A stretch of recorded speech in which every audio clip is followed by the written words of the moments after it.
you are a first responder or somebody that has to work on the weekends, well, hey, we're going to help you through another weekday the best way that we can. And thank you for your service, of course, to all of those first responders. It's Kempton Sawyer night. Let me just say that right now. We've been waiting. And Kyle, I don't know who won. We saw a couple texts on the text line. I don't know who won. I wish I could have a conversation with the person that did win the free night stay at the Kempton Sawyer. But whoever you are, wherever you are, if you are listening, please reveal yourself.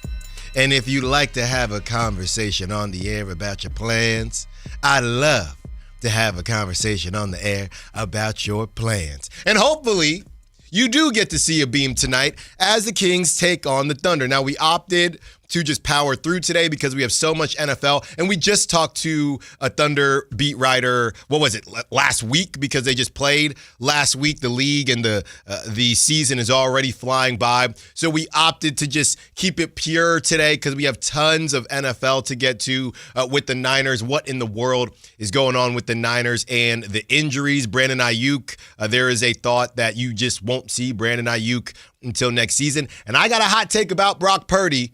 And Steve Young had some things to say, as well as John Lynch. So we have that for you. Isaac Jones, it's so hard to say goodbye to IJ. Isaac Jones, claimed by the Pistons. Kyle, you said there was 48 hours for that to happen, and he lasted did he get to 24 hours? I don't know officially when he was placed on waivers. Barely 24 hours, if so. I don't know, if we take it from the moment when they signed Precious Achiuwa officially, or at least put out their tweet saying they had signed, I think it was pretty close to 48 hours. Well, somebody went out and grabbed him. And Isaac Jones, he is headed to Detroit. Really excited for him to continue. And now Detroit will be paying the rest of that contract. He has an opportunity. And this is what always happens. I don't know how much time Isaac Jones is going to get with the Pistons, but that team is going to be in the playoffs. So once again, we haven't talked about Mike Brown. Mike Brown and Kevin Huerter had a very beautiful reunion not too long ago when the Bulls played the Knicks, and it was actually pretty funny because Kevin Huerter told Mike Brown, and I don't know, somebody out there is probably going to use this as a way to kind of get on Mike Brown, but Kevin Huerter said, Mike, you're running the same plays from Sacramento. So Kevin Huerter, if you've ever seen You Got Served, Kevin Huerter knew all the moves that the Knicks were making, and Mike Brown in that situation kind of just had to wear it. They lost the game, and Mike Brown said, yeah, we're just trying to run a lot of the stuff that we ran in Sacramento, and Kevin Huerter kind of called it out. They ended up losing that game, so I don't know if that's a good look, but hey, you're not going to be playing. Actually, there are a lot of random Kings players floating around, so maybe when Mike plays the Bulls, the Heat, who else floating around, Kyle? Spurs. The Spurs, definitely the Spurs. Now the Pistons, any of those teams with floating Kings players. Mike, you got to mix it up a little bit. I mean, technically the Pistons already counted because Colby Jones is on a two-way contract. That's true. That's true. Also, to the point of the Knicks, though, there's no shame in losing to the first place best team in the East, Chicago Bulls. Yeah, and I've kind of joked before and said, hey, they are the Colts of the NBA. It's still a young season. And speaking of, Week 9 got kicked off with one of the worst football games my eyes have ever landed on. And here's the thing, and we have an update on the YouTube ESPN situation. I got bad news for you. Okay, it sounds like a contract negotiation between Trae Young and the Hawks. It ain't close.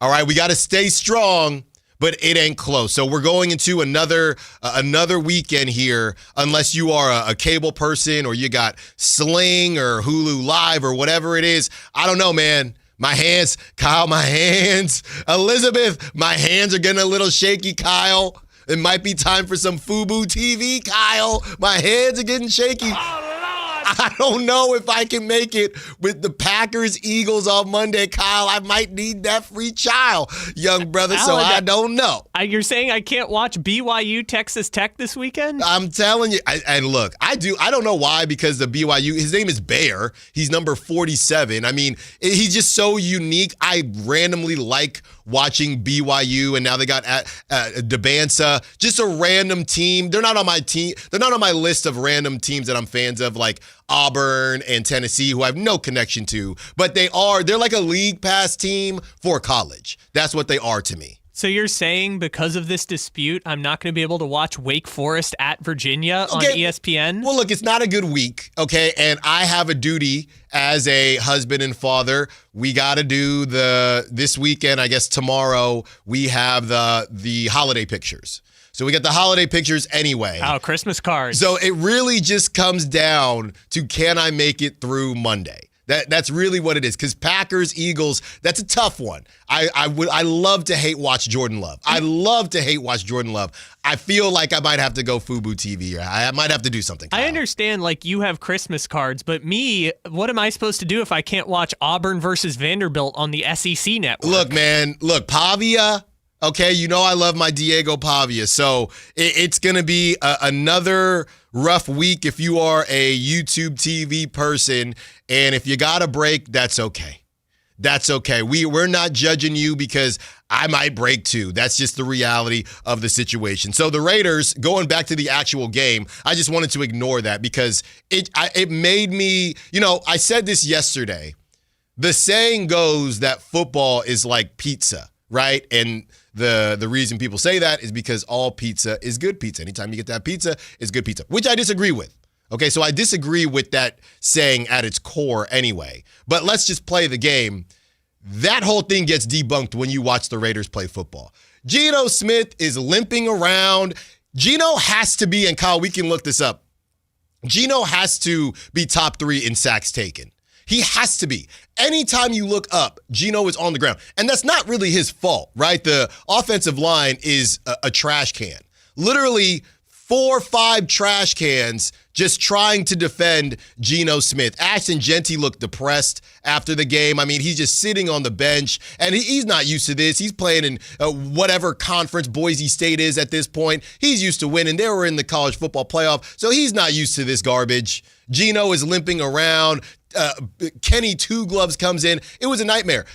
And nobody cashed besides Lockett. Lockett was the only one that cashed. It was just a trash game. Bo Nix, and we love our P0 Ward on the chat. Ward, I am officially off the Bo Nix train. This dude, I don't know what's going on with him. The Raiders, if they were a competent team at all, they win that game. Shout out to the Raiders defense. They came to play. Or Bo Nix is maybe not very good, and Kyle is grinning from ear to ear because Bo Nix did the thing where he had a great rebrand, where he went from Auburn, where he was trash, to Oregon, where he was good. And he, we talk about room for growth. I know he's 24, 25. He's an older young player, if you will, but that didn't look, they're winning games.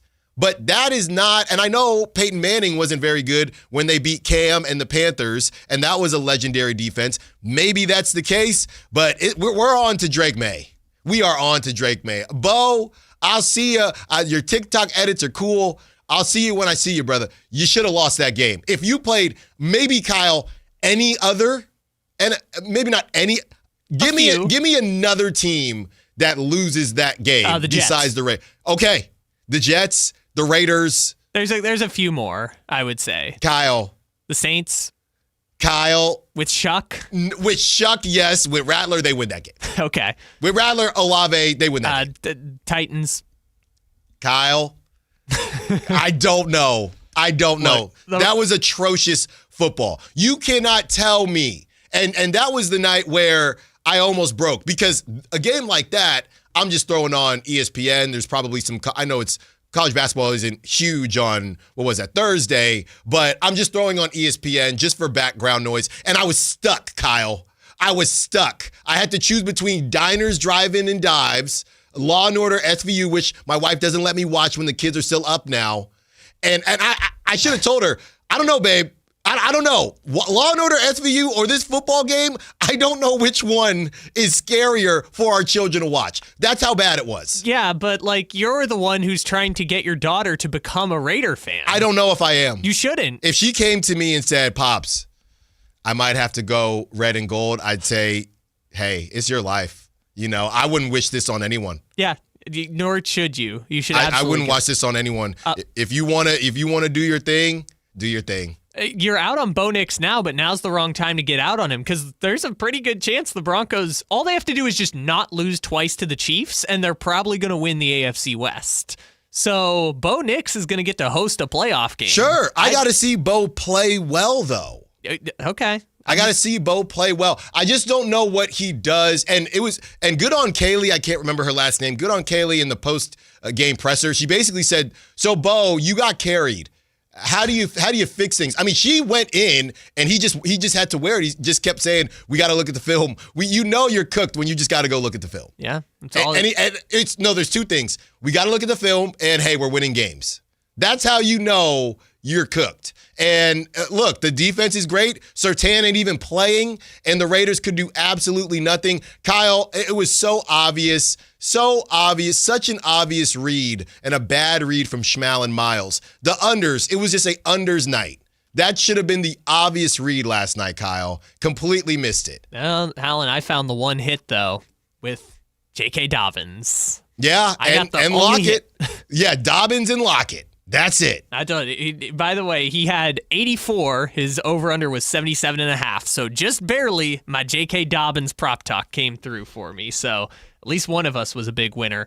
Before we move on, you mentioned the Geno sack thing earlier. Geno Smith, even though he's played one more game than all these other quarterbacks, except for one who had a bye week, is fourth in the NFL in sacks taken right now at 27. Do you think you can get the three that are above him?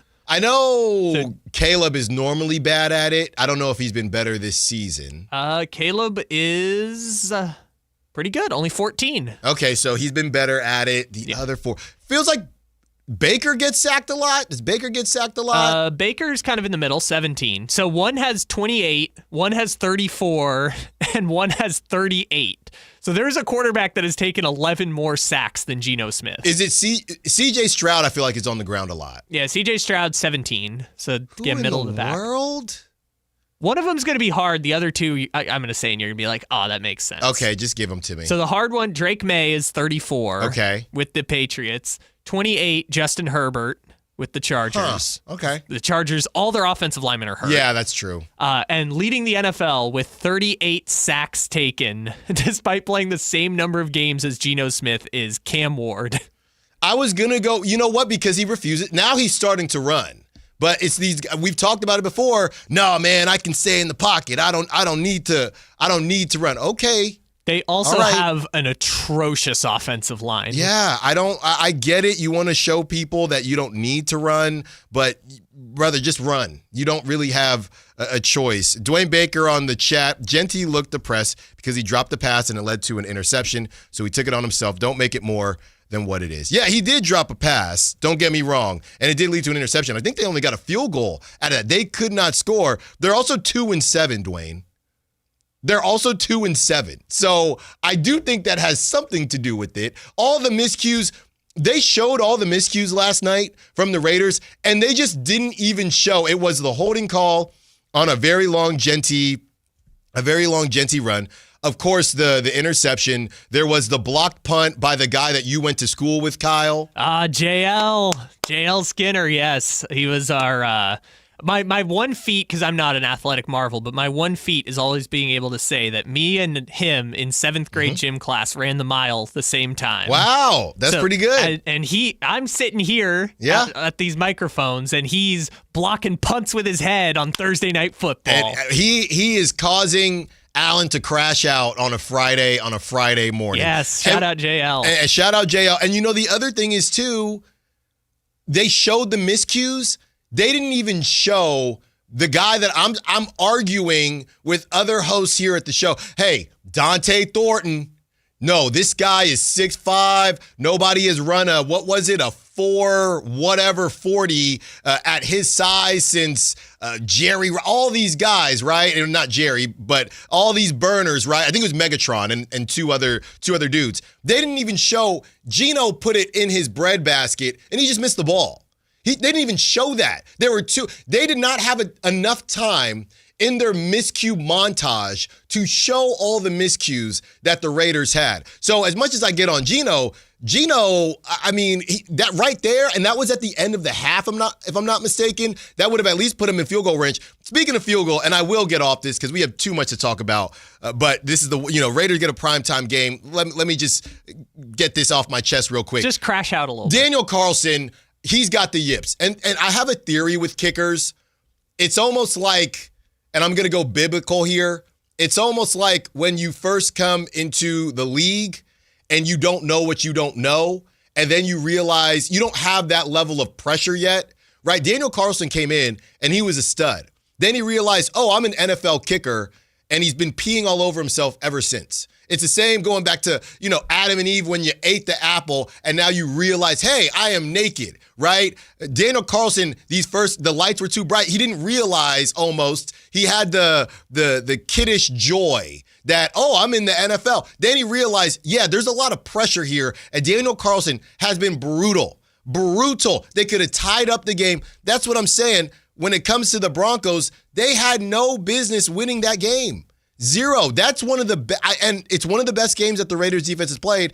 Also on the other side, that offense, Cortland Sutton and the crew, it's not impressive to me. It's not impressive. And the funniest thing to me is Sean Payton calling the plays with his play sheet. Kyle, it looks like he's about to cook. They show him with the play sheet with his headset. I'm thinking, oh, Sean's cooking something up here, and it's just he is cooking the equivalent of Worst Cooks in America, a meal from Worst Cooks in America, and he's holding the play sheet. I'm thinking, oh, here we go. He's gonna, and then that 3rd and 1 where they decide bizarre to throw. It was 3rd and 1. Field goal range, or at the fringe, it was field goal range. They threw it backwards to Cortland Sutton. Just bizarre behavior. What a terrible game. A terrible game. And I'm so upset because I don't have ESPN now. So these matter even more. And you subjected us. That was real Thursday night. Like we talked about, we got spoiled with the unction, with the Unk Bowl, with the AARP Bowl, with Joe Flacco and Aaron Rodgers. This is real deal Thursday night football. This is what we were born on right here. This is hearkening back to Blaine Gabbert playing for both the Titans and the Jaguars somehow on Thursday night footballs of yesteryear. Oh, I've missed it. So bad. All right, that's all I got. That's all I got on that. We got the Kings Thunder preview coming up. Of course, whether or not the Niners should have made a move and what is going on with Brock Purdy. Also, more Ja Morant stuff coming out. Ja Morant just doesn't like playing with the Grizzlies. This thing is going to escalate quickly. And there's also another name being thrown around. And I feel like we might do this segment once a season, Ja Morant or Zion. Probably going to table it to Monday just because there's so much going on. We might do a free sample, if you will. But I don't know, Kyle. I thought about this when I was walking into the studio, and it kind of gave me the hives as much as we run the Tankathon. Kyle, I got a weird feeling. I don't know why I have a weird feeling because Trae Young, they're still far apart. And now with the Kings, we'll see what happens tonight. I got a weird feeling that 2026 pick is not going to be the Kings.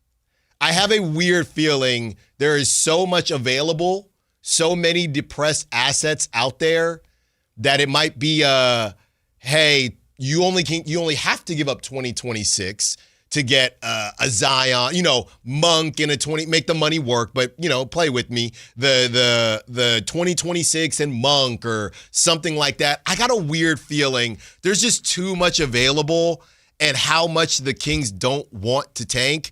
I got a weird feeling that 2026, it ain't gonna be the Kings by the end of the season, but the Kings would have some ticked off star. I got a weird feeling about that. You're saying there's enough disgruntled stars available. It's like the Green Goblin meme. They're just calling out the Kings ownership and front office's name. Look at me. They look to it's like a house of disgruntled star whores. You look to the left, it's Ja Morant. You look to the right, it's Zion Williamson. You look in front of you, it's Trae Young. It's a candy land, Kyle. Well, and then the most infuriating one is then you end up with Darius Garland, who's less exciting than those players, but the same type of trade. Yeah, and the Zion thing, I find interesting because we've already given up on spacing, right? So let's just get 5 individual ISO players. Let's just get as many ISO players as you can get. Give me DeMar, Zion, just literally pick up basketball. You go, you go, you go. And yes, they are running an offense. I'm just having some fun here. Just every ISO player, Westbrook, just get them all at this point, Kyle. Who cares? There's no spacing anyway. Yeah, I don't know about Zion Sabonis combo. No, that's what I'm saying. You're running Sabonis and Cardwell, so who cares? I just don't Sabonis and Precious, might as well go get Zion. Yeah, I mean, Zion's not... I mean, Sabonis doesn't want to play power forward, but I guess if you got Zion, I guess you could justify it. Hey, there you go. Zion shoots threes sometimes.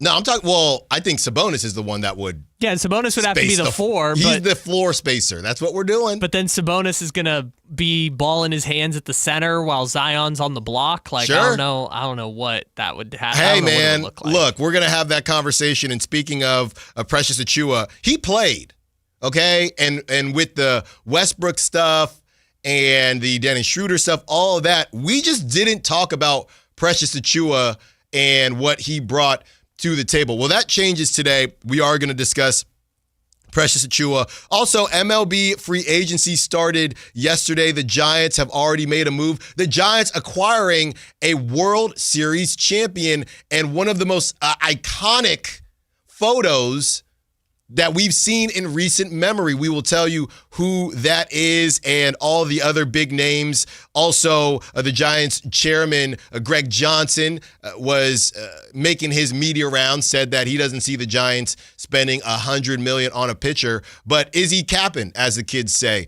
Are they really out there trying to piecemeal this thing together with more 35 and up pitchers, or are they running a decoy? And Kyle Tucker, that sweepstakes begin. But are there enough teams to hop in on that price tag? When we return, Isaac Jones claimed by the Detroit Pistons. Kyle and I try hot honey wings in his honor. Allen Stiles, Sactown Sports. The Drive Guys, weekdays 2 p.m. to 6 p.m. on Sactown Sports 1140. $5,000. That's the average amount of money people in the U.S. are now spending on gas in a year. $5,000. That's crazy. If you drive, you have to download Upside, the free app that gives you cash back every time you get gas. That's right. You can earn real cash back with Upside just by buying the gas you're already buying. You can literally start earning cash back today. I use Upside every time I fill up, and I've already made around $300. You're putting gas in your car anyway. Why not get real cash back? If you like free money, download Upside. I'm saving the cash I earn from using Upside to help pay for a vacation later this year. Download the free Upside app now to earn cash back every time you buy gas. Use promo code BOOST25 to get an extra 25 cents per gallon on your first tank. You can cash out anytime right to your bank, PayPal, or a gift card for Amazon and other brands. Just download the free Upside app and use promo code BOOST25 for a 25 cents per gallon bonus on your first tank. That's code BOOST25 for a 25 cents per gallon bonus. Footballs are flying. The days are getting shorter. Fall is officially here. Will your heater be able to get you through the winter? The heater at Whiteywood shut down last winter. So who did we call? Lee's Air Plumbing and Heating. We wanted somebody we could trust to do the job right and deliver great value, and Lee's came through. Check them out at leesair.com. Lee's Air Plumbing and Heating has built a reputation as the leading HVAC company in Sacramento. We've got a new HVAC system that works great, saves us money month to month. Find out how they can help you at leesair.com. License number 635-355. For over 90 years, Hagen Oaks has partnered with the biggest brands in golf to bring cutting-edge technology to your game. Our one-of-a-kind total game fitting offers a level of experience and precision that is unmatched. From driver to putter, footwear to golf balls, our TrackMan-powered performance studios, 3D footwear scanner, and Ping's Ballnamic ball fitting kiosk ensure every piece of your gear is tailored to your swing. Trust the experts at the Hagen Oaks Golf Super Shop. Total game fitting starts here. Guys, want long-term health you can count on? It starts with knowing your numbers. Right now, Revive Men's Health Sacramento is offering a comprehensive wellness panel, a $400 value for just $99. It checks your testosterone, blood sugar, cholesterol, kidney, liver, thyroid, and heart health. Take control of your health today and stay strong for the long haul. Offer ends November 30th. Call 916-619-3000. That's 916-619-3000. Or visit ReviveMen'sHealth.com today. Must medically qualify. Terms apply. Contact us for full offer details. This is the story of the one. As a custodial supervisor at a high school, he knows that during cold and flu season, germs spread fast. It's why he partners with Grainger to stay fully stocked on the products and supplies he needs, from tissues to disinfectants to floor scrubbers. All so that he can help students, staff, and teachers stay healthy and focused. Call 1-800-GRAINGER, click Grainger.com, or just stop by. Grainger, for the ones who get it done. Workdays can be unpredictable, but your workwear shouldn't be. With the Cintas Apparel Plus program, you'll have freshly laundered garments for everyone on your team delivered every week. Cintas has workwear for just about any job imaginable, with high-performance fabrics and an uncompromising fit that stretches and moves with you. Don't leave looking and feeling good to chance. Visit Cintas.com. Oh, I'm ready! And get ready for the workday. Around here, Maverick is more than a name. It's who we are. My dad climbed power poles for a living, and he taught me to keep homes running when it gets cold. This November, donate 5 canned foods to our holiday food drive and choose a furnace tune-up or an electrical safety check. We'll collect your cans at the appointment and keep your heat comfy and your lights steady. So the only thing whistling is the kettle, not your ductwork. Visit callamaverick.com. Limited November appointments. Some restrictions may apply.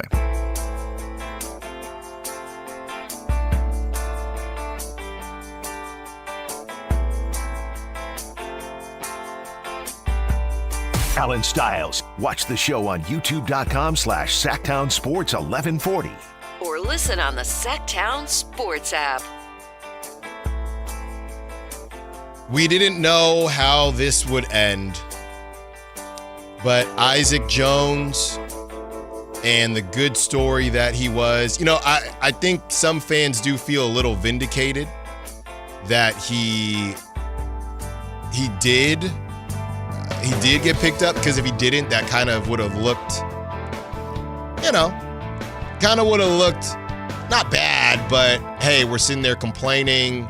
Precious Achiuwa, who has playoff experience and all that jazz, who's not too much older than Isaac Jones, and Kings fans, we love Isaac Jones. He's a homegrown guy. And then if he didn't get picked up and went back to Stockton or wherever he went, hey, clearly you guys overvalued him. But he did get picked up. And just to kind of remind everybody about Isaac Jones's story, Jones did not initially attend college after graduating high school and worked at the loading dock at a pipe manufacturing company. He grew another 5 inches. A year later, Jones enrolled at Wenatchee Valley College after the urging of a former high school teammate who was told he could play for the basketball team if he could also find another player who was at least 6'8". Still crazy. In his final season with the Knights, he was named the Northwest Athletic Conference Player of the Year after averaging 25 points and 13 rebounds per game. After 3 years at Wenatchee Valley College, Jones transferred to Idaho. He was named the Big Sky Conference Newcomer of the Year and second team All-Big Sky after averaging 19.4 points, 7.8 rebounds per game. Following the end of the season, he entered the transfer portal. Jones ultimately transferred to Washington State, averaged 15.3 points and 7.6 rebounds per game, and was named first team All Pac-12 Conference. After going undrafted in the 2024 draft, Jones signed a 2-way contract with the Kings. On March 2025, Jones got converted from a 2-way contract to a standard NBA contract. He made 40 appearances for the Kings during the 2024-2025 season. Jones played in 3 games, including 1 start during the 2025-2026 NBA season. He was waived by the Kings following the signing of Precious Achiuwa on November 6th. He was claimed off waivers by the Detroit Pistons. He was the 2025 G League Finals MVP, 2025 third team All G League as a rookie, 2025 first team All Summer League, and most importantly, tied for the most appearances of any player on the Allen Stiles Show with 3. So he has a special place in our hearts, and we wish him the best. I'm glad that he did get picked up because, as I said before, the only way he would have cleared waivers is if everybody in the league decided he was not an NBA player, which I feel like at that point you're 25 years old. Mm-hmm.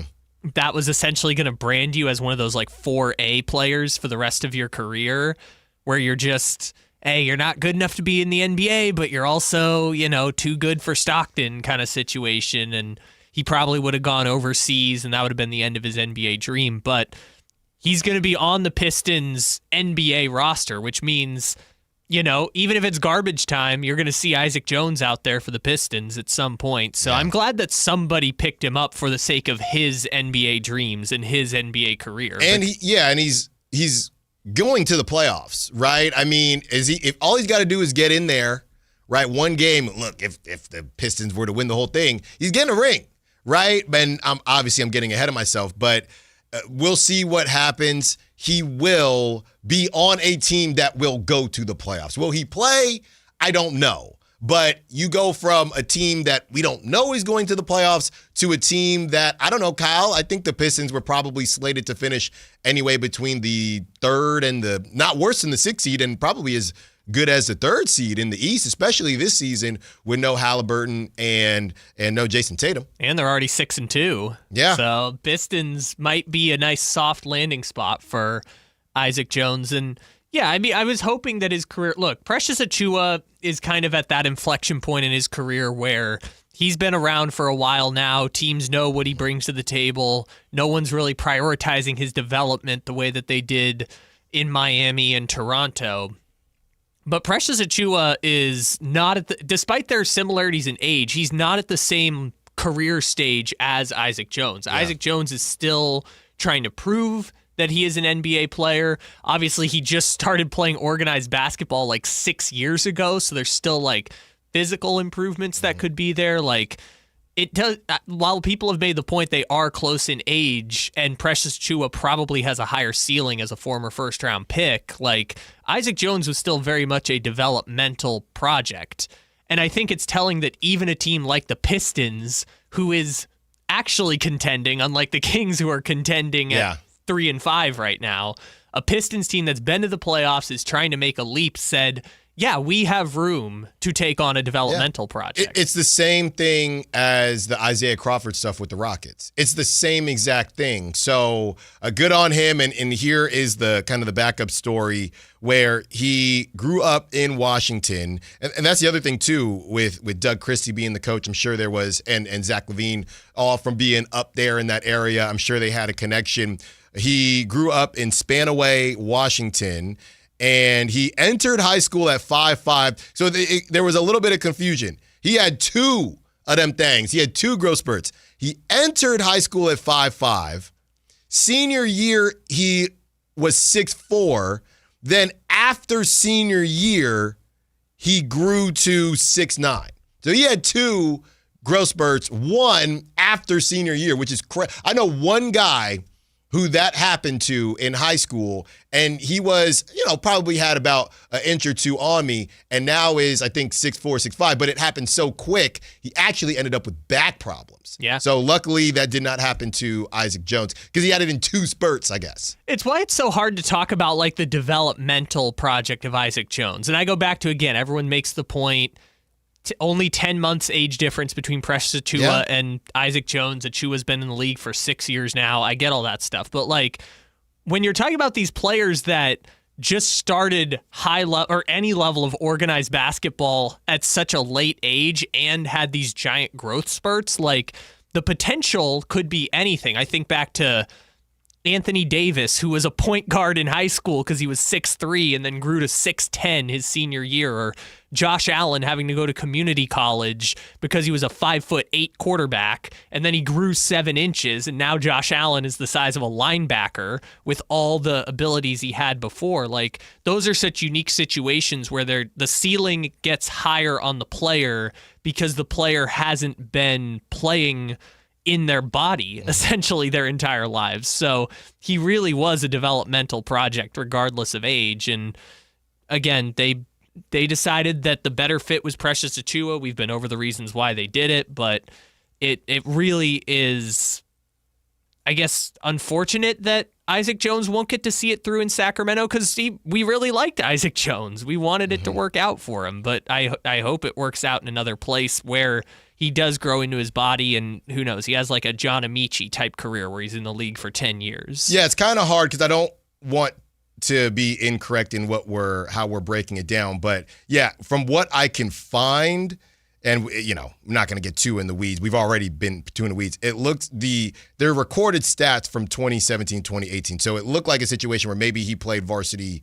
his senior year or something like that. Yeah, he did, but I think the team he played for wasn't very good. No, probably not. And we wish him the best. So Kyle, how do you want to do this? Are you going to bring in the wings now? Yep, our guy Hot Honey Jones said that wasn't it. Was that media day last year, or that was just no? That was after practice. That was a call. super secret Kings practice. Yes. You asked him what he was eating, and he talked about the Hot Honey wings at Wingstop, which neither of us had ever tried. So, in his honor, I've got a 10-piece of Hot Honey wings back here for us to try. So I'm going to bring it into the studio. Okay, well, Kyle is bringing that in.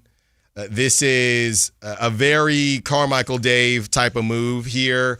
Just like, what was that, 2 weeks ago when they were just housing ribs at 7 a.m. So Kyle has now brought them in, the Hot Honey wings. All right. Okay, I'm waiting for you. By the way, we're going to have an opportunity for you to win tickets to see the number 6 ranked Oklahoma Sooners take on the number 3 ranked UCLA Bruins women's basketball. So you got to listen for the code word, all right? And we have one for you, and we're going to share it with you on the other side. So we have that code word for you if you want to be in the building November 10th at 7:30. All right, Kyle. I don't have any napkins either. I think I see some over here. All right, Kyle. I've got a couple. I can bring them in. You ready? I'm going to turn my mic off for the bite, because I think that is... So, yeah, just holding it up to the camera. We've got Hot Honey Rub. Let's give it a try. All right. It's mild. Well, let's give it a second. Little kick at the end, but the flavor profile is pretty mild. I can see myself eating a lot of these. Well, Allen, let's not speak too soon. Sometimes the kick comes in closer to the end. No, but just this is a very good...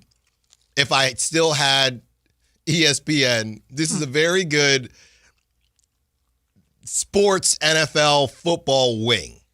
This is good for a Super Bowl. This is a good Super Bowl wing. And a little, obviously there's going to be grease with wings, but no sauce, so you can, kind of easily wipe your hands off real quick if you got to do something. So I'm in on the Hot Honey Isaac Jones. I got to get his phone number. I got to tell him, hey, I just had him. Because he had told me at media day, I've been chilling off the wings. He's been eating a more healthy restaurant, no free promotion, even though we've already promoted some things here. He was chilling off the wings. But I want to tell him, hey, man, good luck to you. I'll follow him on Instagram and send him a DM. Hey, man, just a picture of the wings. So shout out Hot Honey Jones, happy trails, and good luck to you. It looks like the Niners need some luck in that locker room. John Lynch speaks on Brock Purdy, and Steve Young says, this must be pretty bad because I know Brock, and if he could play, he would play. That's all coming up next on the Allen Stiles Show. When I was in Iraq, our convoy was hit. It was bad. After I came home, I could still hear booms and see tracer fire. Makes it hard to be a good mom. As America's veterans face challenges, DAV is there. I'm Naomi Mathis, Air Force veteran. With the right support, more veterans can reach victories, great and small. With help from DAV, I was able to begin to heal. DAV provides a lifetime of support to veterans of every generation, helping more than 1 million veterans each year. Today, I'm part of DAV. We're veterans helping veterans to get the benefits they've earned. And I give my veterans my all. But there's more to be done and more victories to be won. My victory is being able to be here for my children. Naomi Mathis, thank you for your service. May your victories inspire many more. Support more victories for veterans Go to DAV.org. Brought to you by Kia of Vacaville, located beside the Vacaville outlets. 49ers get a win in New York, 34-24. Christian McCaffrey had another big game, 106 yards rushing. Mac Jones also a big game. He threw for 235 yards and a couple of touchdowns in the victory. San Francisco with the win improves to 6-3. Upcoming, it's a huge game for the Niners on Sunday. They take on first place LA. Catch the game right here on Sactown Sports 1140, beginning at noon on Sunday. Football season is here at Kia of Vacaville. You can score big in a new 2025 Kia Niro LX with up to 53 MPG combined at Kia of Vacaville. Perfect for road trips, tailgates, and cruising to Levi Stadium in style and comfort. But don't wait. Inventory is limited at Kia of Vacaville, and these deals won't last long. Visit KiaVacaville.com or stop by right next to the Vacaville outlets for friendly service, easy shopping, and unbeatable value. All in one stop. Kia of Vacaville, where the adventure begins. This is the story of the one. As a maintenance supervisor at a manufacturing facility, he knows keeping the line up and running is a top priority. That's why he chooses Grainger. Because when a drive belt gets damaged, Grainger makes it easy to find the exact specs for the replacement product he needs. And next day delivery helps ensure he'll have everything in place and running like clockwork. Call 1-800-GRAINGER, click Grainger.com, or just stop by. Grainger, for the ones who get it done. Progressive knows road trips without your pet can be tough. Hi, this is Next Stop Dog Boarding. Hi, it's Scott again. How's Squeaks doing? You can tell if he's stressed by his eyebrows. Oh, and his breathing should sound like this. Scott, Squeaks is exactly the same as last time you called. Okay, let's talk in 20 to see if anything's changed. With Progressive, your pet is covered up to $1,000 in vet bills in case of a car accident. So next time, you can take your pet with you. Progressive Casualty Insurance Company and affiliates. Not available in all states. Coverage for dogs and cats is included with the purchase of collision coverage and subject to policy terms. So my mother is thinking of switching from Verizon to Pure Talk, but she's worried the deal sounds too good to be true. Michael, she said, how can those Pure Talk people offer me the same basic service as Verizon for so much less money? I said, Ma, go ask Google how much Verizon spends on advertising and promotions. A few seconds later, my mother said, oh my goodness, $12 billion a year? That must be a typo. I'll tell you what I told my mom. It's not a typo. Verizon spends $12 billion a year on advertising and promotions, and their customers are paying for it. Well, Pure Talk doesn't spend that kind of money on commercials. Trust me, I would know. That's why they can offer you and my mother unlimited talk, text, and plenty of data on a crazy fast 5G network for just $25 a month. And if you're a business owner, you could really save a fortune. Dial pound 250, say the words Mike Rowe, and you'll get an additional 50% off your first month. That's pound 250 Mike Rowe. Pure Talk. Everything you need and nothing you don't. Black Friday savings start now. Get your best deal through the end of the month at Folsom Lake Honda, your one-stop Honda shop. With Black Friday savings during Happy Honda Days, own or lease your new Honda Accord or Civic today. Your one-stop Honda shop. As a family-owned and operated dealership since 2009, customer service is our #1 priority. Our customers love doing business with us, and you will too. Folsom Lake Honda is your one-stop Honda shop. Folsom Lake Honda. Visit us at FolsomLakeHonda.com. Your one-stop Honda shop. Hey, this is Greg Papa. Are you working through a major insurance claim? SunPoint Public Adjusters can help. SunPoint prepares, presents, and negotiates your claim with the insurance company, working only for you, making sure you get everything you're entitled to, not what just some adjuster working for an insurance company thinks you should get. Call SunPoint today at 888-247-7865 or contact us at sunpoint.us. SunPoint Public Adjusters, the gold standard in public adjusting. License number 2N14884. This Saturday at 11 a.m. on the next edition of The Travel Guys, brought to you by Sports Leisure Vacations. Our special guest is Gary Gerald, the G-Man himself, the ultimate travel guy. That's this Saturday at 11 a.m. right here on Sactown Sports 1140.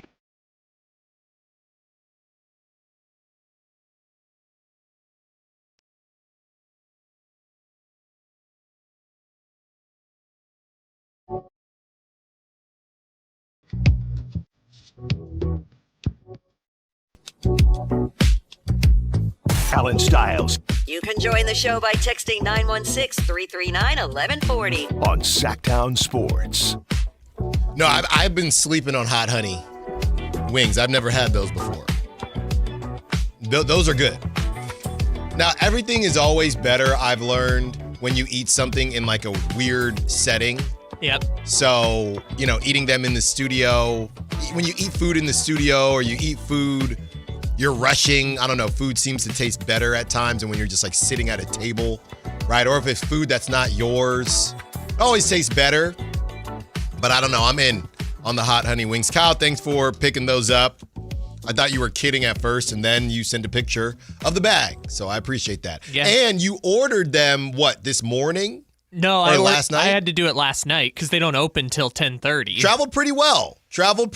Not too, I'm like a soggy wing. Can't do it.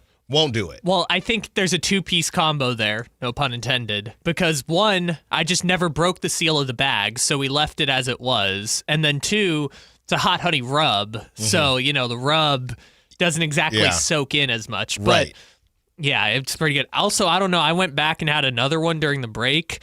At the bottom of the tray is kind of where all the honey is sitting. So if you just dunk it in the honey, Good add stuff. a nice little extra sweet to it. Man, they're actually kind of hot. I'm not going to lie. Yeah, okay, you'll be all right. Grab some milk. 916-339-1140. Got some texts we're going to get to. Speaking of texts, women's basketball comes to Golden One Center this Monday when the number 6 ranked Oklahoma Sooners face off against the number 3 ranked UCLA Bruins. Jason Ross is smiling somewhere. Listen for the winning code word at the top of every hour for your chance to win a pair of courtside seats to see number 3 UCLA take on number 6 Oklahoma at Golden One Center this Monday, November 10th at 7:30. Your code word for this hour, yes, we're a little tardy, but your code word for this hour is ball.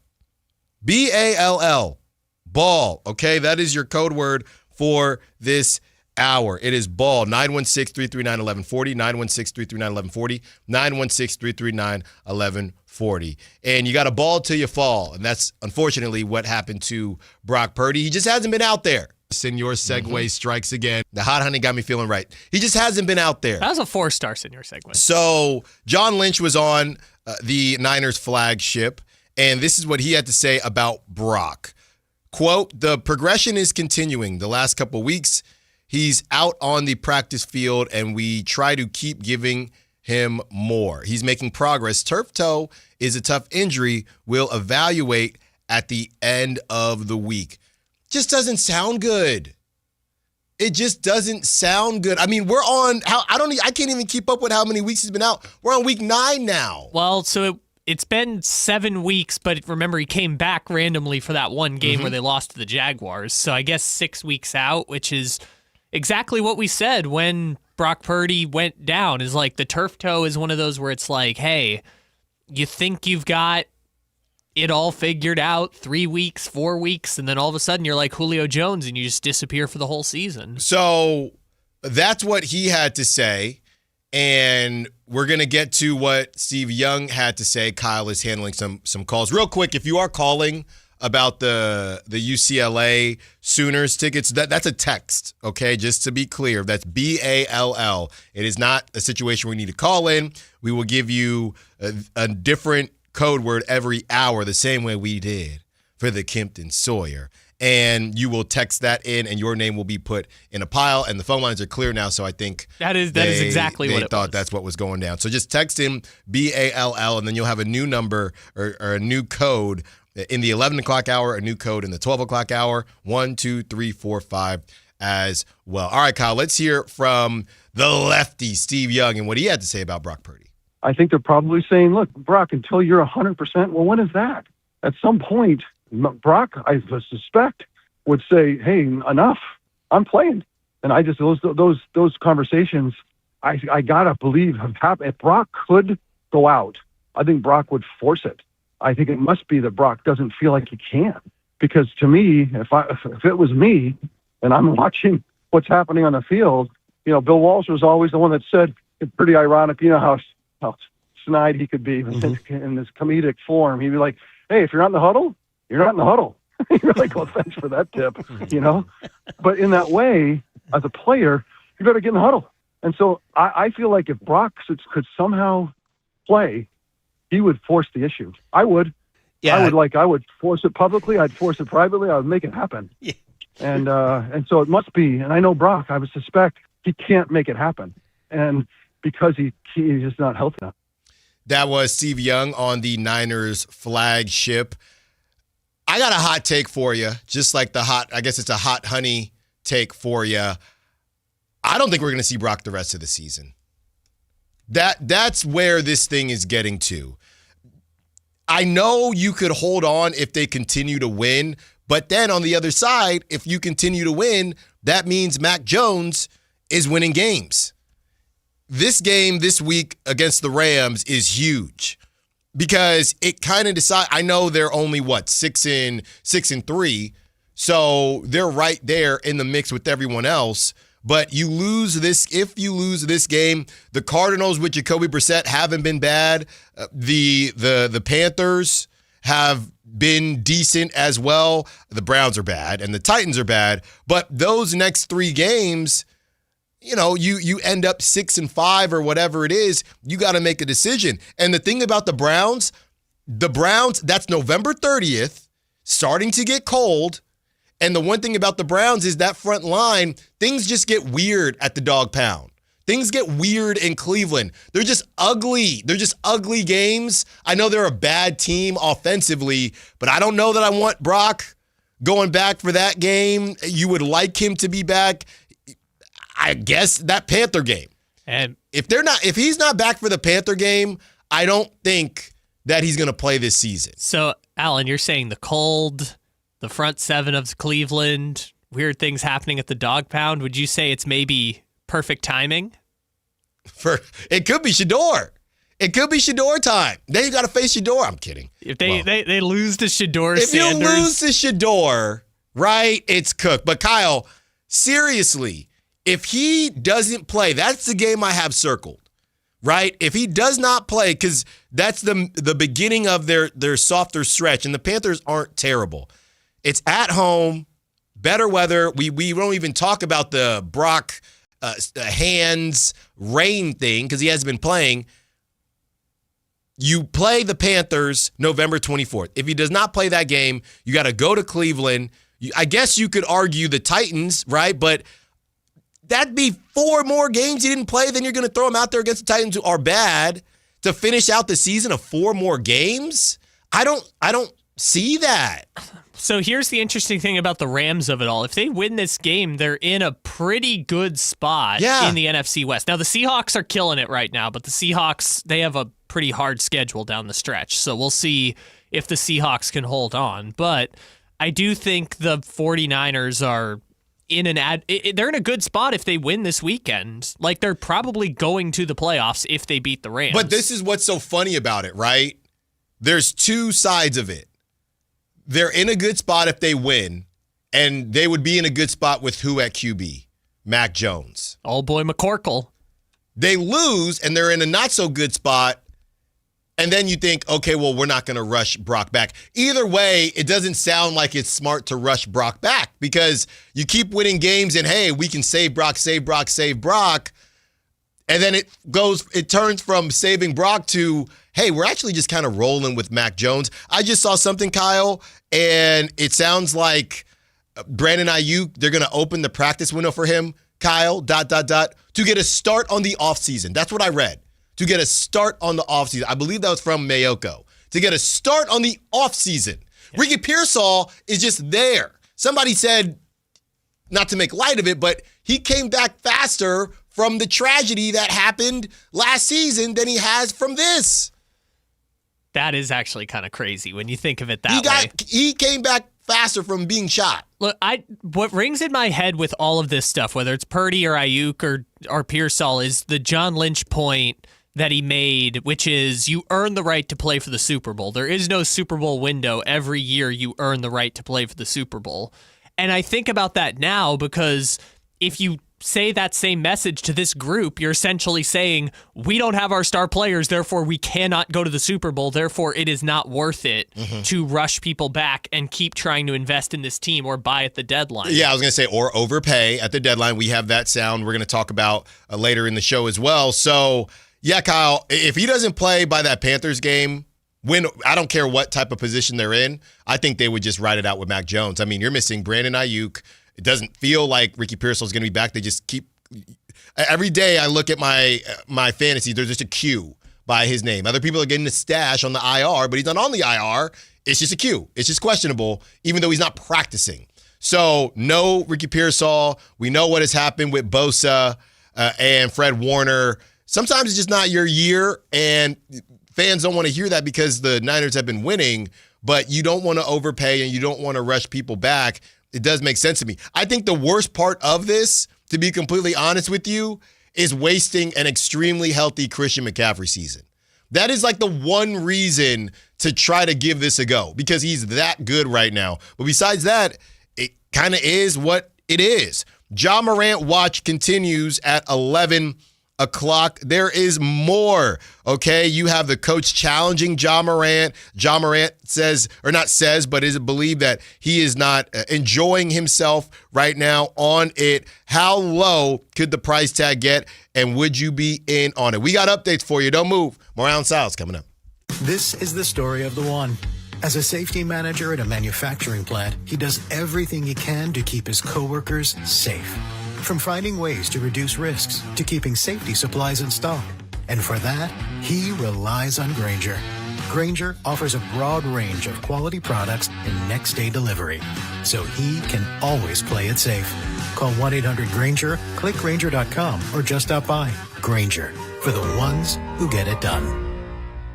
Morning, Zoe. Got donuts. Jeff Bridges, why are you still living above our garage? Well, I dig the mattress, and I want to be in a T-Mobile commercial like you. Teach me, Saldana.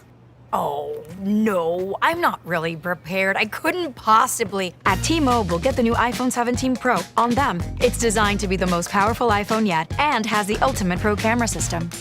Wow, impressive. Let me try. T-Mobile is the best place to get iPhone 17 Pro because they've got the best network. Nice, Jeffrey. You heard them. T-Mobile is the best place to get the new iPhone 17 Pro on us with eligible trade-in in any condition. So, what are we having for lunch? Dude, my work here is done. With 24 monthly bill credits on Experience Beyond for well-qualified customers plus tax and $35 device connection charge. Credits end and balance due if you pay off earlier. Cancel. Finance agreement iPhone 17 Pro 256 gigs, $1,099.99 and new line minimum $100 plus a month plan with auto pay plus taxes and fees required. Best mobile network in the U.S. based on analysis by Ookla Speed Test Intelligence data 1H2025. Visit T-Mobile.com. Get Black Friday savings during the Happy Honda Days excitement going on now at Stockton Honda, Northern California's best Honda dealer. You'll score big with low payments, top trade-in value, and a huge selection of new Hondas. Don't wait. The clock is ticking at StocktonHonda.com. Anytime, anywhere, it's all here.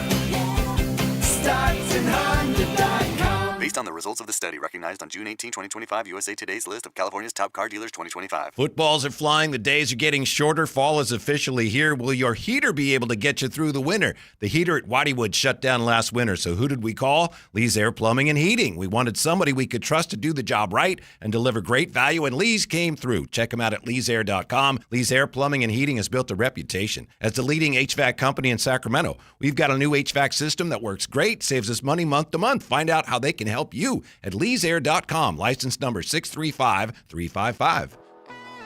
Guys, tired all the time? Gaining weight? Low drive? These aren't just signs of aging. They could be low testosterone or other underlying issues. Right now, Revive Men's Health Sacramento is making it easier to get answers with a comprehensive wellness panel. It's not just a lab test, it's where better performance begins. Our providers will check your testosterone, blood sugar, cholesterol, kidney, liver, thyroid, and heart health. A $400 value for just $99, or free if you start treatment. Over 120,000 men have trusted Revive to restore their energy, mood, and confidence. So if you're ready to feel better and live stronger, call 916-619-3000. That's 916-619-3000. Or visit ReviveMen'sHealth.com. Offer ends November 30th. Must medically qualify. Terms apply. Contact us for full offer details. Around here, Maverick is more than a name. It's who we are. My dad climbed power poles for a living, and he taught me to keep homes running when it gets cold. This November, donate 5 canned foods to our holiday food drive and choose a furnace tune-up or an electrical safety check. We'll collect your cans at the appointment and keep your heat comfy and your lights steady. So the only thing whistling is the kettle, not your ductwork.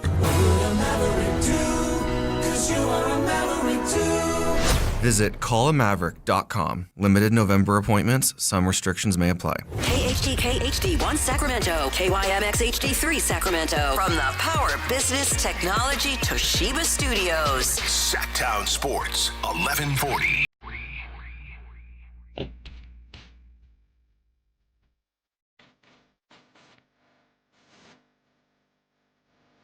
Live and local. It's Allen Stiles On Sactown Sports.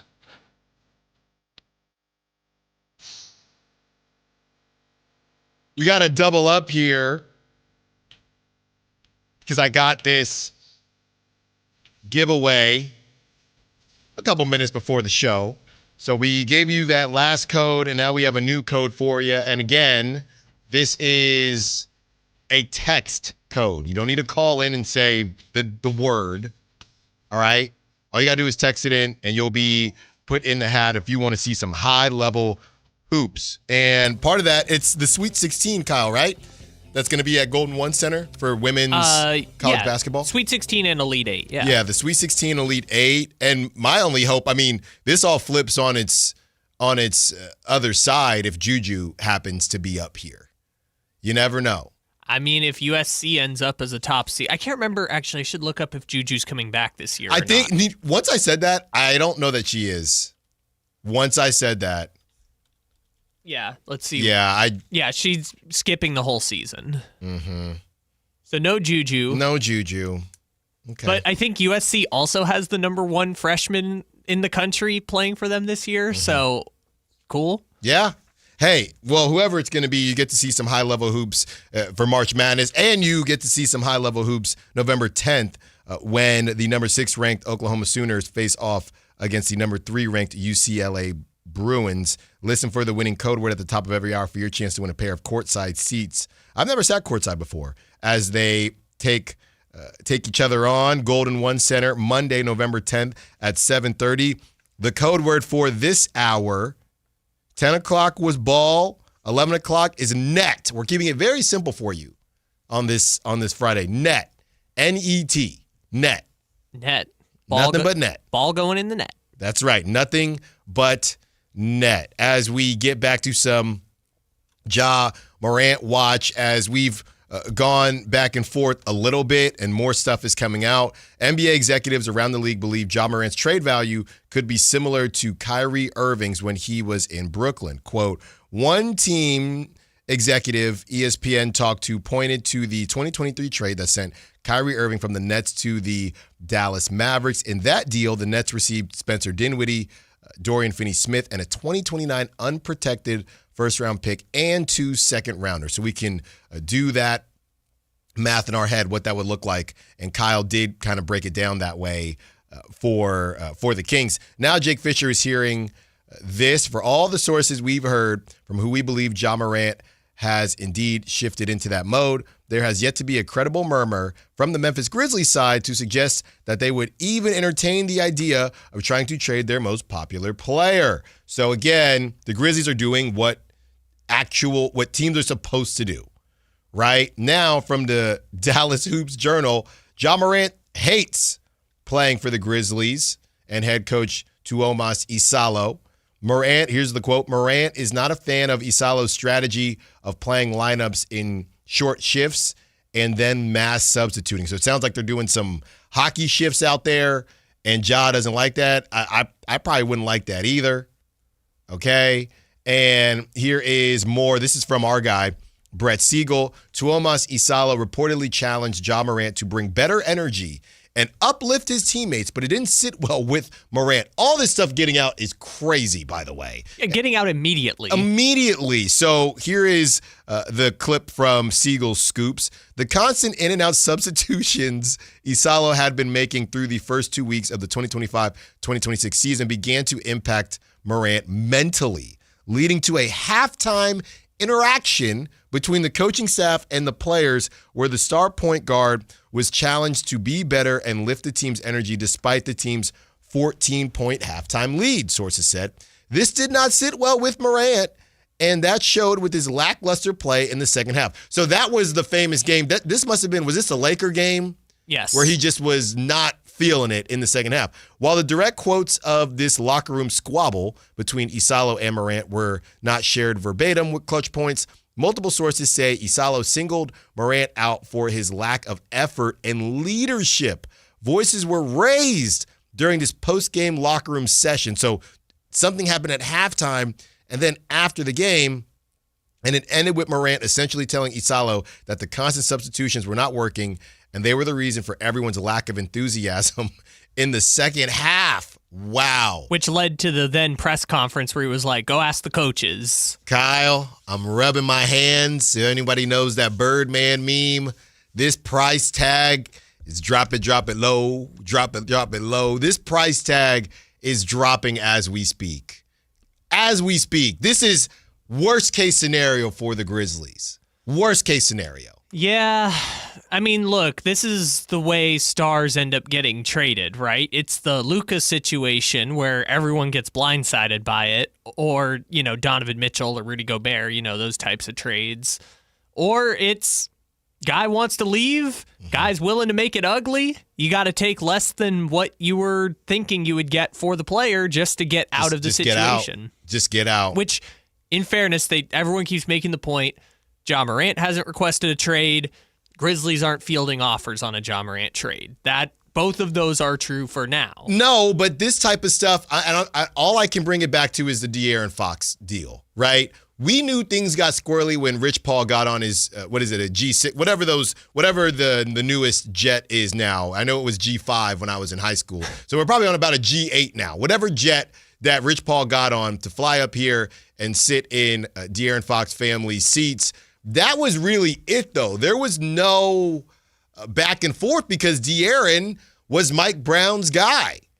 The only time, and this was almost towards the end, was that losing streak when De'Aaron didn't close out on Jaden Ivey. Was that the last shot that Jaden Ivey made? Has Jaden Ivey played basketball since that shot? He just ruined what was left of the Beam team, and then he's been injured ever since, by the way. I never saw him play again. Yeah.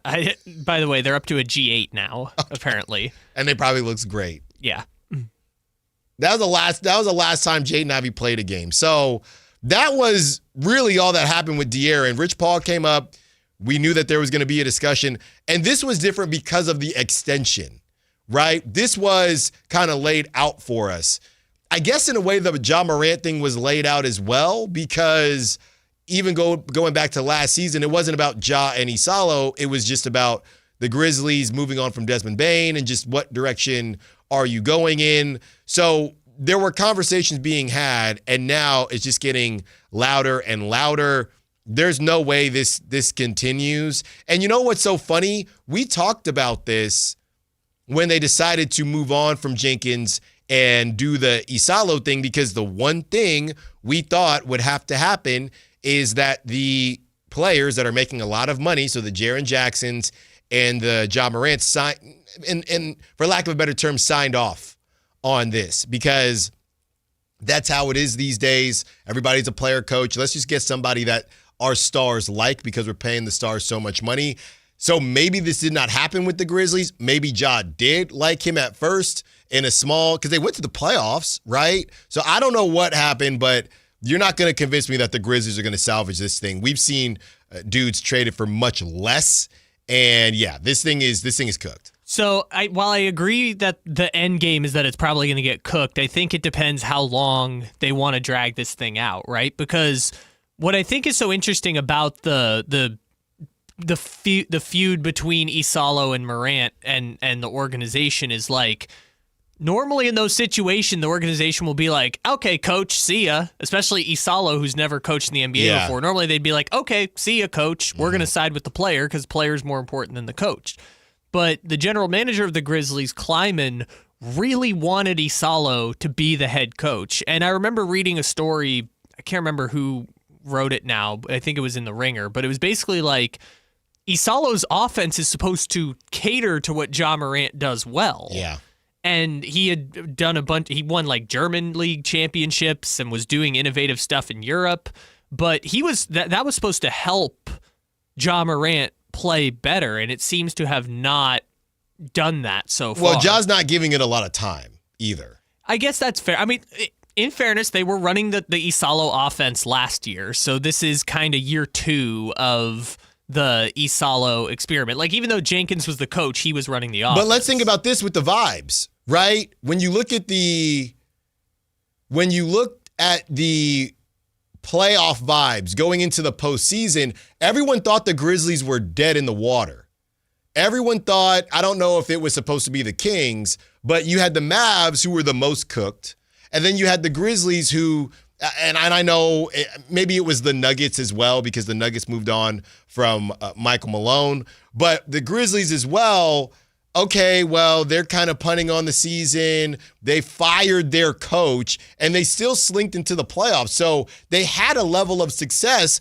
And let's not forget, Ja got injured. And Ja said, if I didn't get injured, what were they winning? They were down 3-1. They said it would have been 2-1. Yeah, it was 2-1, and they thought they were going to be able to beat the Thunder, which was ridiculous. But the vibes, I know it was a short sample size, more substitute teacher than him being there for. I mean, Kyle, can we check how many games Isalo coached? Because I was going to say it was a small sample size, but he probably coached more games last season than he has this season so far. I think it was 10, counting the playoffs. I think it was 6 regular season and 4 playoffs. So I'm sorry. I know I'm, having some fun with the price tag dropping on Ja, but if you're the leader of this team, and I don't know that anybody's called Ja a leader, he's just the best player on the team, you got to give this some more time, brother, unless we're missing something. We're talking about 28, not even 20 games in, and you're ready to just blow it up. That tells me maybe he never wanted to be there. I don't know. I also forgot the play-in games, too. So if you want to count the play-in, too, that's 20 games total. I think Isalo's been the coach. The one thing that I think is telling that this might be the end of the rope for Ja Morant in Memphis, that the organization would actually side with the front office and the coach over the star player who makes tons of money, is that, A, they've made this change, and there was also this note in the ESPN story that was talking about why everything is going the way it is with Ja Morant. And Michael C. Wright made this point. So it's clear the relationship between Morant and the Grizzlies remains icy. It's worth noting that over the years, turnover has left Ja Morant without a sounding board or anyone he can relate to on the coaching staff or within the front office. And that was always a big thing because when Ja first got there, I remember they hired the guy who recruited him to Murray State on the staff in Memphis. And then he ended up moving on at some point, but there's never really been someone that Ja Morant relates to in the coaching staff, the same way like Sabonis had Doug as his personal coach situation. And that kind of tells me that the organization isn't as concerned about Ja Morant's feelings over the last 2 or 3 years that everything's gone on with the injuries and the suspensions. It seems like the organization isn't curtailing to Morant in the way that they kind of used to. Yeah, and it's a young season, but Ja also, I don't know how much of this is on Isalo, but Ja also hasn't played well. And, it's a very small sample size, don't get me wrong. But Ja, 8 games, 20 points per game, 3.8 rebounds, 7.3 assists. Kyle, there's a new X account out there, and it still sounds inappropriate saying that. There's a new Twitter account out there, and it's called NBA Tour Dates. And all they do is post when somebody has a really bad day. And if you've never heard that before, basically when somebody has a tour date, let's say Justin Bieber or somebody, it'll be a low number and then a high number. It'll say 224, right? That's how the tour dates go. So obviously that means, taking it back to basketball, that is a very low shooting percentage, right? So it's called NBA Tour Dates, and they just post when people have very bad days. And Kevin Durant, I guess, had a very bad day last night or 2 days ago, and they said Kevin Durant's going on tour, and it had all of his bad field goal numbers. So Ja Morant has been featured on NBA Tour Dates because, Kyle, field goal percentage, 38.3%. Kyle, do you want to guess his 3-point percentage? Well, if he's at 38 from the field, then he's probably something like 28% from 3. Guess again, Kyle. I'll give you one more guess, buddy. Maybe 26%? Man, you are trying to give him the benefit of the doubt. Kyle, the brother's at 14% from three. What? 14% from three. Now, I don't think he's really taking them. It looks like he's at, no. Oh, no. Oh, is he chucking he's taking too? 5.4 Shut up. threes per game, Ja Morant, and he's shooting it at 14%. There haven't been that many games. I gotta know. Like, is he on tour? Is he like 2 for 23? Is that? It has to be. I have the totals here, Kyle. He is 6 for 43. There's just no way. Good for 14%. There's no That's way. insane. He's taken 43 threes on the season and made 6 of them. Gosh, that is unbelievable. How many is there? I'm going to look it up. Is there a single King you think that's taken 43 threes this year?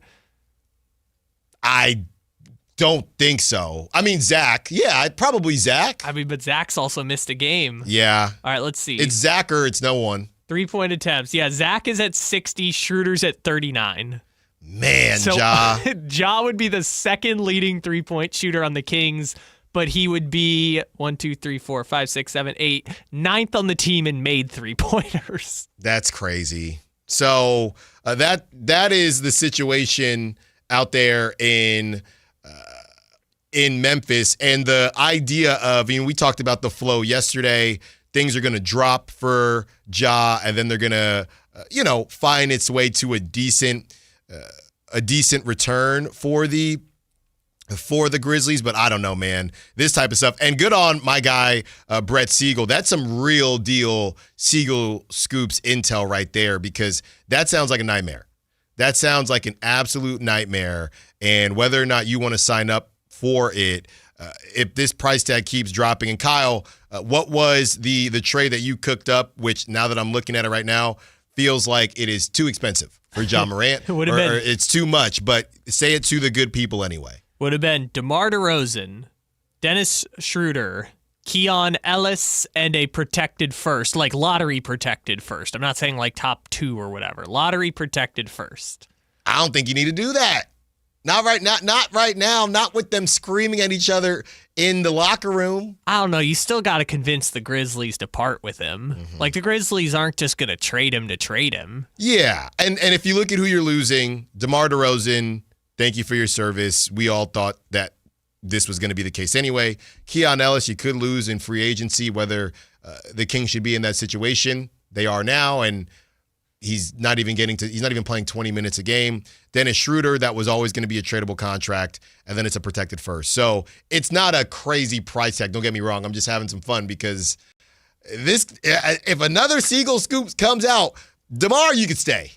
Another Siegel Scoops comes out. Actually, Keon, we think we can make it work. Think about it this way. They would be trading for Ja Morant, depending on how you feel about the Levine contract, for less than what the Kings traded away De'Aaron Fox and Kevin Huerter for, right? They would be getting less. They would be receiving more in return for, the Spurs would be getting more in return.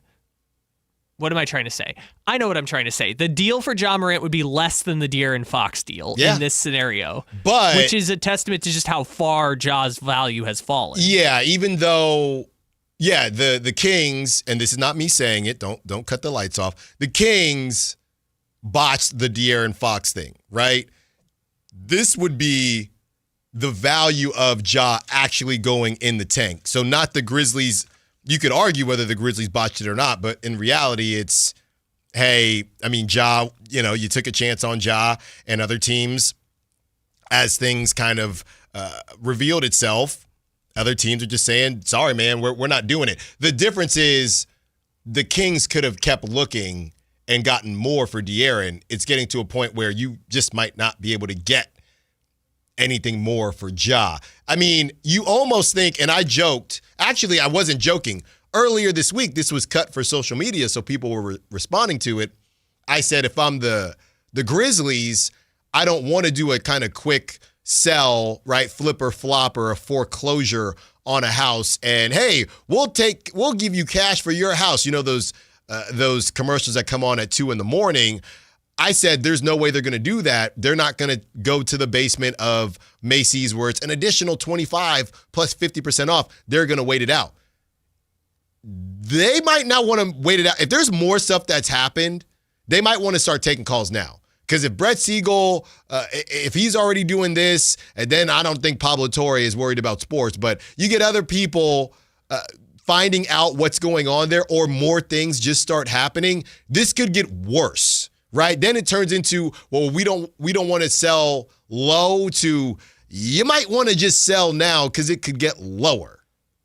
Yeah, but if the De'Aaron Fox thing taught us anything, you can always just stash it to the offseason, right? Sure. In the offseason, and more teams might be willing to change rosters around. I mean, he's always got something bugging him, it feels like. So just kind of a pseudo, hey, Jaws Pinky is not feeling good, and we're just going to sit him. Like, especially if this thing is mega cooked for the Grizzlies and they're not in the playoff race. Like, we saw the Basketball Reference saying, like, there's a 6% chance the Grizzlies will make the playoffs this year. Mm-hmm. Like, if this thing ends up mega cooked for the Grizzlies, then just tell Ja to play. He'll be unhappy.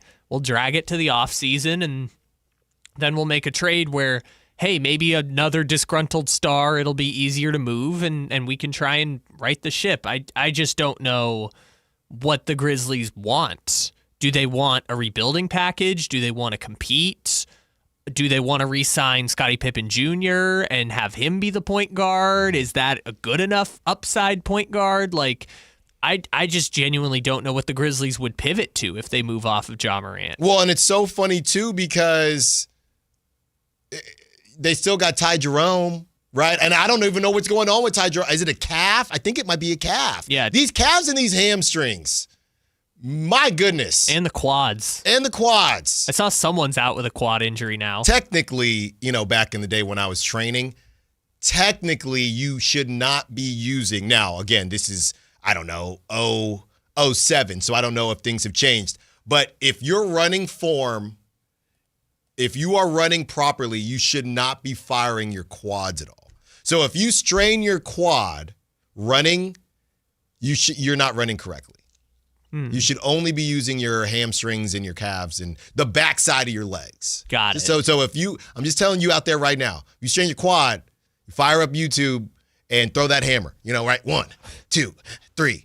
You throw the hammer. Just you got to run correctly. That's what they told me back in the day. I don't know if the science has changed. A long time ago. I've heard of basketball players tearing their quads, but it's a lot of like the stop motion. I think the stopping, the jumping, things like that, I'm just saying running wise for us normal folk out there. So real quick from Real GM, and Real GM, they always, just have little bits and pieces here or there. Rival teams watching Jaren Jackson's availability if the Grizzlies rebuild. Yeah, I'd say so. Yeah, you want an all-NBA forward who can block shots and not rebound? That's the guy who always says, I'm also monitoring, I don't know, whoever's the famous singer now. I'm also monitoring Beyonce's availability, just in case. Yeah, this is the guy who I do enjoy. Every time he goes on social media, he says, like, hey, Sabrina Carpenter, do you mess with guys who make $18.50 an hour? And then every few months he'll change it to, do you mess with guys who make $19.50 an hour? Yeah. $21.50, and he progressively gets a raise. Yes, I too would like Jaren Jackson Jr. if the Grizzlies tear it to the ground. They're all monitoring. When we return, I want to have some fun here. So I did some homework last night, right? And with everything that's happened, if the Kings make the playoffs, remembering all the people and what they had to say about your Sacramento Kings, if the Kings make the playoffs, could this actually go down as one of the best NBA stories ever? I'm not kidding. Think about what they were saying about your Sacramento Kings. If they make the playoffs, could this be the dodgeball, one of the best underdog stories in the history of the NBA? We have other underdog stories to compare it to. And you tell me if that could be the case. Allen Stiles, Sactown Sports. This message comes from Viking, committed to exploring the world in comfort. Journey through the heart of Europe on an elegant Viking longship with thoughtful service, destination-focused dining, and cultural enrichment on board and on shore. With small ships that bring travelers closer to the destination, there's more time to explore. And every Viking voyage is all-inclusive, with no children and no casinos. Discover more at Viking.com. I joined the military for my kid and his mom. I miss my son a lot. One of the things with the military is tobacco, but that's how a lot of people try to deal with mental issues. Everyone's vaping constantly. After my first hit of a vape, I was hooked like that. Once I got back home from my deployment, I caught my son trying to hit my vape. That was it. I had to quit. Isaiah started vaping to try to deal with stress and quit because of his son. Learn how he and other Californians are rising above big tobacco at undo.org. Progressive knows road trips without your pet can be tough. Hi, this is Next Stop Dog Boarding. Hi, it's Scott again. How's Squeaks doing? You can tell if he's stressed by his eyebrows. Oh, and his breathing should sound like this. Scott, Squeaks is exactly the same as last time you called. Okay, let's talk in 20 to see if anything's changed. With Progressive, your pet is covered up to $1,000 in vet bills in case of a car accident. So next time, you can take your pet with you.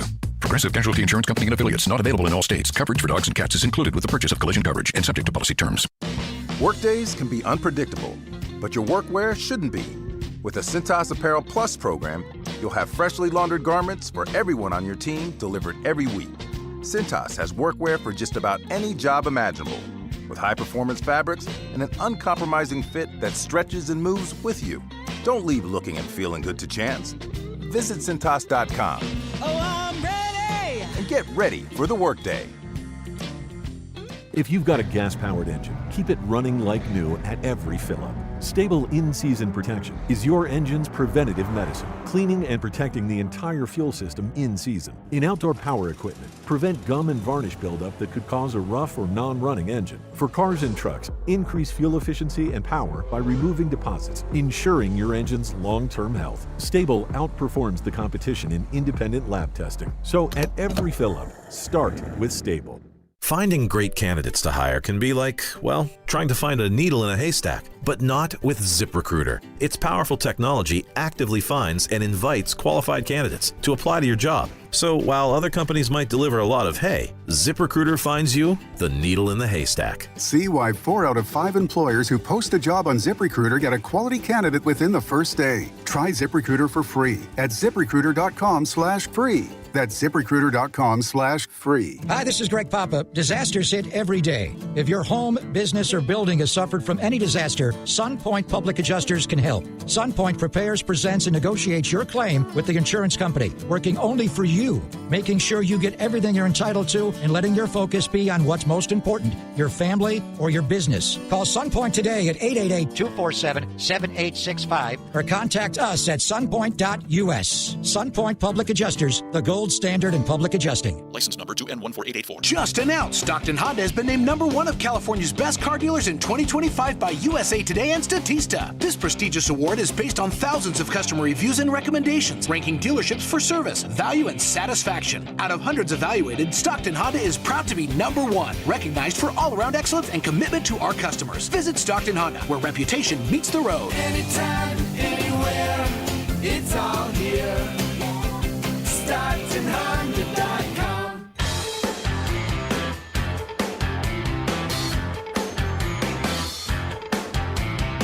Allen Stiles You can join the show by texting 916-339-1140. on Sactown Sports.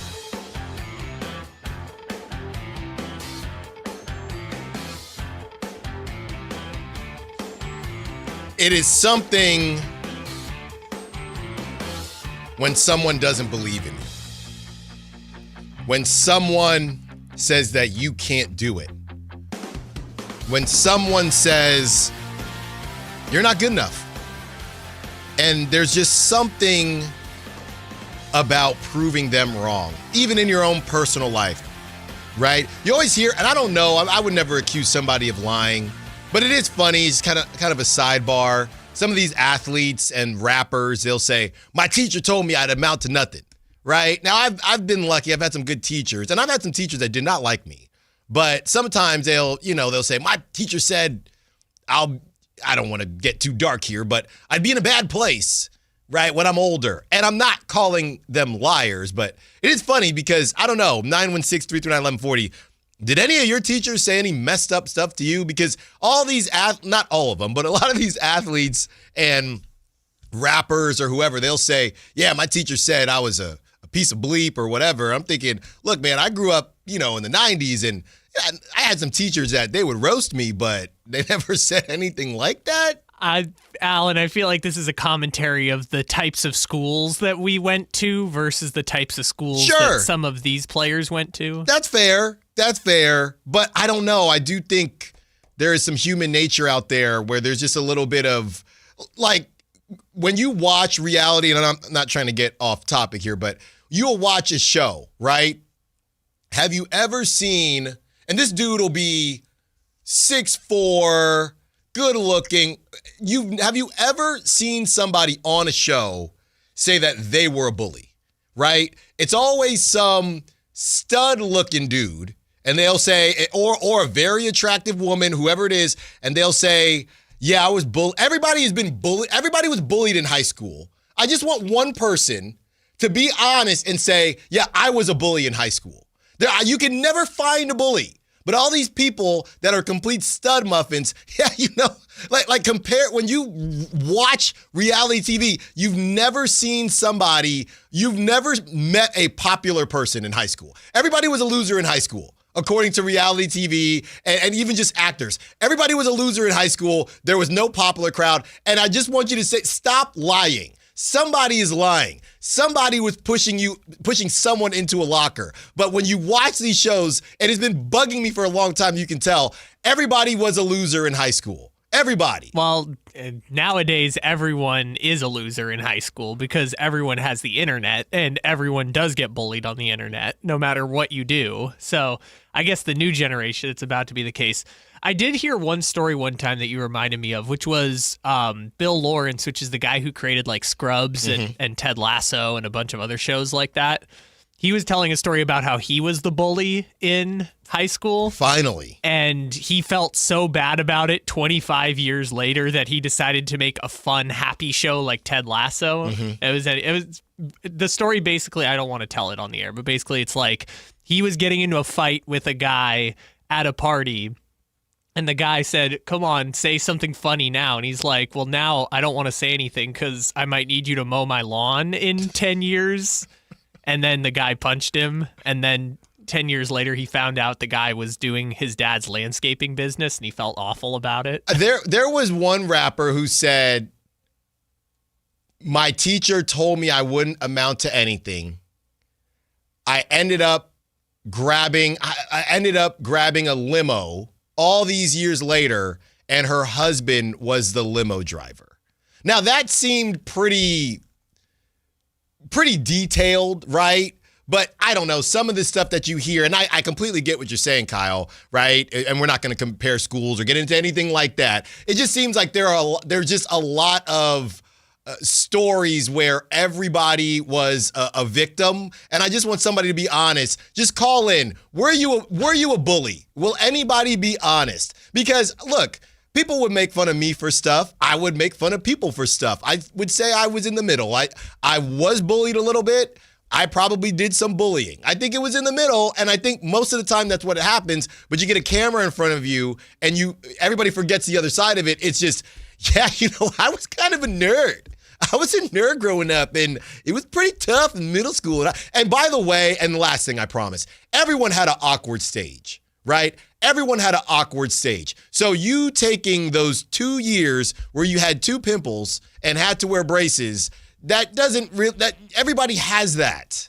Everybody has that. So maybe this is where the generational divide is kind of breaking down, because the stereotypical like nerd, jock, whatever situation kind of has all been blended together now.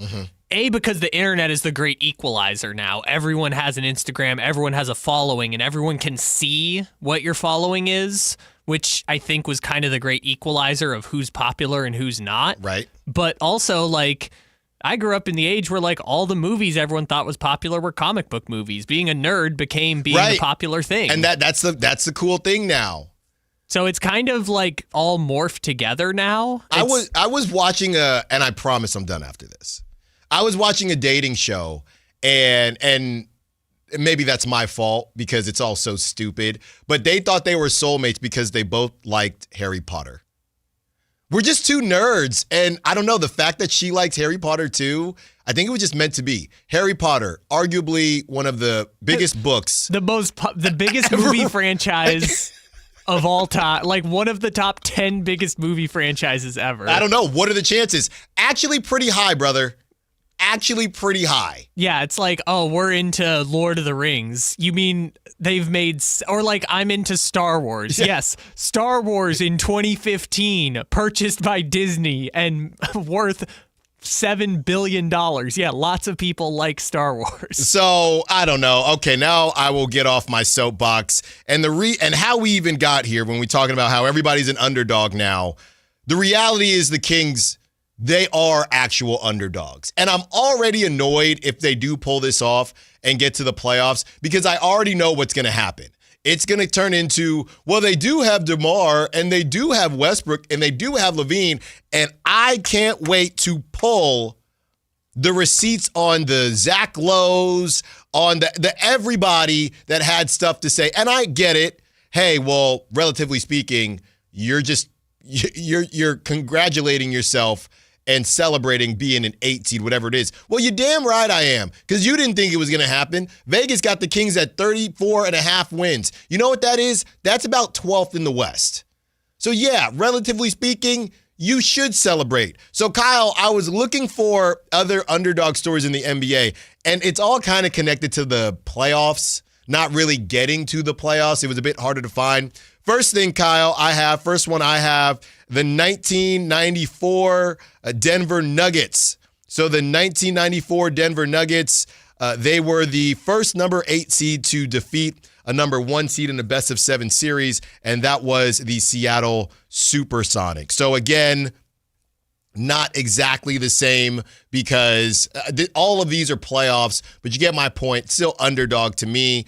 The 1994-1995 Houston Rockets, NBA champions, they eliminated Utah, Phoenix, and San Antonio to return to the finals. Olajuwon schooled a young Shaquille O'Neal as Houston shockingly swept Orlando. Houston never once had a home court advantage and was an underdog in every series. See, this one, people always use this as the example of like you can win a championship. They were the 6th seed. Yeah, they were the 6th seed.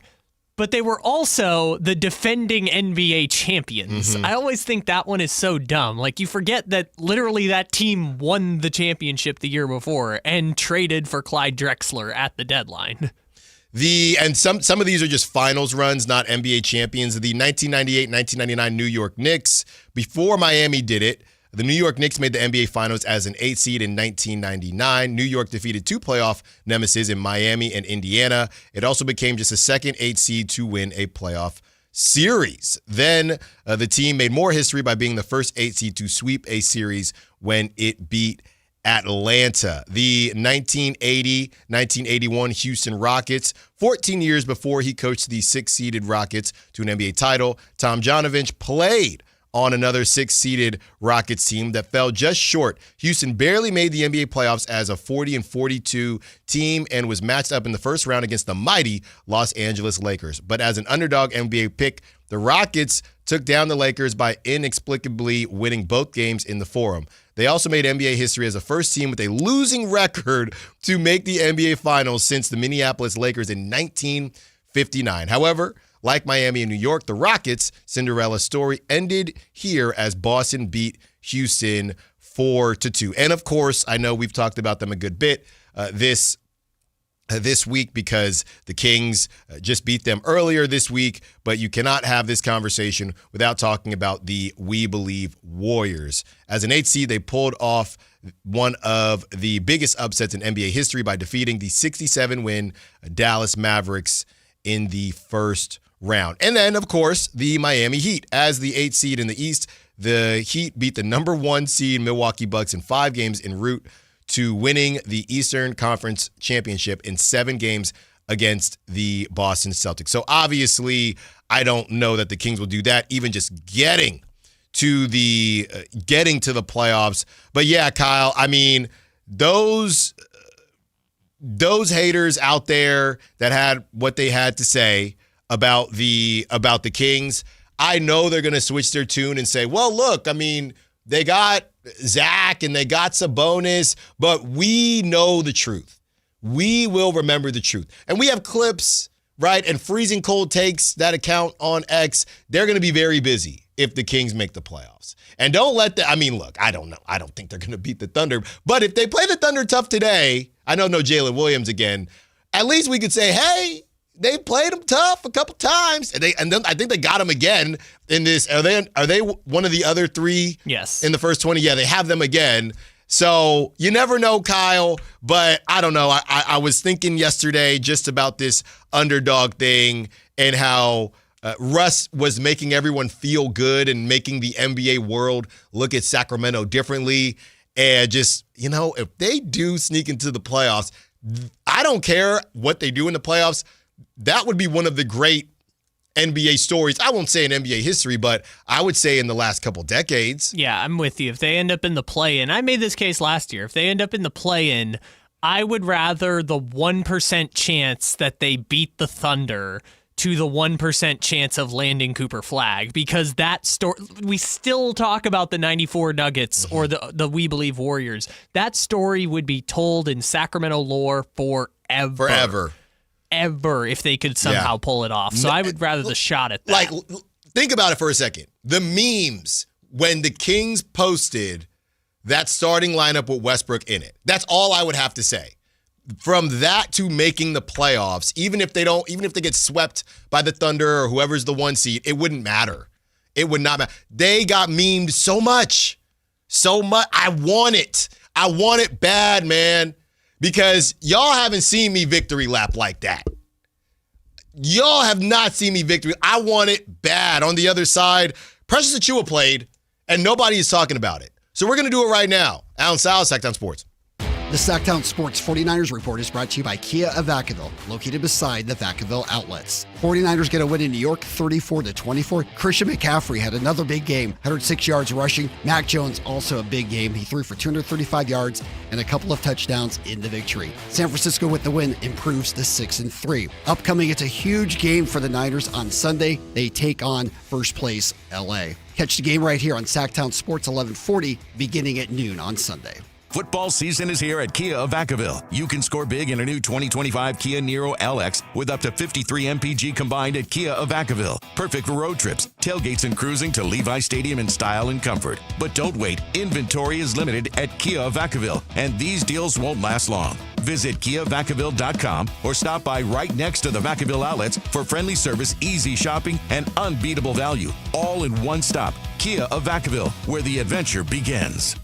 At Valley Strong Credit Union, we know that local businesses are the backbone of the Central Valley, investing in our neighborhoods, boosting the economy, making the Valley stronger. But when it comes to their finances, where can they turn? A big bank that just sees another number? That's not good enough. Valley businesses deserve Valley support for payroll, credit, cash flow, and everything in between. Valley Business is Valley Strong. Learn how our cash management services can support your business at valleystrong.com. Around here, Maverick is more than a name. It's who we are. My dad climbed power poles for a living, and he taught me to keep homes running when it gets cold. This November, donate 5 canned foods to our holiday food drive and choose a furnace tune-up or an electrical safety check. We'll collect your cans at the appointment and keep your heat comfy and your lights steady. So the only thing whistling is the kettle, not your ductwork. Visit callamaverick.com. Limited November appointments. Some restrictions may apply. This is the story of the one. As a maintenance supervisor at a manufacturing facility, he knows keeping the line up and running is a top priority. That's why he chooses Grainger.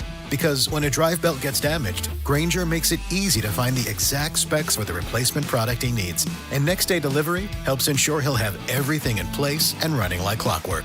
Call 1-800-GRAINGER, click Grainger.com, or just stop by. Grainger, for the ones who get it done. Guys, it's time to know your numbers and what they mean. And right now, Revive Men's Health is offering a $400 comprehensive wellness panel for just $99. Free if you start treatment. Offer ends November 30th. Book today at revivemenshealth.com. Must medically qualify. Terms apply. Contact us for full offer details. When the Kings light up the court, Sacramento lights up the night, and it all leads to Revival at the Sawyer. All November long, show your Sactown Sports app and enjoy buy one, get one half-off beverages. From pregame anticipation to postgame celebration, Revival is the rooftop for true fans with elevated views, unbeatable energy, and that signature Sacramento spirit that connects us all. Revival at the Sawyer, where the city and the team both rise. Reserve your table today at revivalsacramento.com. Offer valid once per visit per person. Sacramento Chrysler Dodge Jeep Ram has the biggest selection, the best prices, and unbeatable customer service. Check them out online, sacsuperstore.com, for the guaranteed lowest price on Chrysler, Dodge, Jeep, and Ram. Open until 10 o'clock and right across from Hagen Oaks Golf Course. sacsuperstore.com.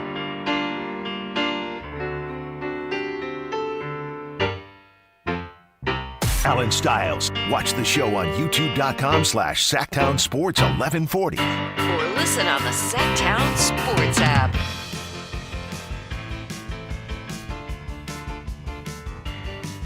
Allen Stiles, Sactown Sports, taking you up to 2 p.m. And we didn't see a ton, but we did see him, and nobody really had much to say. One game. Okay, and in that one game, he took 2 shots. He had 4 points. He didn't miss. Field goal percent with 2 layups. So he has not missed a shot yet. One that looked like it was an alley-oop, and he couldn't throw it down, so he wanted to. Collected it. Only 9 minutes. He had 3 rebounds in those 9 minutes, though, and a block in those 9 minutes. Did have a turnover.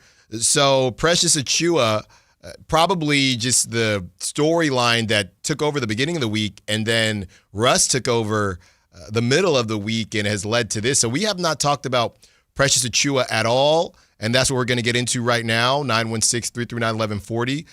If you want to be a part of the conversation, what did you think about Precious? I know it was only 9 minutes, but Kyle, I will say this. I don't remember him looking as forward-y. Maybe it was the position that he was playing on the Knicks, but he was I think he was maybe trying to find his place with Sabonis, or when Sabonis didn't play, and even with Sabonis not playing, I guess with Eubanks and his Maxime. Yeah, Maxime. He was out on the perimeter a lot and just trying to find where to go. So I don't know if that's how it'll look once Sabonis does come back, but yeah, he looked more forward. He looked I guess more athletic than I remember, and I don't mean that he didn't look athletic with the Knicks. He just looked more like a center with the Knicks, and he looked more like a forward with the Kings. I don't know if that was by design. It was only 9 minutes, so I don't want to dig too much into it. But my initial thoughts were, oh, this guy, and even just from a size perspective, if I may, this guy's a forward. He can play center, but this guy's literally Isaac Jones. I mean, this guy is literally a more seasoned, more refined Isaac Jones that just doesn't attempt to take threes, pretty much. See, that's what I'm struggling with the Precious Achiuwa of it all, is like they need him to play alongside another big, but he's can't play center on this team because all they have is centers. So either Eubanks is going to have to play the 4 or he's going to have to play the 4.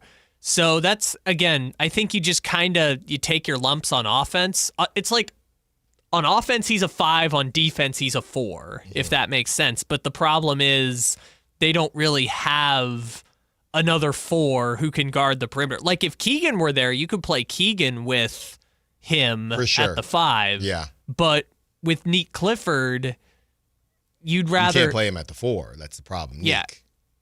Exactly, right? You'd have to put another big in there, which, honestly, like, I don't remember the minute distribution, but I feel like Precious and Maxime might make sense together, but then what are you sacrificing on offense? Well, Maxime has to actually stretch the floor, and that's a separate conversation. We talked about his hitch. I call it the hitchy woo-woo. But Maxime, he stretches the floor in theory, but we haven't seen enough to – he had a good game, don't get me wrong, against the Warriors, but as far as Maxime being that mini marketing like we've talked about, he ain't there yet. And that's okay, but – Yeah, somebody like Precious, he looked, and of course he's going to look out of place. He only played 9 minutes, but yeah, he was almost forced to be out on the perimeter, and he's thinking, brother, what do you want me to do with this, right? I mean, it reminds me of when people give you something, my toddler, right? There's a running joke that toddlers just give you gifts that you don't want, right? And obviously I'm a girl dad, so sometimes it'll be a Barbie. Sometimes it'll be, we had to get a gecko out of the garage last night. That was a lot of fun. But she'll just give me random stuff, right? Like she hasn't been feeling well. She blows her nose and wants to give me the tissue. And she's 2.5. She knows how to throw the tissue in the trash. What are you giving me this for? I don't want your nasty tissue. Go throw it away. And she said, I don't want it. Go throw it away, right? What do you want me to do with this? Precious Achiuwa on the perimeter. What do you want me to do with this? Yeah, I guess you just take your lumps on offense. Because the reason Precious Achiuwa is here is to guard Julius Randles and Hartensteins and Filipowskis. Like, that's the reason you bring in Precious Achiuwa, is for defense and rebounding. And then you just kind of take what you can get on offense. Which, by the way, the Knicks concluded at a certain point, like, yeah, we don't really need you and Mitchell Robinson on the floor at the same time. That's redundant. We'll just run Mitchell Robinson and you can sit on the bench. Yeah. But when they had Julius Randle and Mitchell Robinson was starting, Precious made more sense as the backup to Mitchell Robinson. Yeah, so I think to your point with Hartenstein, and I think we saw Domantas Sabonis still questionable tonight. Questionable.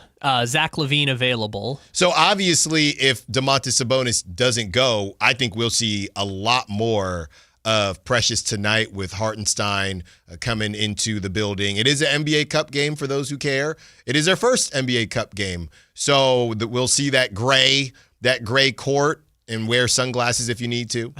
I mean, there's no color to it anymore. It's just the same gray that they always had. If gray could be bright, it's a bright gray. There's a lot of lights going on there. So if Domantas Sabonis doesn't go, I think we might see 15, 20 minutes of Precious Achiuwa, because I don't think Eubanks got the requisite tool set to take on Hartenstein. And it's going to be, and I'm not saying that, Precious is light years ahead of him in that way, but that is kind of his calling card. It's going to be a group effort to get it done if Domantas Sabonis doesn't play. So I'm expecting to see more Precious Achiuwa tonight than we saw against the Warriors. Even though Domantas Sabonis did not play against the Warriors are running 5 out half the time with Quentin Post and then Al Horford, who also stretches the floor. So Hartenstein, they both of them are saying, "What you want me to do with?" Hartenstein is not on he's up there to set screens. You know what I mean? That's it. Offensively, he is not really going to break there unless he's going to the foul line to set a screen. Do we think we're going to see Maxime Reynaud at all tonight if Sabonis plays? Because if Sabonis plays, I don't think so. That's what I kind of assume. Because with Sabonis out, it seemed like Eubanks and Reynaud kind of alternated minutes for the most part. It was like Eubanks played 32, Reynaud played 15. There was probably 50 seconds where they were just running Precious by himself. But yeah, it seemed like Maxime and Eubanks kind of alternated time. I assume Eubanks and Sabonis will alternate time. And then I kind of think Precious Achiuwa is in whatever role Dylan Cardwell was playing at the start of the season. Yeah. Which, funny enough, I say the best case scenario for Dylan Cardwell's career is like a Precious Achiuwa. So I think Precious Achiuwa at this point just does the Dylan Cardwell role better than Dylan Cardwell. When we return, look, I was tough on the Kings, even though they did play a good game again. And honestly, Kyle, we went through that whole segment. We didn't even bring up Chet. We did not even bring up Chet. The big oxtail? That, were you looking for? Oxtails, bread, it's almost that time. Cornbread, greens. It's almost that time, baby. We need to, I don't know how we submit these things, but we have to get the big oxtail as a nickname for him on Basketball Reference. It's almost time. And by the way, I had oxtails a couple weeks ago. I know we try not to give free promotion here, but Fixins in downtown Sacramento. Oh my goodness! Oh my goodness! Cornbread. It's just so good. It's just so good. So look, all right. I won't do any more. On the other side, we are discussing why the Kings have a better chance tonight than everyone may be giving them credit for. And we will discuss whether or not the Niners should have made a move. And internally, there was disagreement on it. Allen Stiles, Sactown Sports. This is the story of the one. As a safety manager at a manufacturing plant, he does everything he can to keep his coworkers safe. From finding ways to reduce risks to keeping safety supplies in stock. And for that, he relies on Grainger. Grainger offers a broad range of quality products and next-day delivery, so he can always play it safe. Call 1-800-GRAINGER, click Grainger.com, or just stop by. Grainger, for the ones who get it done. Black Friday savings start now. Get your best deal through the end of the month at Folsom Lake Honda, your one-stop Honda shop. With Black Friday savings during Happy Honda Days, own or lease your new Honda Accord or Civic today. Your one-stop Honda shop. As a family-owned and operated dealership since 2009, customer service is our #1 priority. Our customers love doing business with us, and you will too. Folsom Lake Honda is your one-stop Honda shop. Folsom Lake Honda. Visit us at FolsomLakeHonda.com. Your one-stop Honda shop. With 25 award-winning years in Northern California, Ashton & Price is your local injury law firm. Pro attorney tip: if a firm presents as local but they're in LA, red flag. If your first consultation is not with a lawyer, big red flag. At Ashton & Price, your first consult is with a local attorney, and if serious injury prevents travel, a lawyer will come to you. Still not enough? George Washington's my uncle. At Ashton & Price, no red flags, just red, white, and blue. Remember, for the best advice, don't think twice. Call Ashton and Price. Hello, I'm Frank Conklin with Retirement Security Centers with a weekly economic update. Social Security's announced a 2.8% cost of living increase for 2026 for an average of just $56 per month. Some are concerned that we may not be using the right measure of expenses to set these increases. Some Democratic lawmakers are asking to use the Consumer Price Index for the elderly, which includes more items relevant to seniors. A $1,000 benefit indexed under the current rules from 2025 to now would be $1,601 today and $1,622 using the CPIE. The change would not add much to seniors' pockets, but could see an 11% faster spend down on Social Security trust fund assets. Payrolls rebounded in October with private payrolls gaining. This week also saw the Supreme Court possibly decide that the current tariffs are not legal. If the tariffs are reduced or eliminated, it could lower inflation and drive interest rates lower. How might this affect you or your family? Please go to frankontheradio.com to schedule an appointment, watch videos, and receive market updates. I'm ready to help you start your journey so you can define your future. Securities and investment advisory services offered through Mosaic Wealth, member FINRA SIPC. Mosaic Wealth is separately owned and other entities and or marketing names, products, or services referenced here are independent of Mosaic Wealth. KHTK HD1 Sacramento, KYMX HD3 Sacramento. From the Power Business Technology Toshiba Studios, Sactown Sports 1140.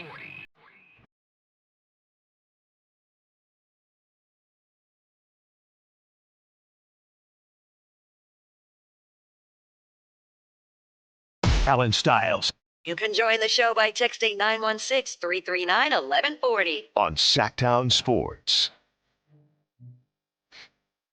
2 hours down, 2 to go. And since Kyle always wants to give me a hard time because I said that we're going to win this hitting your brakes competition, it's 11:57, man. We're giving you that equates to 3 extra minutes of an already long segment, 30-minute segment. No other show at this station is doing that. No. I mean, there's no other show. Carmichael Dave would never even dare. Carmichael Dave is taking content away from you. Carmichael Dave wouldn't have even broken yet. No, literally. By the way, this means you still have 2 minutes and 3 seconds to text in net if you want a chance to win. The 11 o'clock keyword, secret keyword or code word is net. If you want to be sitting courtside to see number 3 UCLA take on number 6 Oklahoma women's basketball at Golden One Center Monday, November 10th at 7:30. That's a pretty cool Monday. If I may say so myself. You know what I thought about with that is the Kings play Tuesday and Wednesday. So are they going to put down a UCLA court for the game, or they're just going to play on the Kings court? I don't know if it'll say Kings or not. I don't know if it would say UCLA. I just don't know. It's not a tournament. There's no title. No, it's just a neutral site game. I mean, why make that staff go through that? Yeah, I don't even know what court you would put down. It's technically a UCLA home game. so I don't know. That seems, I mean, it's not even like the home. I could see if it was, I don't know, I guess Sac State if you wanted, or even Cal or something like that. But UCLA, why? Yeah, I don't know. But maybe they do. I know they have a really good system on switching those things around. But now you got Disney on Ice, and there's already a lot of switching. Well, they had to switch the court from Wednesday to today because it's the in-season tournament. Yeah, there's no way. That's a lot of switching. But you never know. If you win, you let us know. 916-339-1140. Text in net, and that's about to change to a new code word once we hit 12 o'clock. We ended the last segment, and I did feel good about how the Kings played. I know I was tough on them at that time. But once I watched the Thunder take on the Clippers, no Kawhi in that game, and no Jalen Williams still for the Thunder, I did feel a little bit better about it. And Chet being back does change a little bit. But the Kings, they did do some good things against the Thunder. Funny enough, tell me how Shea got to the line twice, only twice, in that first matchup. He did not hit his line. His line was 31.5. He was at 31. But Shea, he only had 4 assists. He had 9 rebounds. They really let the others do their thing. Lou Dort, who is questionable tonight, he had that dagger 3 at 13 points. Aaron Wiggins, he was a +6. He had 18 points. So I think that's maybe why I didn't feel good about it initially, because they didn't really play their best game and were missing Chet, and they still ended up winning. But with that being said, I think that the Kings did do some good things against Shea, right? And even though Chet does join, and Chet has that crazy the height advantage over a lot of the Kings players, Chet is still trying to find his way offensively. I'm not going to jinx it like Kyle likes to jinx things and say Chet's not going to do X, Y, and Z, because then he'll do it. But you could argue at this point, Chet might be more of a help to the team defensively. He might change the game more for the Thunder defensively than offensively. They are putting a lot on Aaron Wiggins and a lot on A.J. Mitchell, because Chet has been in and out. So Chet's going to get his 15, whatever. If Lou Dort doesn't play, basically swap that out. I would expect Chet to get his 15. I think it's defensively where Chet's going to show what he can do as far as blocking the basketball. But they did some good things, man. And Domantas Sabonis, I know the brother struggles against Hartenstein. But, and I know they're running double big, whenever it is Chet, and I know Chet's gotten a little bit stronger because he's been eating good, right? And Kyle, I know you got it ready. Oxtails, ribs, cornbread, greens. Hey, that's literally my order at Fixins. Okay, last time I'm plugging them. But oxtails, thank you. Ribs, thank you. Cornbread, but greens. Domantas Sabonis does handle Chet.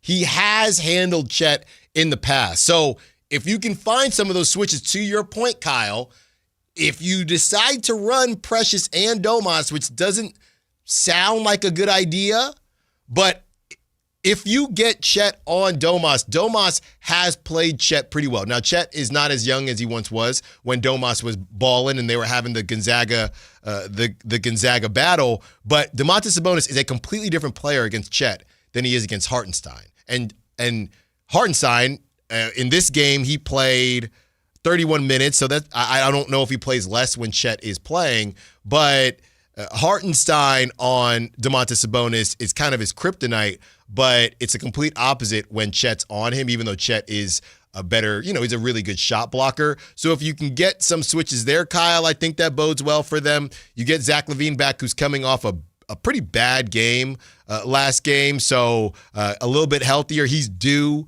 for a good one. Obviously, Russ balled out in this game too. Russ had 16 points, 9 rebounds, and 4 assists. So I think the Kings, the Thunder are just so chill, and I think they embody Shea. They're just very low key. They don't get too frantic. Meanwhile, that's kind of the opposite of how Russell Westbrook plays, you kind of force it on them. You kind of force the issue on them. Yeah, obviously the Kings aren't going to be favored in this game, especially with Chet coming back. But Malik, he only had 9 points in that game. He played 26 minutes. He did not hit a three. They were 10 of 29 from three-point land. Devin Carter got his 9 minutes. Keon Ellis, he had 12. So the Kings didn't play great either, I guess is my argument. Well, I think they played just about what you expect against the Thunder defense that last year had the highest defensive rating since 2022 in the NBA. And by the way, this year they're better than last year on defense. Like right now, they are a better defensive team than the best defense of the last 4 years. Last note, no Isaiah Joe last time. And I know somebody is thinking, what does that matter? But I mean, Isaiah Joe, I know he got kind of banged out the lineup in the playoff run because of Case and Wallace, but they just switched I still can't tell the difference between these guys until they say their names, but they got another one, is my point. They got another one. If it'll help you tonight, there's no Aaron Wiggins. He's out. That's huge. Is it? That is, Kyle. He's like the fourth defender. No, I'm not talking who cares about defense. I'm saying he had, what do you have, 18 last. Kyle, he's been, because Chet's been in and out, he's been their second option offensively. Okay, well, slide him out and slide Isaiah Joe in. This is just annoying to me. I know, it is. But maybe no Lou Dort? He's questionable right now. No Dort, no Wiggins, add Chet, add Isaiah Joe, probably cancels out. But we can sell it as the Kings having an opportunity. So then you've got the same shot as last time, which... Pretty much. I want to just throw out some numbers about the point about slowing down Shea, which was... Obviously, the free throws and the three-point shooting are the things that are easy to point to. He only took 2 free throws, 1 for 5 from the three-point line. He literally has gone for 30 in every game this year except for one. In that game, he had 23. So Shea, you can just chalk up for 30, but I think the important thing is how he gets to the 30 is more important for how your chances are of beating the Thunder go, which brings it back to the Chet and Hartenstein stuff. Like, the zone defense worked really well against them. I think they should run some zone defense where Sabonis is switching between Chet and Hartenstein depending on who's getting down into the lane. Instead of forcing Sabonis out to the perimeter, guarding one of them, I kind of think they should just run the zone defense because Chet's been struggling from the three-point line, and Hartenstein we know doesn't shoot anything other than just those push shots from 7 feet or alley-oops. So I kind of like them running a bunch of zone defenses against them. And regardless of whether it's Clifford or Achua or whoever else is playing the wings, like I think you can kind of get away with it a little bit more if you run a zone. Last game, they shot 31.8% from three. They were 14 of 44. And Aaron Wiggins being out, Aaron Wiggins was 4 of 10. So that's a 40%er right there. Lou Dort only had 1. He was 1 of 6, but that 1 was essentially the dagger. Alex Caruso was 2 of 5. Jalen Williams, I don't know how the heck he got up 6 threes, but he was 1 of 6, good for 16%. So, yeah, I think that's probably the way to go. Chet, I really did think Chet was going to be further along, not just offensively, but shooting the 3 ball. And as much as I'm getting on, and I know he's a great shot blocker and can handle the basketball better than Maxime, but as much as I'm getting on Maxime, you look at a guy like Chet, who that was kind of supposed to be his thing, right? He could stretch the floor like some of these other bigs, and he's motivating Victor Wembanyama to win a chip and all this stuff. He is 40% from 3 for this season, Kyle, in 5 games. He's at 37 for his career. So I guess, I mean, it's just the volume. It doesn't feel like he's taking as many threes as we thought he was going to take. Last season, he took 3.6. The season before that, he took 4.3. This season, he's taken 5. So it feels like maybe he's forcing the issue this season. Why? Because the good Jalen Williams isn't playing. So I would expect to see Chet get him up today, unless he feels like he's got an advantage in the post. See, I hadn't followed up since the last time they played because I remember when they were in the playoffs last year, he was like a 28% three-point shooter, and then I'd have to look it up again, but I think he shot 15% from 3 in the finals against Indiana. So if Chet's taking the threes and hitting the threes, then that kind of changes the game for him, but like in the playoffs, obviously they'd only played 3 games prior to playing the Kings. But like in the playoffs last year and the small sample size this year, it looked like he was kind of struggling at the 3-point line. So if he's worked that out in his game, I mean, yeah, the ceiling is the roof for Chet. I mean, you're talking about an all-star in the West, no question. Even without the 3-point shooting, you're talking about an all-star in the West. Yeah, and he kind of got left on an island, even though they won. He was the guy. He was kind of the Mookie Betts of the Thunder, where he wasn't hitting, if you will. He was not scoring, but he was doing other things defensively, keeping the Thunder in a good spot. And I think he had one good game, similar to Mookie, that had a good game at the right time. So, yeah, we're going to guess the spread later in the show. But at the very least, the Kings, they had somewhat of a good game plan to keep the Thunder at bay. They're just the Thunder. You throw in Chet, you remove Aaron Wiggins. We'll see what happens with Lou Dort. So it's going to, and you add in Isaiah Joe. It's going to be tough, don't get me wrong. But that's why it's kind of turned from being annoyed to being even impressed that the Kings did have a good plan against the Thunder, even if they weren't able to get it to the finish line. Yeah, just following up on what I said, he was 3 for 19 in the finals, Chet was, from the 3-point line. So if he's gotten better, he's gotten better. But I mean, he's 37% for his career. He was just off. Yeah, exactly. And 29% for the whole playoffs. It just wasn't there, but they didn't need it to be there. Well, they kind of did. I mean, they almost lost. I shouldn't say they didn't need it. I mean, Halliburton was cooking. Yes. So he's at 4 attempts a game for his career, 4.1, which I guess that's higher than I thought it was. I just thought he'd be more. It just doesn't feel, when I watch him, he just doesn't feel like he's as much of a threat out there as he was kind of advertised to be. But 4 a game is a good bit. I mean, the Thunder are just so good, though. Like, that's the thing that's tough is, like, you can take out Jalen Williams, and they actually, I mean, their offense has been down, down, air quotes. They've gone from, like, 3rd in offensive rating to 6th in offensive rating. But like, the offense is down without Jalen Williams, but somehow their defense gets even better because you slide in Caruso and Cason Wallace, and they just have so many good defensive players that it just makes it hard to say, like, even if the Kings run the zone and even if they don't foul Shea and he only gets to 30 points, but he's, like, crawling there at the end, even if they have the good game plan against Shea, you're going to have to be able to score against this Thunder team. And the Chet Hartenstein duo with all the lengthy wings, which I know Aaron Wiggins is out, but you still have all the other ones. You know, it's just really hard to figure out how they're going to be able to score enough points. And in the first game, that was their problem at the end. 4 points in the final 5 minutes of the game was the reason why they lost. I know the Thunder scored a bunch at the end, and you had steals and Shea hitting the dagger 3, but 4 points in the final 5 minutes for the Kings in the first game against the Thunder. Well, it is the top of the 12 o'clock hour, and we have a new code for you. Friday Frenzy NCAA Women's Basketball Contest. Women's basketball comes to Golden One Center this Monday when the number 6 ranked Oklahoma Sooners face off against the number 3 ranked UCLA Bruins. Listen for the winning code word at the top of every hour for your chance to win a pair of courtside seats to see number 3 UCLA take on number 6 Oklahoma at Golden One Center this Monday, November 10th at 7:30 p.m. Your code word for this hour is HOOP. HOOP. That's HOOP. Hoop. There it is.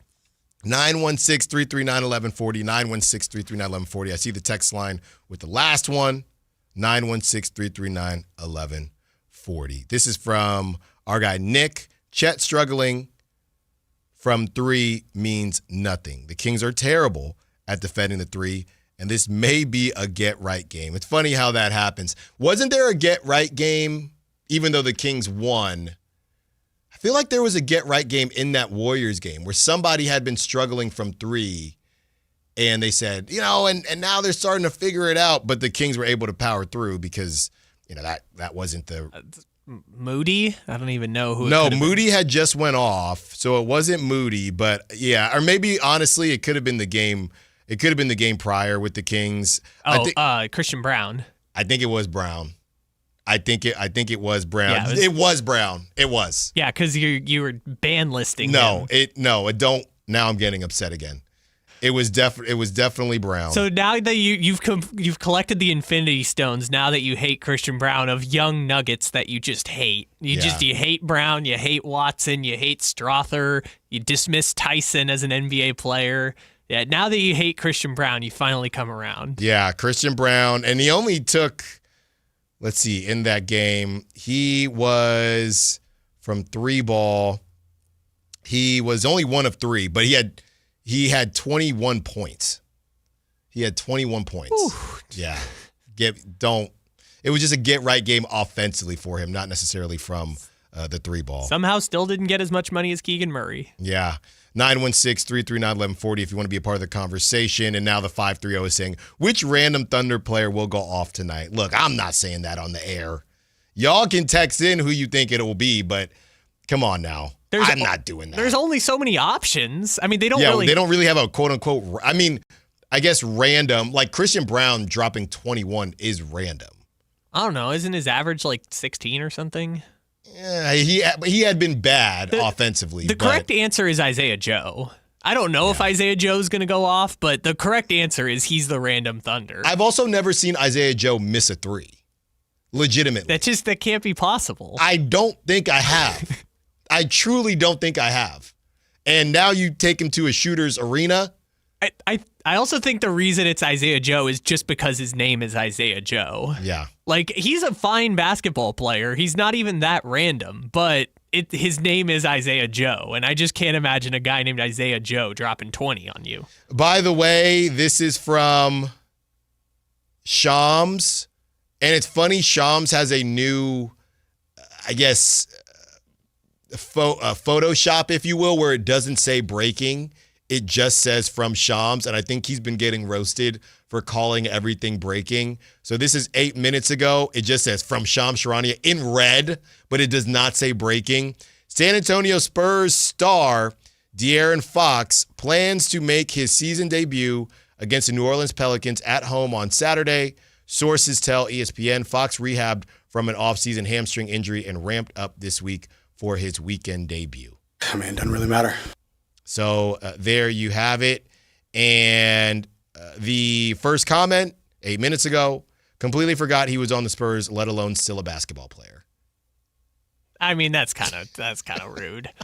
The Spurs are really good. Imagine how really good they're going to be when they get an all-NBA point guard. Here's a Kings fan. Spurs fans don't even want him. Come back home, King. So we have Kings fans begging for him. Someone else coming to stat pad against the New Orleans Wizards. No shame. Just no shame. Damn, we're calling them the New Orleans Wizards now? Yeah. The Wizards would love to have Zion.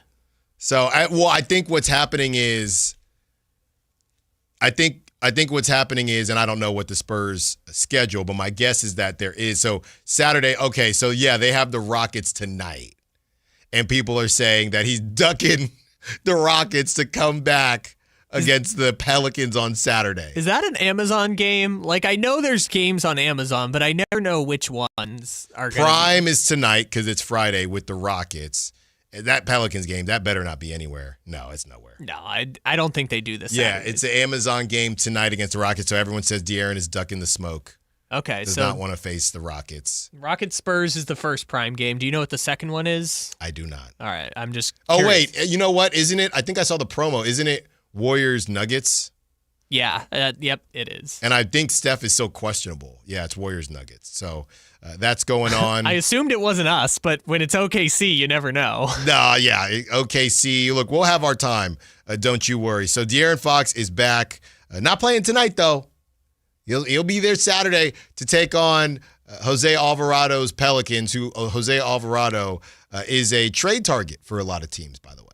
Okay, so you know how we talk about, like, what do other markets talk about? We joked about that with the Thunder. What do you guys even talk about on the radio? Mm-hmm. On New Orleans Pelican radio, which I know. Oh, Lord. I know they're probably talking about something else. But if in a world where there's a Pelican station that is as dedicated as we are to the Kings, do you think they're having the same conversation about Alvarado that we're having about Keon Ellis? Like verbatim, No. like should we trade him for a young player? For Anthony Black? Well, I just think it's different because isn't Alvarado got to be almost 30, if not already 30. I don't think he's that old. I mean, I still remember him in college. Is your point that he's being overvalued? Is that your point? Jesus, Jose Alvarado. Oh, sorry. I typed in Jose Alvarado and it gave me the Phillies player. He's 30. The Phillies Jose Alvarado is 30. Let's try the NBA Jose Is your Alvarado. point that 27. Is your point that we are overvaluing Jose Alvarado? I just think my point is you could just copy and paste the Keon Ellis, Jose Alvarado conversation. Like if the Pelicans are going to trade Jose Alvarado, it's the same conversation we're having with Keon Ellis. That you're not close enough, but he would really help a team that is that close to play offense defense. I don't know. I feel like Keon still has more in there than Jose Alvarado. I think you're probably not wrong. But it doesn't feel right. And that's no disrespect to Jose Alvarado. You're probably not wrong because we've seen him go off offensively, but that doesn't feel right to me. It doesn't. I just don't I guess Jose Alvarado is more of a point guard, so I guess he can handle the ball.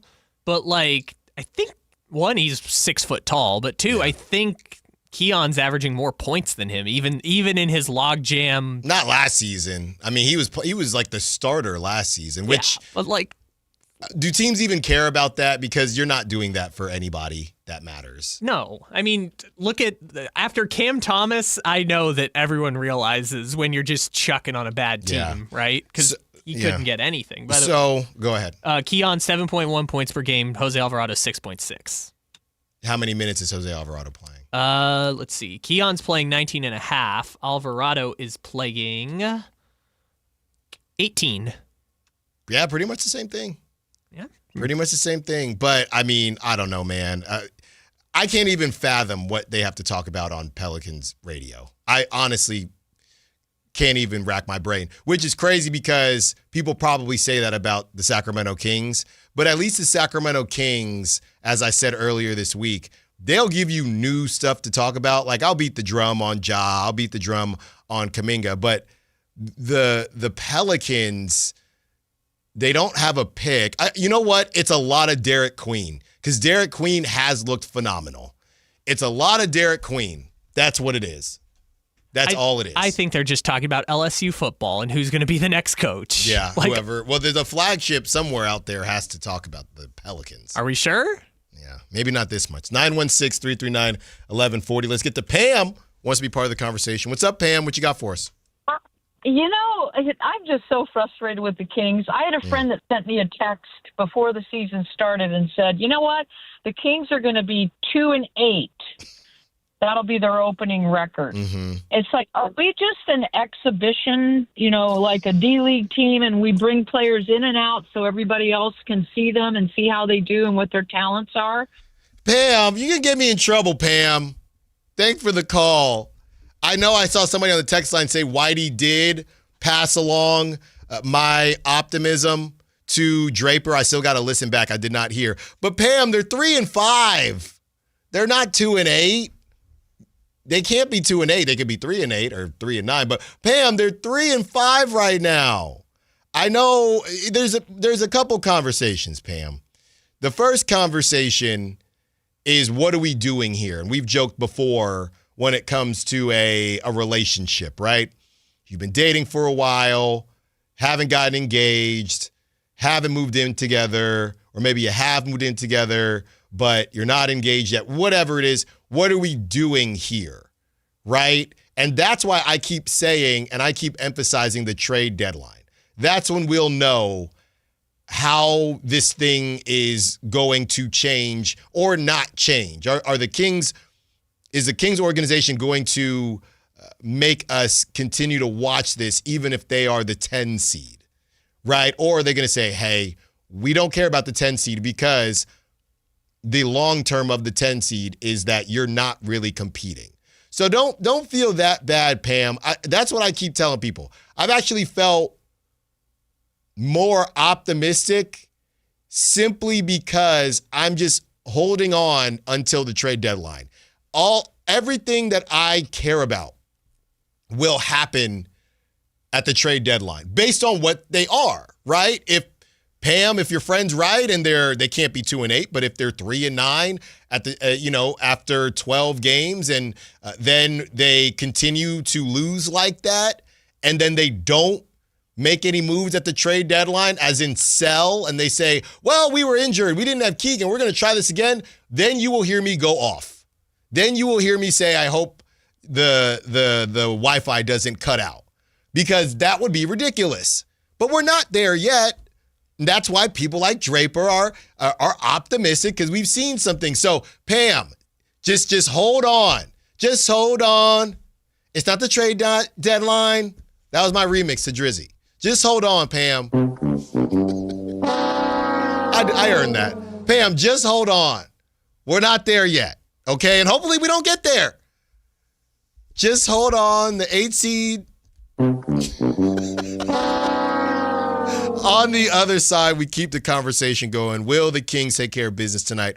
Also, John Lynch had something to say about why the Niners didn't make a move. Are you buying it, or did they miss out on an opportunity? Allen Stiles, Sactown Sports. The Drive Guys, weekdays 2 p.m. to 6 p.m. On Sactown Sports 1140. $5,000. That's the average amount of money people in the U.S. are now spending on gas in a year. $5,000. That's crazy. If you drive, you have to download Upside, the free app that gives you cash back every time you get gas. That's right. You can earn real cash back with Upside just by buying the gas you're already buying. You can literally start earning cash back today. I use Upside every time I fill up, and I've already made around $300. You're putting gas in your car anyway. Why not get real cash back? If you like free money, download Upside. I'm saving the cash I earn from using Upside to help pay for a vacation later this year. Download the free Upside app now to earn cash back every time you buy gas. Use promo code BOOST25 to get an extra 25 cents per gallon on your first tank. You can cash out anytime right to your bank, PayPal, or a gift card for Amazon and other brands. Just download the free Upside app and use promo code BOOST25 for a 25 cents per gallon bonus on your first tank. That's code BOOST25 for a 25 cents per gallon bonus. Hey, it's Carmichael Dave. I got to tell you, I am so excited to get this decking project started with Trex Decking and Railings. From the first time I stepped foot in the showroom last week,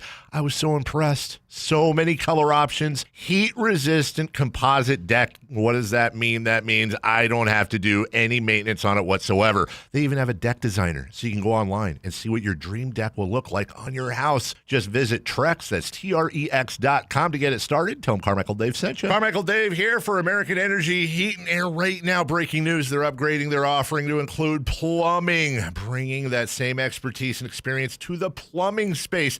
They're no longer just heat and air. They're now your American Energy Home Pros. You hear me talk about them as your second opinion partner. Now you can still get second opinions on any HVAC service or replacement, and now you can get a second opinion on any of your plumbing services. They'll come out to your house for free, and they'll give you a second opinion and almost certainly save you money. Oh, but wait, there's more. With winter coming up, how about a free furnace special? With full system installation, you're getting a free furnace, not a discounted furnace, a free furnace, and up to $4,000 in rebates while that funding lasts. So get there right now, 916-520-9990. That's 916-520-9990 or AmericanEnergyAir.com. American Energy, making the uncomfortable comfortable.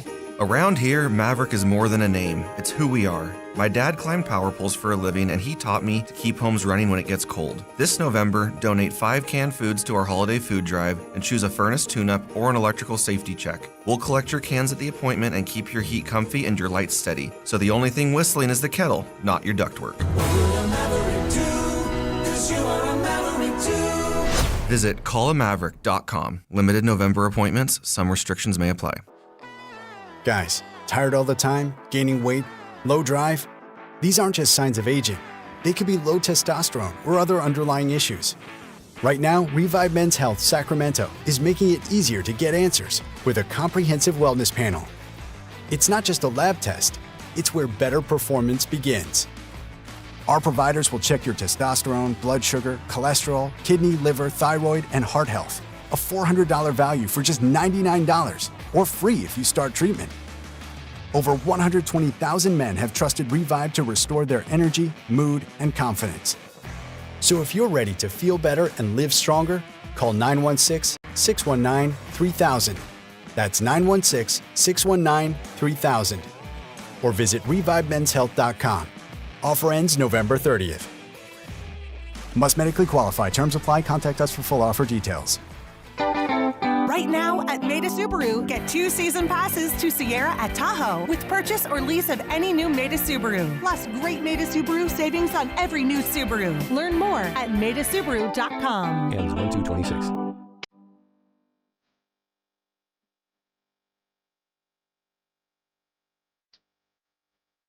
Allen Stiles. Watch the show on youtube.com/Sactown Sports 1140. Or listen on the Sactown Sports app.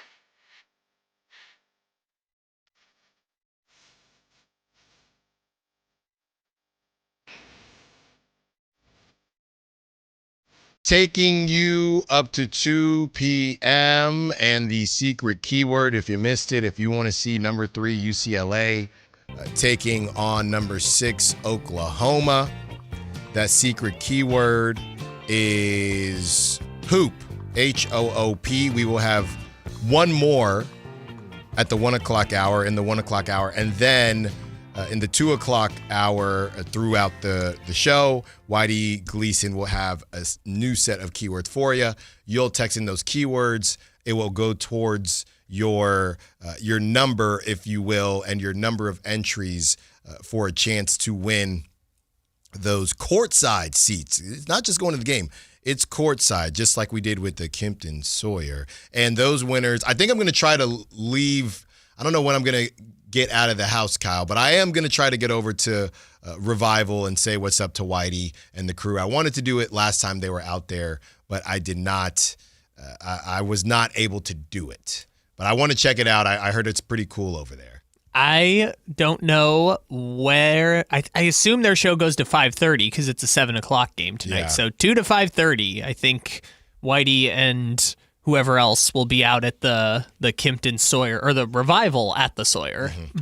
Yeah, so get on out there, say what's up to Whitey and the crew. I'm sure Jay will be out there, and it's going to be a good time. I'm going to try to make it out there, but if not, you can always slide by the media area and say what's up to your boy. Before we get into some NFL talk, yesterday was a crazy day.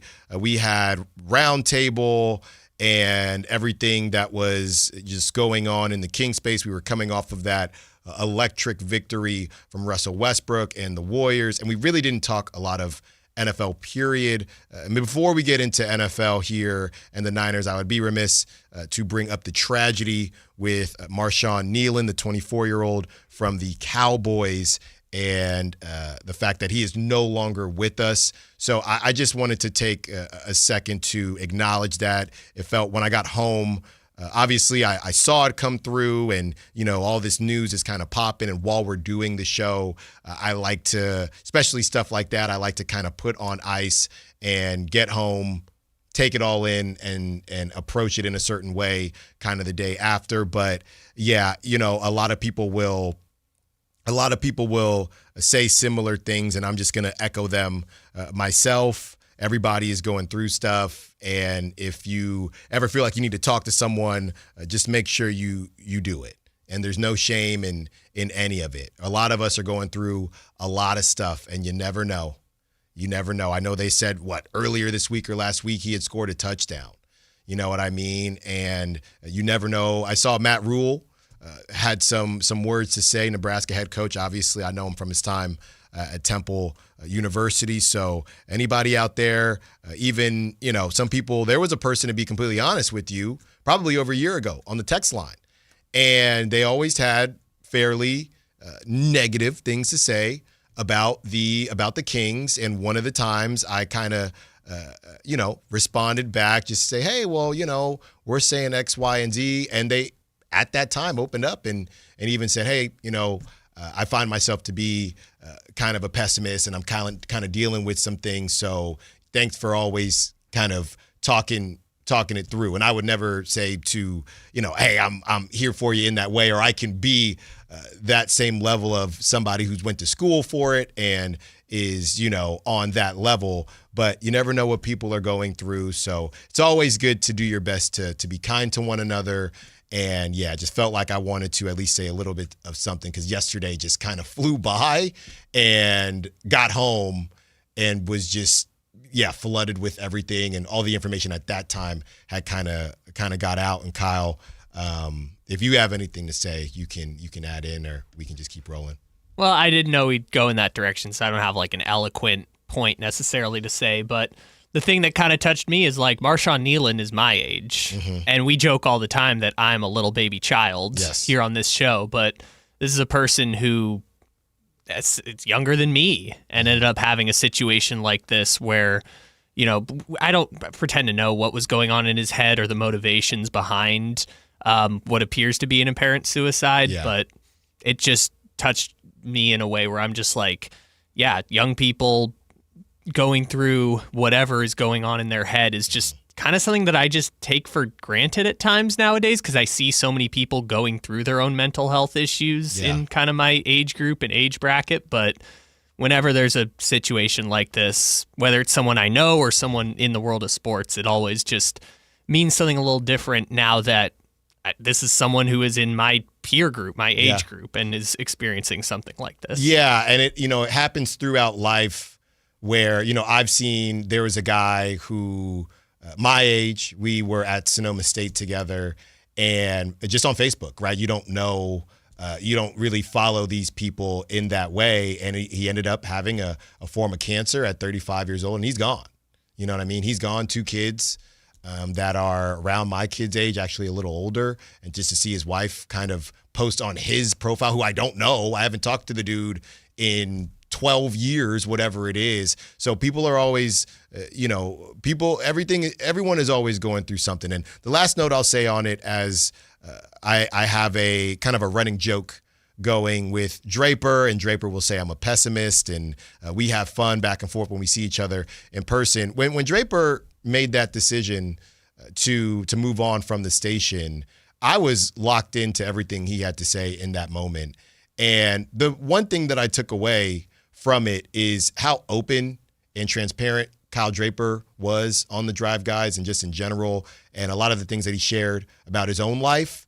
And just hearing that made me want to continue to, we can fly by, and if anybody is a talker, it's me, and we can fly by and talk Kings for 3 hours or whatever it is. But just to remember that the listeners, of course, you want to hear about the Kings, you want to hear who's on the injury report, but also just know who I am as a person, and as I'm trying to do this, trying to balance that. And I will say, as much as I give Draper a hard time, and he definitely gives me a hard time, I really did appreciate that from Kyle Draper in his kind of last monologue that day when he made the announcement and he spoke about it. So, we're always here for you. There's a lot of outlets available as well, and we are wishing the best to him and his family, talking about Marshawn Nealon and the tragedy that happened and kind of everything that broke yesterday. So just wanted to say that. Felt weird to just kind of gloss over it, especially now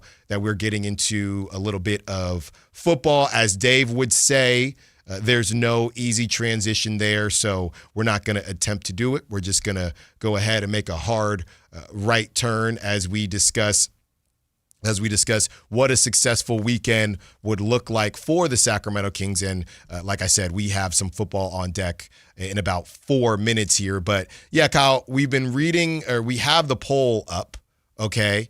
And the poll right now, you have how will the Sacramento Kings play this weekend against the OKC Thunder and the Minnesota Timberwolves? Beat the Thunder and the T-Wolves, 36%. And that right there, when you get caught up in the negativity, and I don't know if people are being sarcastic, but when you get caught up in the negativity of a lot of fans, this is where I go back to what Sean Cunningham said and how a lot of people, please don't. Here's Sean Cunningham. Who? I don't know. When you get back to what Sean said and how he thinks there's a lot of fans that don't have an appetite to tank, there are a lot of fans that are still optimistic. So 36% have that they will beat the Thunder and the Timberwolves. Again, are you being sarcastic or not? I do not know that. Number 2, or in second place, lose to the Thunder and beat the T-Wolves. I will be honest, that's what I voted. I voted lose to the Thunder and beat the T-Wolves because that keeps us on track for our 3-2. And then you get a huge showdown against the Nuggets, who will be facing the Warriors. Thank you to Ramsey, who texted me on my personal line. Thank you to Ramsey, who let me know that the Nuggets will be facing the Warriors again without Steph. There's something going around, man. It's about that time. I know Whitey gets on me and jokes because I believe in no more free plugging. We've done too much today. But, those, I guess those packets that help your vitamin C, they're supposed to bolster your immune system, and Whitey always rags me about it. Look, man, fine. Then drink OJ, pomegranate juice. I ate a kiwi yesterday. That's got vitamin C. There's something going around. All right, so Steph Curry is out. So on Prime, and Ramsey said, well, he's been on the injury report, so should not be a fine because he did not play against the Kings. Clearly, the dude is not feeling well, and there's been something going around. So just get that OJ right. Get the OJ right. I was super confused to hear that Steph was out for the game tonight because Draymond Green's available. So I just assumed if Draymond's playing, Steph must be back. Well, he doesn't have a choice because they will get fined. The national TV game, they're going to drag him out there. You literally, Draymond, we will get fined if you don't play. When we return, we will hear from John Lynch what he had to say as far as whether or not the Niners should have made a move and whether you agree with him or not. Allen Stiles, Sactown Sports. This message comes from Viking, committed to exploring the world in comfort. Journey through the heart of Europe on an elegant Viking longship with thoughtful service, destination-focused dining, and cultural enrichment on board and on shore. With small ships that bring travelers closer to the destination, there's more time to explore. And every Viking voyage is all-inclusive, with no children and no casinos. Discover more at Viking.com. I found out that one of my players was vaping, and I said, hey, right now's the time to be honest with me. He said almost everybody in my team was vaping. The next day, all the parents came in. I said, how many of you guys think that your kids are vaping? Not one of them raised their hand. There was a joint fight to make something better. We don't sit back and let it happen. Coach Sanchez is exposing Big Tobacco's playbook. Learn how he and other Californians are beating Big Tobacco at undo.org.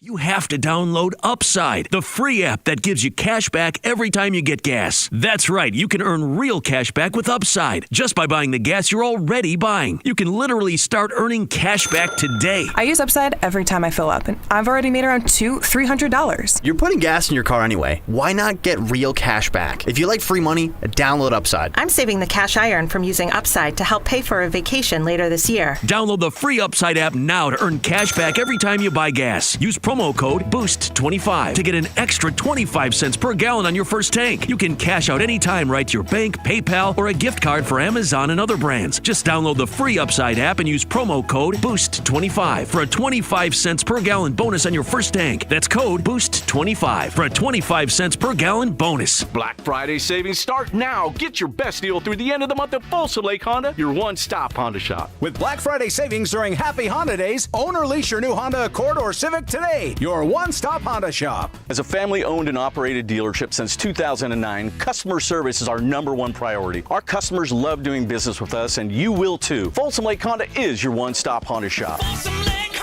Visit us at FolsomLakeHonda.com. Your one-stop Honda shop. Power Business Technology is proud to be a 100% independent, locally owned and managed Toshiba copier dealer. Local ownership cuts out the red tape, allowing ourselves to never be too busy to personally answer the call when our clients need us. Recognized for excellence in service execution, training, and customer service, we're proud to be named a Toshiba ProMasters Elite Dealer since 2021. Contact us today for all of your business printing needs at 844-POWER-BZ. That's 844-769-3729. Or visit us at PowerCopiers.com. Some nights just call for something better, a place above the noise, where the skyline glows and the energy feels effortless. That place is Revival at the Sawyer, Sacramento's rooftop escape. All November long, show your Sactown Sports app and enjoy buy one, get one half off beverages. Whether it's golden hour with friends or late night laughter under the city lights, Revival's the place to see and the place to be seen. Revival at the Sawyer, the view, the vibe, the moment. Reserve your table at revivalsacramento.com. Offer valid once per visit per person.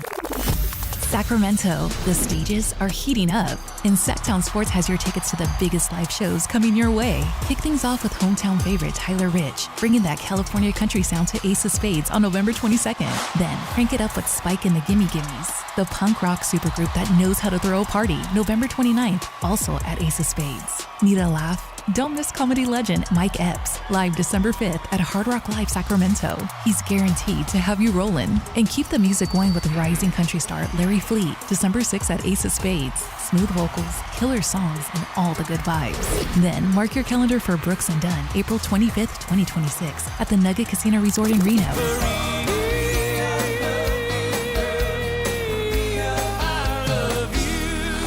It's going to be neon lights, boots, and big hits. Catch all the action on the Sactown Sports live events calendar at sactownsports.com and keep your weekends game time ready.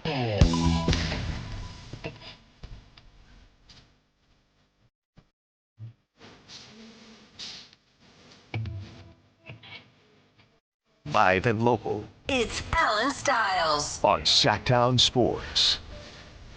I have on, we'll just say a sports network, and somebody's wearing a Deer and Fox, or no, not Deer and Fox, but someone's wearing, I think it's a Weber jersey. Apparently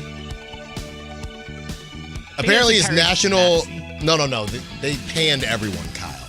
Apparently it's National Jersey Day, and it's just another one of these days that we're making up now, which is fine. National Tight Ends Day. Yeah, which is fine, but what are we doing with I'm curious, and I know this when you're talking to a really intense fan base like the Kings, I feel like I know how this conversation is going to go. But just real quick before we get to the Niners, because it applies to Niners too. I was watching. This goes back to Dan Le Batard, right? And this is the first time I heard this conversation. And Whitey, he brought it up too, and it was something about, I think we were talking about bringing a glove to a baseball game if you are an adult. And then we kind of went down the rabbit hole and how some people go back and forth with adults, and obviously it's specifically males, but adults wearing jerseys, and how I guess, I don't know if people think it's corny or whatever, but, it's in the same conversation as the glove at a baseball game. It's in the same conversation, in my opinion, as saying we when talking about a basketball team. And the argument is, hey, I fund the basketball team. I buy their stuff. I can say we. So where I fall on this list, and Kyle, it's a very summer conversation or a Friday conversation. So we need to make a list of these things. It's like the unspoken rules of sports. The glove at the baseball game, it's never really bothered me. I don't know why. It's never really bothered me when people say, why is an adult there? Now, here's the thing. You can catch the ball, but you're still going to probably have to give it to a kid if there's a nearby kid. But if you want to take a glove, it doesn't really bother me. Do I take a glove to the game? No. But that doesn't really bother me. The other thing that I said, the jersey one. The jersey one doesn't really bother me either. Like, I get it. It's funny if there's a 45-year-old man wearing a 23-year-old's jersey. I get it, but I do not police fandom. I get why there is somebody out there cynical enough to think that it's funny or silly or whatever, and, it's mostly for kids who look up to guys. It's not a poster, right? But I don't really I don't think the jersey thing is a big deal. I will say that the we thing is where it gets sticky for me. So I'm fine with the glove. I think the jersey thing is a reach, and I thought that when I heard it on the Dan Le Batard show 10 years ago. I thought it was a reach then. I think it's a reach now. If you don't want to wear a jersey as a grown man, then don't. But I don't think it's a big deal. Fans are fans. You got fans painting their faces for the terrible Raiders. And by the way, real quick, one thing on the Raiders. Matt George posted this. I thought it was hilarious because I completely missed it. The Raiders had a graphic for when they got a first down. Yes. That's insane and so sad. I thought it was like sponsored or something. It was like, nope. They had to post a certain number of them because, when they score, they're like, field goal is good, or end of first quarter. So that was ridiculous. The other one that was insane, it flashed across the Amazon broadcast, and I couldn't believe it. It was Raiders have their largest lead at the end of the first quarter since week 5 of 2024, and it was 7-0. Yeah. Like, they haven't had a touchdown lead. That's crazy. In 20 games. That is insane. How did they not have a touchdown lead against the Patriots? Nope. At the end of the first quarter, they didn't. Wow. All right. So I am completely fine with the glove. I am fine with the jersey. I think it's a reach. I will say, though, the we thing, look, being on the air, sometimes it's just easier. Like, we has definitely come out before from me. I don't know if it's by mistake, but sometimes just quicker, or I'm kind of cosplaying as if I'm in the organization. Like, we didn't get it done. I don't think that I am a part of the Kings organization in any way, shape, or form. But as a fan, as just a straight up fan, Kyle, obviously there's a line of, well, I pay I'm a season ticket holder, or I just spent $600 on jerseys for my kids. I'm going to say we if I want to say we.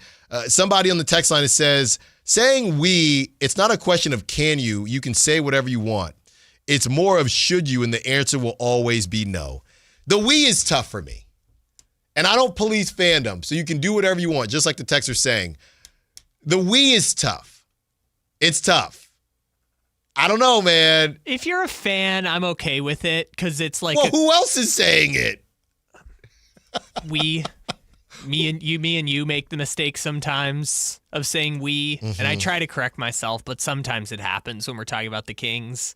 Because we just talk so much that sometimes you naturally incline to say we, as in like the Sacramento collective. Yeah. But yeah, it's fine. You're part of the community. You're paying your time, money, energy, your attention to this thing. You can be allowed to call it we. It's not awful, because it's more annoying, right? You're in the heat, you're at a bar, you're in the heat of the moment, and you got to keep saying, I can't believe the Kings did this. I can't believe the Kings blew it. Now Kevin Durant, he loves it, right? Because he's all over social media, and someone says, we beat you, and then Kevin Durant says, how many minutes did you log? Or you're not on the squad. Now, if a player wants to check you on it, a player can check you on it. But fan to fan, if somebody wants to say we, but you don't say we, I don't know, I guess just don't let it bother you. Yeah, I mean, I'm not really policing. And that's rich coming from me, by the way. And I did see two kids. They looked about 15, 16 on their scooters with fishing rods in the Thomas yesterday. Uh-oh. They were not at the water. They were in front of my house, and they zoomed by. I don't know. They had just finished. What, they were going to Folsom Lake? I mean, what else could they have been doing with fishing rods? No, I know where they were, but, I let them go because they weren't at the water, so I have no proof. You couldn't prove it. I have no proof. So it is rich coming from me to say just let people enjoy things. But yeah, you're spending your hard-earned money. You want to say we. I'm not going to give you a hard time about it. I try not to say it, but I'm not going to give you a hard time about it. The ones that I think kind of go in the other direction is like the jersey thing is fine. It's as I've gotten older, I've also been like, why am I wearing another grown person's name on the back of my shirt kind of situation? But I still think that's fine. Glove at a game thing is fine. The one that I think is funny, though, is when, like, young people are wearing, like, old throwback stuff from an era they were not alive for. I don't mind that. I just think it's funny. Now, here's my thing. As a Raiders fan, I've always said if I were to get a jersey, like I saw a bunch of people, Derek Carr played for a while, but a bunch of Khalil Mack jerseys, right? I wouldn't do that, right? I went to a game at the Coliseum. Hey, man, wouldn't do that. And then next thing you know, he's gone. So me personally, I get jerseys of players that are done, right? Like I have Jordan, Ken Griffey. If I were to get a Raiders jersey, I've been saying I would get a Bo Jackson jersey, right? I'm not getting a jersey of a current player because number one, I don't know, maybe it is an age thing for me too. At least I know whoever I'm getting is older than me because they're done playing. But number two, you can't get burned because they're done playing. But I guess maybe this is just a young person thing. But like my example would be like you getting a Ken Stabler jersey or like but I don't know the problem. You don't know if they're not grinding film. I see like young kids wearing like Allen Iverson jerseys. Okay, but you know where Michael this is Jordan. But you know where this is headed. people were getting on Cooper Flagg because he said best player ever was Michael Jordan, and everyone's saying, Cooper, you didn't watch him play. Yeah. And it's the same thing with young artists, young rappers or whoever. They have to say who their favorite rapper is. Who do they have to say? Tupac. Yeah. And I get it. You can sit the same way you can grind film on mic, you can listen to Tupac, but are they?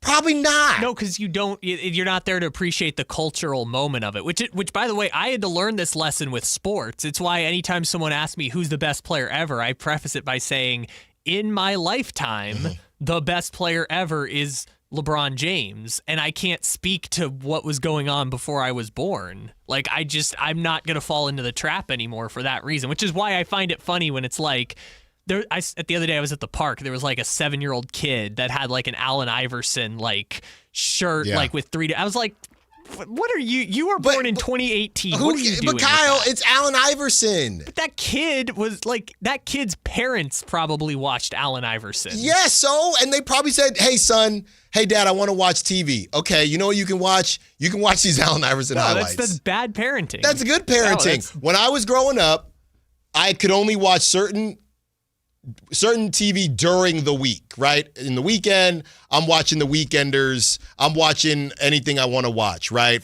At the beginning, and then I obviously had sports in the afternoon. But during the week, I could watch Arthur.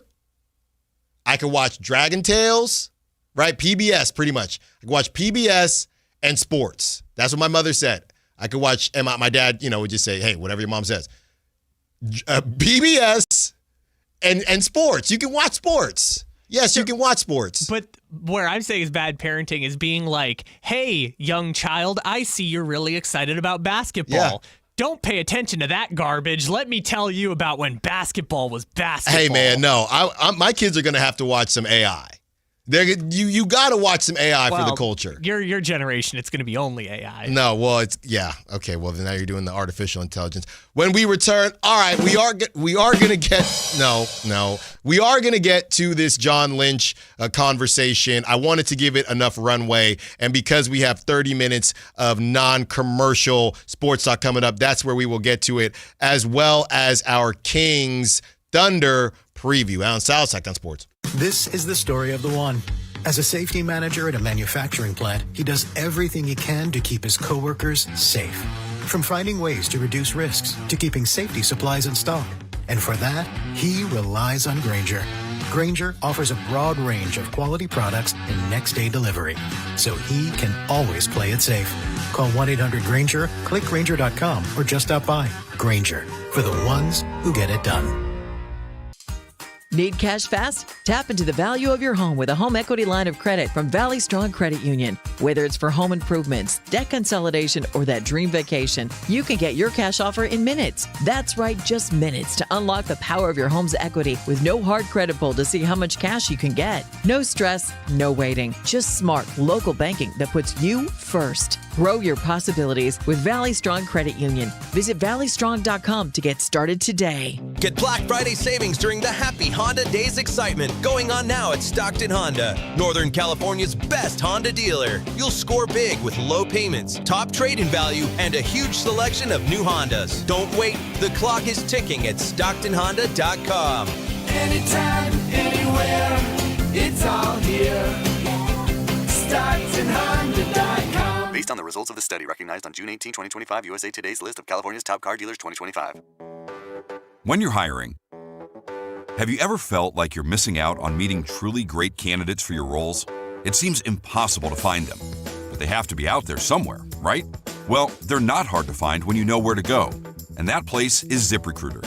And right now, you can try ZipRecruiter for free at ZipRecruiter.com/free. ZipRecruiter helps 10 million people with their job search every day. And because these people are actively looking for jobs just like yours, it's easy to find the right person right away. In fact, 4 out of 5 employers who post on ZipRecruiter get a quality candidate within the first day. But if you're not using ZipRecruiter, you're missing out. So see what it's like when the impossible is easy. When you go to ZipRecruiter.com/free right now to try ZipRecruiter for free. Once again, that's ZipRecruiter.com/free. ZipRecruiter.com/free. Never miss out on great candidates with ZipRecruiter. All you gotta do is put a drink. Eric Church is back and bringing his unforgettable live show to Sacramento. Eric Church Free the Machine Tour with special guest Charles Wesley Godwin.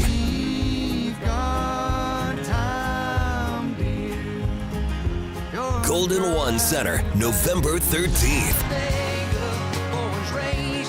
Get tickets now at Ticketmaster.com. His new album, Evangeline vs. the Machine, is out now. One epic night of music that you won't want to miss. Eric Church Free the Machine Tour. Live at Golden One Center, November 13th. Get tickets now. For more, visit ericchurch.com. Produced by Messina Touring Group. Around here, Maverick is more than a name. It's who we are. My dad climbed power poles for a living, and he taught me to keep homes running when it gets cold. This November, donate 5 canned foods to our holiday food drive and choose a furnace tune-up or an electrical safety check. We'll collect your cans at the appointment and keep your heat comfy and your lights steady. So the only thing whistling is the kettle, not your ductwork. Visit callamaverick.com. Limited November appointments. Some restrictions may apply. Only one radio program captures the excitement of hunting and fishing as it happens. The award-winning California Sportsman with Sep Hendrickson. Only California Sportsman takes you where the action is. Live on the water, live in the blind, and live with the top pros and experts in outdoor sports. California Sportsman with Fishing Hall of Famer Sep Hendrickson is your premier destination for all things outdoors. Sep's Saturday Morning Outdoors. Ultimate Bass and California Sportsman, 5 a.m. to 8 a.m. Saturdays on Sactown Sports 1140. Your local sports leader in the 916. KHD1 Sacramento, KYMX HD3 Sacramento. From the Power Business Technology Toshiba Studios, Sactown Sports 1140.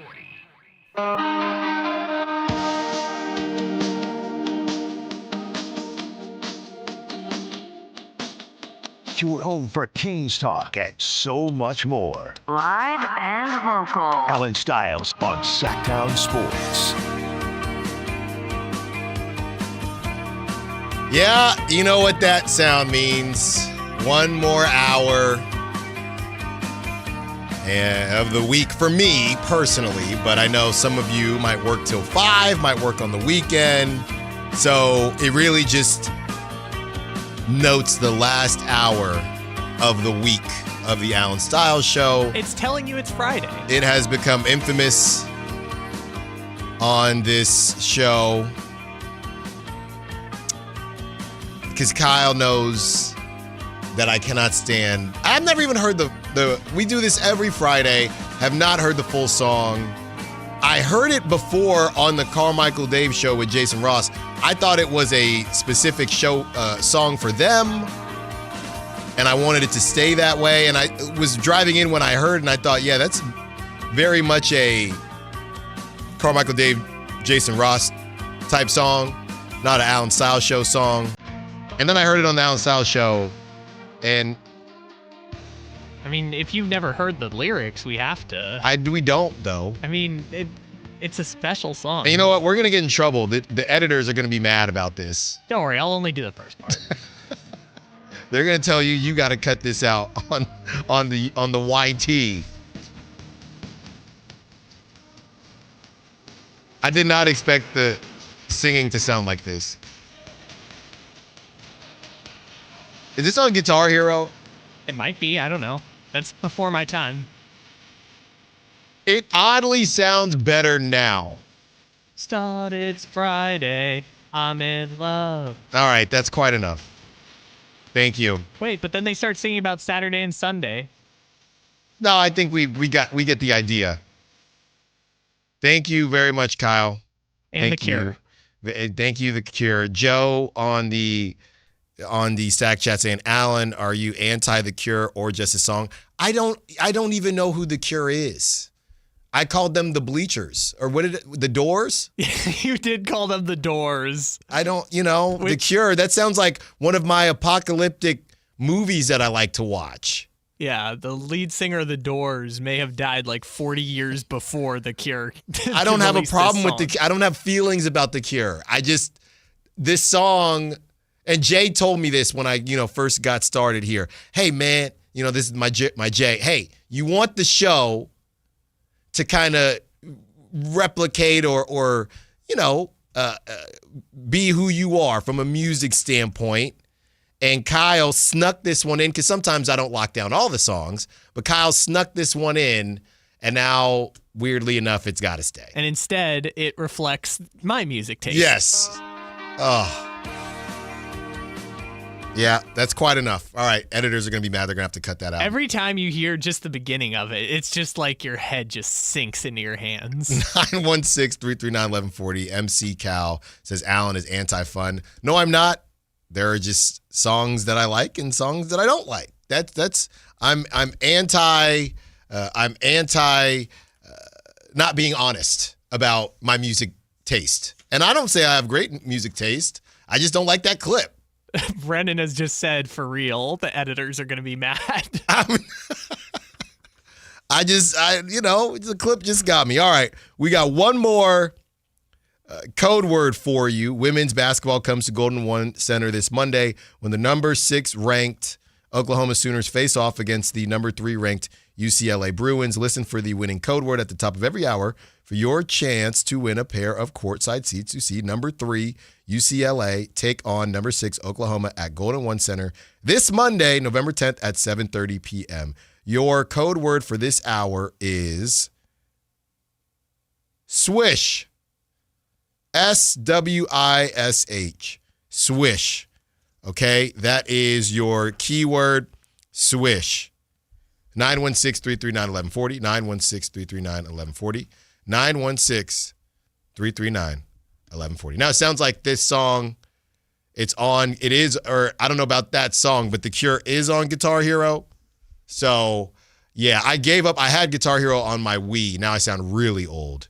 I gave it up when we moved out here to Sacramento, so I'm looking to get a new Guitar Hero setup for the whatever free time that I do not have right now. But it's just nice to have a good Guitar Hero. It's just good to have that in the house, right? It just makes the house feel complete, having a Guitar Hero guitar in the house. You might not ever use it, but it's just good to have it. Every millennial has to have a Guitar Hero guitar in the house. 916-339-1140. All right.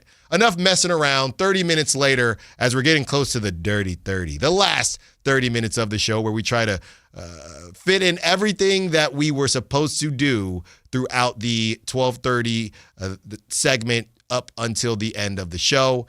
And we're still working on it. We're still workshopping it, but I like the Dirty 30. Don't say it like that. It's going to be, I had a Kimpton Sawyer joke in there, but I'm going to save it. 916. That would have been a good Senor segue. Yeah, but Senor segue. We're so close. Again. We're so close. All right. So John Lynch was asked about whether or not the Niners should have made a move. The Niners are in a great position, right? This is from Grant Cohn, so you know how he gets down. The Eagles have 6 wins. The 49ers have 6 wins. The Eagles lost to the Giants. The 49ers beat the Giants. The Eagles traded a 3rd-round pick for Jalen Phillips. The 49ers traded a 6th-round pick for Keon White and a 7th-round pick. The Eagles have won 2 Super Bowls since 2018. The 49ers have lost 2 Super Bowls since 2020. And by the way, Keon White, he is missing time with a groin. So he just got to say, he literally lands in San Francisco and his groin starts hurting. I bet you the Patriots were dynamic stretching. I would think so. So that's from Grant Cohn, and we know how he gets down. He likes to kind of push the envelope when it comes to covering the Niners and be realistic and kind of fall into the pessimistic zone. And John Lynch was on the 49ers flagship, and coming off of this report from Michael Silver, friend of the show, the reason so many 49ers fans and plenty of people in the building are so frustrated the team didn't make any trades yesterday isn't because they're in search of some knee-jerk sugar high. It's because this injury-plagued defense, as currently constituted, isn't good enough. So that's what Michael Silver had to say, and they are sitting with 6 wins, so they're still in the mix. This is what John Lynch had to say as he was asked about it on the Niners flagship. Quote, yeah, it was a little, the question was, is it fair to say the market this year that the prices were too high. And that's, look, it's the Niner flagship. That was a very leading question, by the way. This is from John Lynch. Quote, yeah, it was a little off.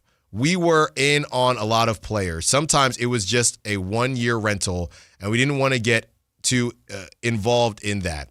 At the end of the day, we made a judgment. We have been active. We have acquired a lot of players to help our team. Now you throw them all out there and you say, this is our team. Let's keep forging ahead. Me personally, as a, obviously Raider fan, but we cover the Niners. I probably know more about the Niners than the Raiders from time to time because the Raiders just make me sad. I'm kind of confused as to why Niner fans, and maybe you can help me out, Niner fans out there, 916-339-1140. I'm kind of confused as to why Niner fans are so upset. I mean, I just don't think you're winning a Super Bowl. You don't know when Brock is coming back. Brandon Ayuk, they said they're about to open a practice window for him to get started on next offseason.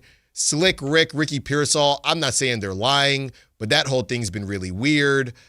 Obviously, no Fred Warner, no Nick Bosa. Sometimes it's just not your year. The 6-3 doesn't really matter to me, Kyle. I will say this, the NFC is fairly open. The Eagles, we're going to see them do battle with the Packers. That'll be, well, I don't know that I'll actually see it, but do the Kings play Monday? Can I listen to it here on the station? I believe the Kings don't play. Okay. It's Sunday, Tuesday. So I might be driving around with baby number 2 listening to the game if I don't go FUBU TV or whatever it is. But the NFC, and obviously you got the Lions as well. The NFC is wide open, so I understand that piece of that. But just take one offensive player and one defensive player.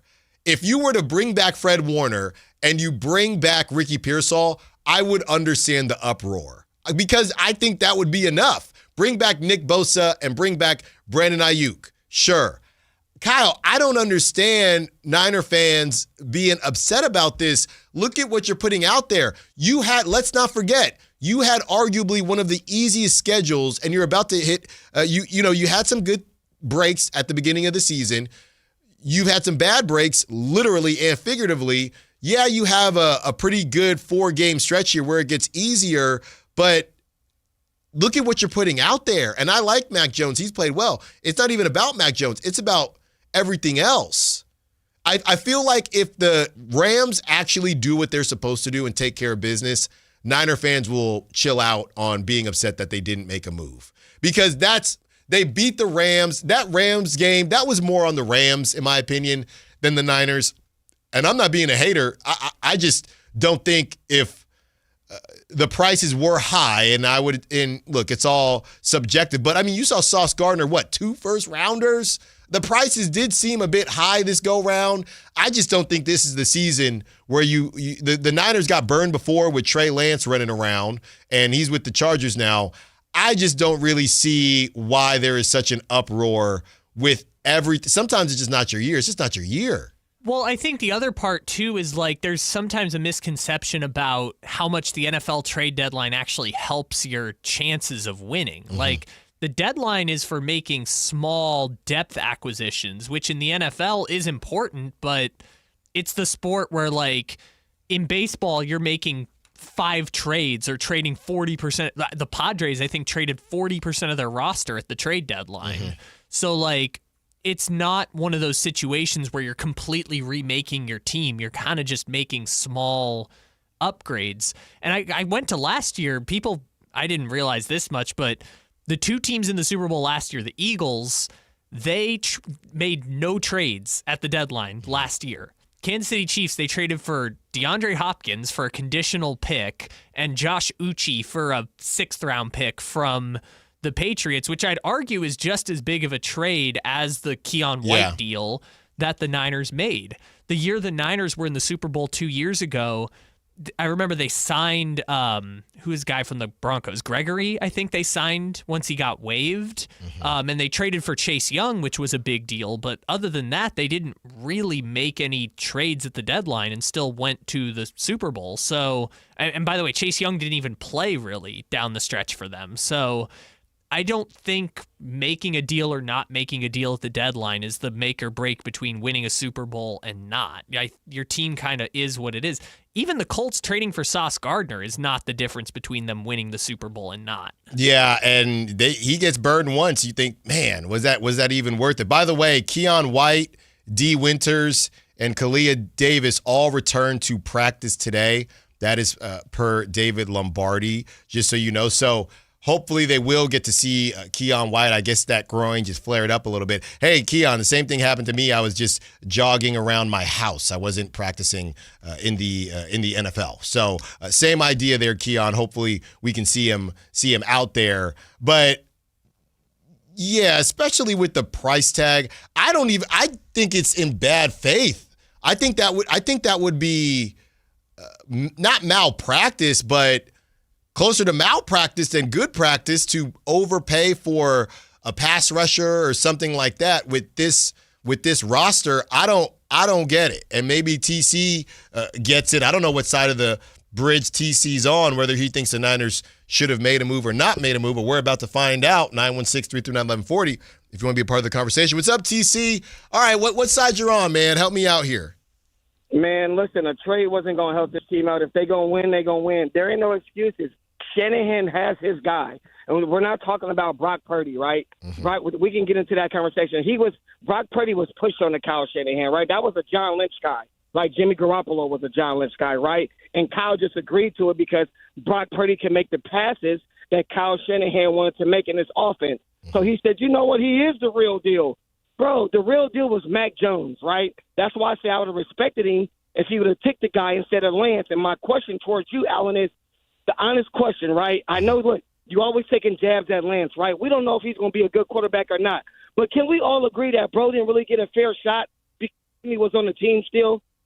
No, TC, look, man, it's funny you're saying this, and thanks for the call, TC. It's funny you're saying that because back in the day, I was accused of giving too much leeway to Trey Lance. So it's funny how things get perceived that now it feels like I'm taking jabs at Trey Lance. I don't have one negative thing to say about Trey Lance. I think Trey Lance was not put in a good situation.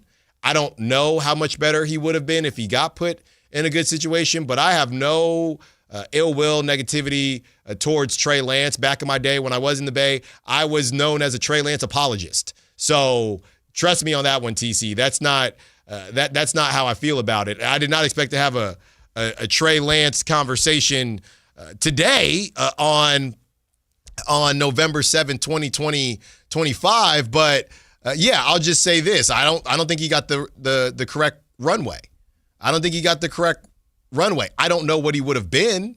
Personally, that draft, I thought the Niners should have taken Justin Fields. I thought Justin Fields was the pick. So that draft just ended up not being great. And they didn't, I think that they got bullied out of it because giving up those first rounders to go get Mac Jones, who was not slated to go that high and didn't go that high, would have looked bad, right? It would have looked bad. But yeah, I don't think Trey was put in a good situation. I think that it was an idiotic pick by the Niners. I think the Niners saw, who was it? And all those guys ended up not being good. Trevor Lawrence, we still don't know. But between Trevor Lawrence, Zach Wilson, #Cougars, and Trey Lance, as well as, and Mac Jones is finding his way now. Am I missing one, or is it just those three? Trevor Lawrence, Zach Wilson, Trey Lance, Justin Fields, Mac Jones. And Justin Fields, who I mentioned as well. None of them ended up being good, so it kind of saved the Niners. It's not as if they made the wrong pick. None of them were great. They just didn't have to go up to get Mac Jones. But, yeah, I don't think Trey – here's the thing. I don't think Trey got a correct runway in San Francisco. They were a ready-made team, and he needed time. And I just think that styles make fights, no pun intended, as well as things got to fit. And the way Trey wants to play – that's not how Shanahan wants to play, right? They drafted that dude, Danny Gray, who I used to joke that he literally doesn't exist unless Trey Lance is throwing the football, because we just never saw Danny Gray unless he was running some random go route. And that's just not how Shanahan wanted to play. Didn't make sense to me. But with that being said, I just still don't know if Trey Lance got the proper runway, if he would have been a good quarterback. I don't know, and I don't know that we'll ever know.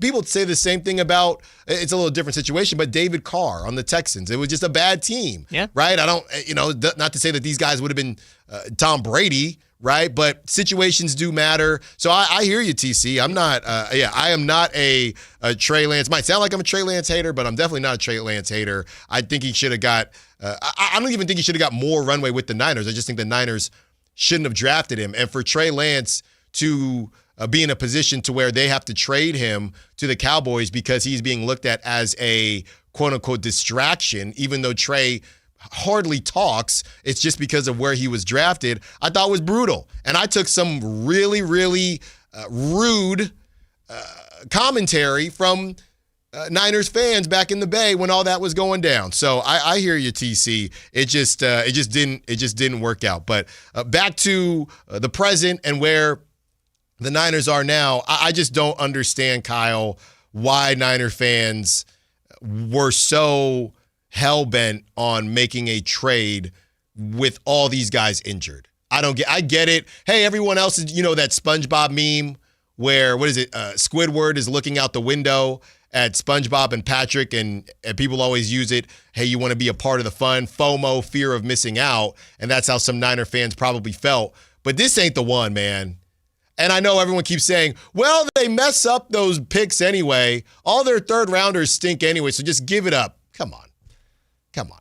Look, the Niners are in a really weird spot right now. And they've been in a weird spot since Shanahan got there. But this is a specific weird spot where the window feels like it is closing, but they have all the pieces you would say you need as a foundation to win, right? You've got the quarterback making $50 million a year, who presumably is worth $50 million, right? They just gave him the contract, so presumably he is worth that amount. You've got the future Hall of Famers at left tackle and running back and linebacker and edge rusher and receiver and tight end. Like, you've got all these great players, and yet it feels like they're missing something.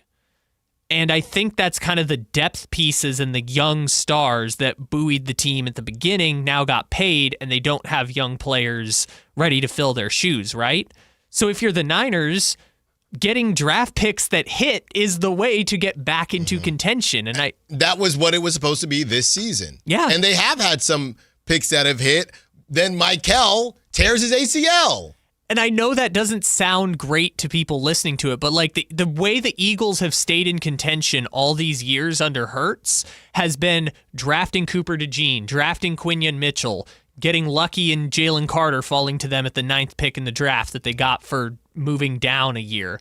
Giving up a first-round pick for A.J. Brown at the time was a great trade, and then drafting Devonta Smith. Like, the draft has been the key to the Eagles being sustainable, which is why I find it weird that Niner fans are like, well, who cares about these draft picks? Just go get short-term replacements, and that'll be the key, when the draft picks are the thing that is going to bring you back into contention around the stars. Yeah, and that's what Shanahan said, and a lot of people thought he was playing it coy and giving himself a little bit of, giving himself a little bit of cushion in case the Niners weren't good. Turns out he didn't really need it because his whole roster was going to be on IR.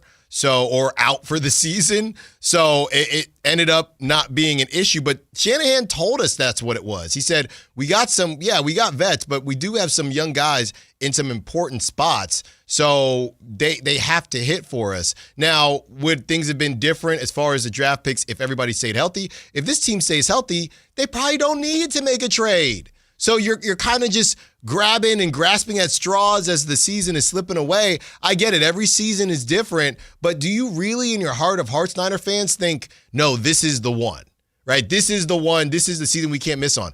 I understand that the NFC is fairly wide open, but it's fairly wide open because half of your team are in casts and wrapped up. Or have Sam Darnold as their quarterback. Because it would be you. It would be you.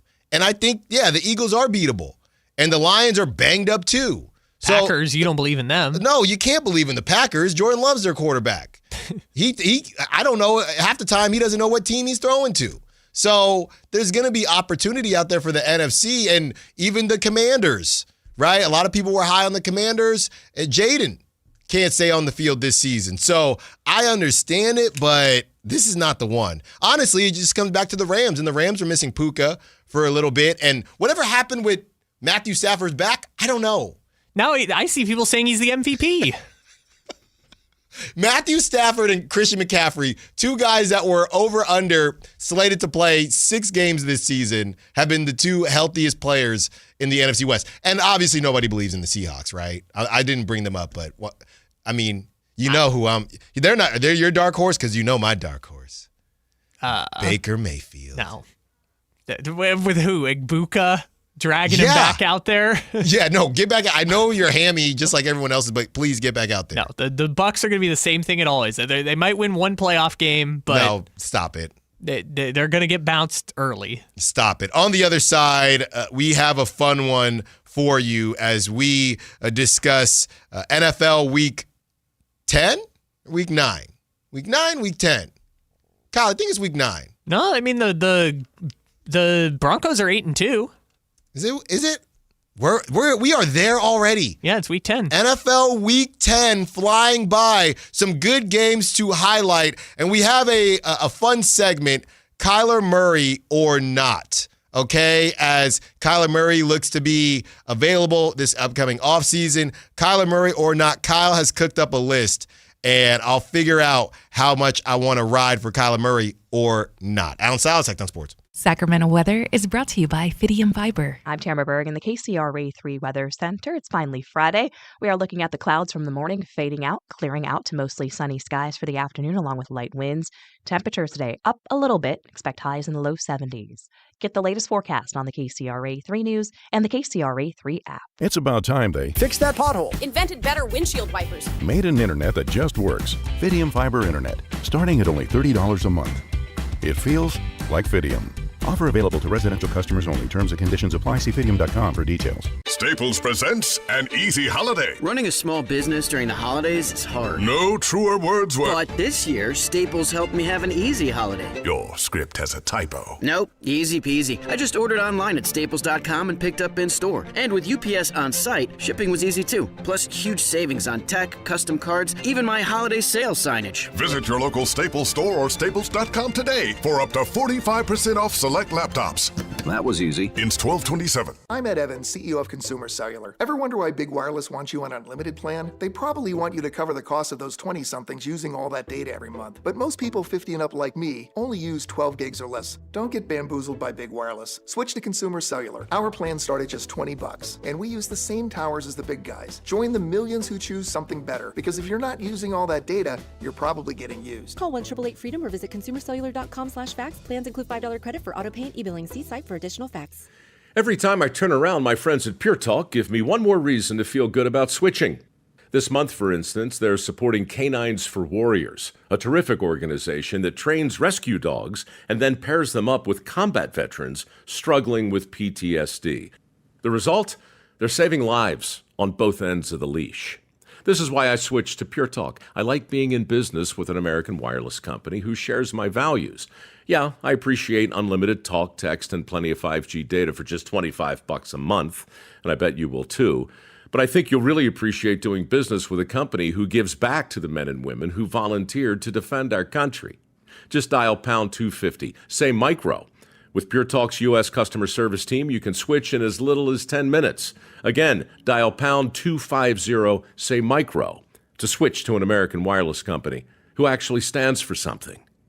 Pure Talk. Finding great candidates to hire can be like, well, trying to find a needle in a haystack, but not with ZipRecruiter. Its powerful technology actively finds and invites qualified candidates to apply to your job. So while other companies might deliver a lot of hay, ZipRecruiter finds you the needle in the haystack. See why 4 out of 5 employers who post a job on ZipRecruiter get a quality candidate within the first day. Try ZipRecruiter for free at ZipRecruiter.com/free. That's ZipRecruiter.com/free. Wesley Financial Group is not a law firm, and Chuck McDowell, definitely not an attorney. This is Chuck. If someone talked you into buying something really silly and you want to get out of that silly little thing, my advice, get the facts. Call me and I'll send you our timeshare exit kit absolutely free. Inside, you'll learn how timeshare works and all your options for cancellation. Call Wesley now for your free exit info kit. 800-838-6767. That's 800-838-6767. Guys, want long-term health you can count on? It starts with knowing your numbers. Right now, Revive Men's Health Sacramento is offering a comprehensive wellness panel, a $400 value for just $99. It checks your testosterone, blood sugar, cholesterol, kidney, liver, thyroid, and heart health. Take control of your health today and stay strong for the long haul. Offer ends November 30th. Call 916-619-3000. That's 916-619-3000. Or visit ReviveMen'sHealth.com today. Must medically qualify. Terms apply. Contact us for full offer details. Black Friday savings start now. Get your best deal through the end of the month at Folsom Lake Honda, your one-stop Honda shop. With Black Friday savings during Happy Honda Days, own or lease your new Honda Accord or Civic today. Your one-stop Honda shop. As a family-owned and operated dealership since 2009, customer service is our #1 priority. Our customers love doing business with us, and you will too. Folsom Lake Honda is your one-stop Honda shop. Folsom Lake Honda. Visit us at FolsomLakeHonda.com. Your one-stop Honda shop.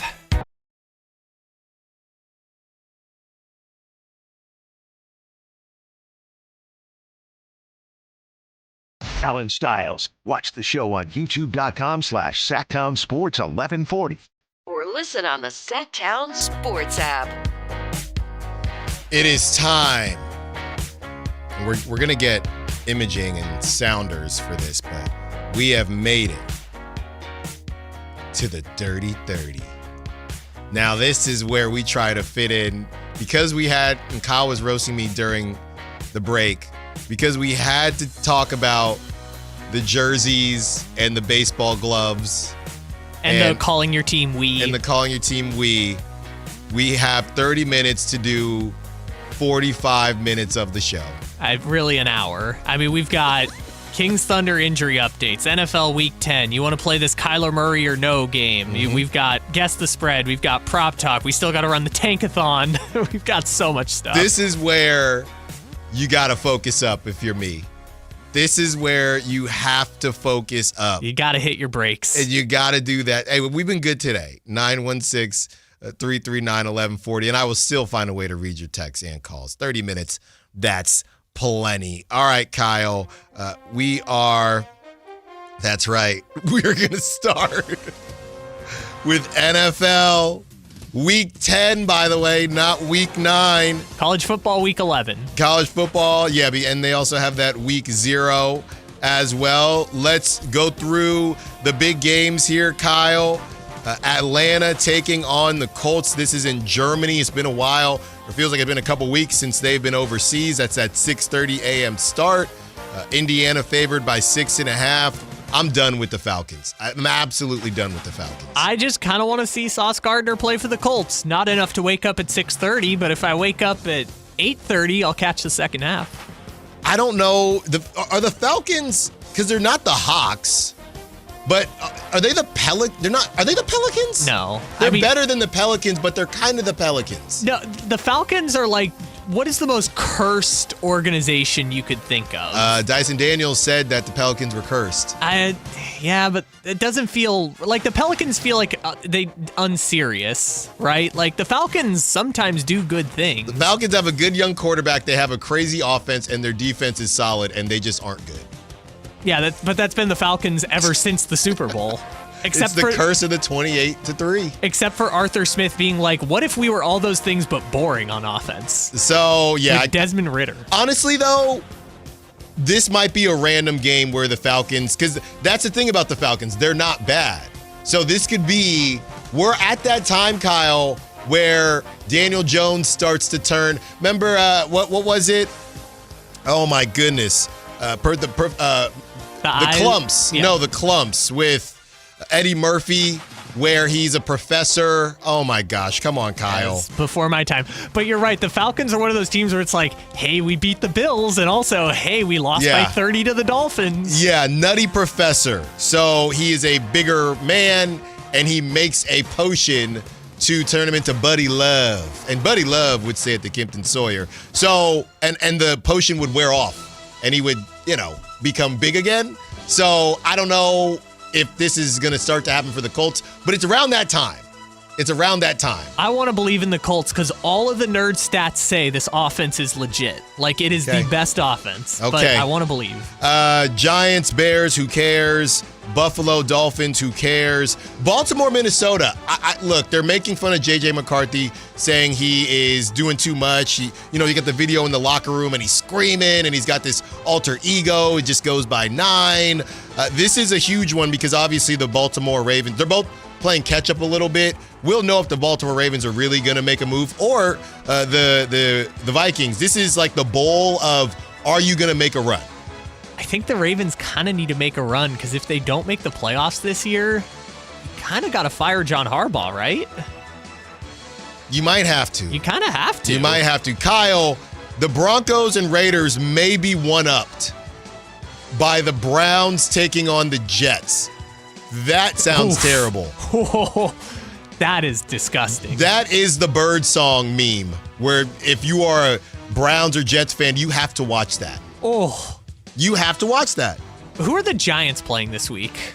The Giants are playing the Bears. Yeah, so imagine you live in the New York market and your two options, if you don't have Red Zone, are Bears, Giants, and Jets, Browns. I don't know what you're talking about. Bears, Giants looks like a supermodel compared to Browns, Jets. Now that's terrible. Maybe we'll get another Aaron Glenn meme at least, and he can dance down a sideline. It would be so NFL if the Jets come out and they're like 28-0. Yeah. From the worst to one of the best, New England at my boys, Tampa Bay. Now this is a good game, Kyle. I think the Bucs are going to win because I don't believe in the Patriots. Okay, fair enough, but you believe in the Colts. So Drake May, my boys, Drake May taking on Baker. That's a game. That's football, man. Battle of the MVPs. That is actual football right there. New Orleans, and that game, I'm just going to take Baker because I got the Bucs doing some things this season. Saints at Panthers, another yucky one. Not going to waste my time. The Jaguars taking on the Houston Texans with Davis Mills. Not going to waste my time with that one either. Arizona at Seattle. Might be fun. I saw the Cardinals have covered the spread in all 3 Jacoby Brissett games. I think that's a fun one. The Rams at the Niners. That's always a fun one. And in that game, I'm taking Seattle at home, and I'm going to take the Rams in San Francisco or in Santa Clara in that one. I also think the Cardinals haven't beaten the Seahawks in Seattle since like 2015. Well, now you probably jinxed it because Seattle, they're another one. They're another professor, a nutty professor. They might turn back from Buddy Love in a second here. Because we saw Sam Darnold do it last year. Yeah, I mean, he was giving away the football last week. He had the pick, but he also had more touchdowns than incompletion. So we'll see what happens there. Detroit at Washington. The Mariota is back. That's unfortunate. Detroit, obviously.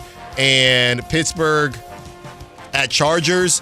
This is one that I think football fans should care about, but probably don't care about. This is going to be a wild card game. I tell you, this is on NFL TV. Yeah, this is going to be the like Saturday at 1:30 in the afternoon wild card game. So that is the breakdown. Or let me get to Monday night. It's Eagles Packers. We can't watch it. Yeah. We're not going to be able to watch it. Can't wait to listen to that. That's going to be fun to listen. Yeah. It was kind of old school, though. When was that? On Thursday, where I was driving around for the Ravens Dolphins game. It was kind of fun. Yeah. It was kind of throwback, you know? See, and Kyle wouldn't have his kids listen to the radio because it's too old school. Well, just like they can't watch Michael Jordan highlights. Well, I only listen to the radio because I work in radio. Just no Michael Jordan highlights for Kyle's kids. All right, Kyle. Well, you're teaching your kids that it's never going to be better. All right, we got to go quickly here, but it is time for Kyler Murray or not. Now that Kyler Murray will probably be available, Kyle has cooked up a list. And by the way, Kyler Murray ruined it for us, our Zont fan base. There will never be another Zont quarterback taken. And what I mean by Zont, if you're just new to the show, if you're under 6 foot, you are more horizontal, like myself. I think he's short, Tim. I think he's so short. we're called Zonts, and if you're above 6 foot, you're a vert. Kyle is a vert. I am a Zont. And Kyler Murray has ruined it for Zonts. So real quick, Kyle, I got to say this. And this goes to Baker Mayfield. Baker, we need you to stop the cap and take the mantle. I looked up Baker and said he's 6'1", Kyle. Can we stop it? Can we actually stop it? There's got to be a picture. They were both at Oklahoma. There's got to be a picture of Kyler next to Baker because, Baker, we need you to stop the cap, admit who you are, and take the torch as the Zont King quarterback. I'm going to need Drew Brees and Baker Mayfield to stand next to each other. I'm going to need to see that. Can we stop? And Chris Paul, because the All-State or whatever guy is towers over Chris Paul. Yeah. Also, they're saying that Baker Mayfield's taller than Jose Alvarado. I don't know about 6'1", Baker, because you know what he tried to do? Hey, if I say 6, nobody will believe me. Yeah. But if I say 6'1", Baker, stop it. We need you, brother, more now than ever. All right, Kyle, give me the names. All right, real quick. Kyler Murray or not, Allen. We'll start off with Trevor Lawrence. Kyler Murray or Trevor Lawrence? Oh, my gosh, this is tough. Give me Trevor. All right. I guess I'm heightest, but give me Trevor.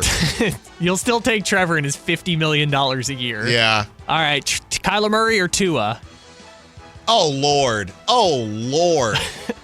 Give me Kyler. Yeah, 2 Zonts. Give me Kyler. I can't stand Tua. Okay, so if you're the Dolphins, you would go after Kyler Murray. I would. Okay. I mean, their health. It's a wash. Just based on health. Yeah, and they're both are. They're both one hit away from the end of their careers. Yeah, they're both making a ton of money. Give me Kyler. All right, your boy Gino in a dome. Oh, give me Kyler. Okay, Bo Nix. Oh, Bo. Really? Yeah. You were just out on Bo Nix. I'm not in on Kyler. Apparently, you took him over Trevor Lawrence. I wouldn't have done that. No, I took Trevor. All right, how about this one? Brock Purdy. Brock. Okay, just want to see where we're setting the bar. Jordan Love. Oh gosh, Jordan Love, but I hate that. You didn't. I hate that for me. But Jordan Love. You still want Jordan Love? Okay. I got 2 more. Michael Penix Jr. I don't know. Is he a real person? I've never heard him talk. I don't know anything about Michael Penix. No, the one Jr. thing I know about Michael Penix is that he always wears a do-rag. And he does not take it off no matter what. Also, he's only 2 years younger than Kyler Murray. I think I have to take Kyler. Okay, you're going to go Kyler. And then last one, Caleb Williams.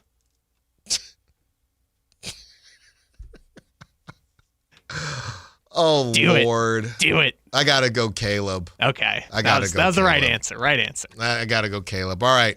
One more segment. The Drive guys are on location at Revival, so no crosstalk, but we have plenty to talk about. We got prop talk, and we also have Guess the Spread, as well as any updates that may have popped up for the injury report for Thunder Kings, and whatever else we got to fit in at the end of the Dirty 30. Allen Stiles, Sactown Sports. Capital Casino, Sacramento's #1 poker room with primetime football. It's back. Capital Casino is giving away $500 per game in high-hand bonuses for every Sunday, Monday, and Thursday night primetime game. Offering the best food, best service, and the best action with the most variety of games in the region and conveniently located at 411 North 16th Street in downtown Sacramento. For more information, log on to capital-casino.com and please gamble responsibly. 1-800-GAMBLER. This is the story of the one. As a custodial supervisor at a high school, he knows that during cold and flu season, germs spread fast. It's why he partners with Grainger to stay fully stocked on the products and supplies he needs, from tissues to disinfectants to floor scrubbers. All so that he can help students, staff, and teachers stay healthy and focused. Call 1-800-GRAINGER, click Grainger.com, or just stop by.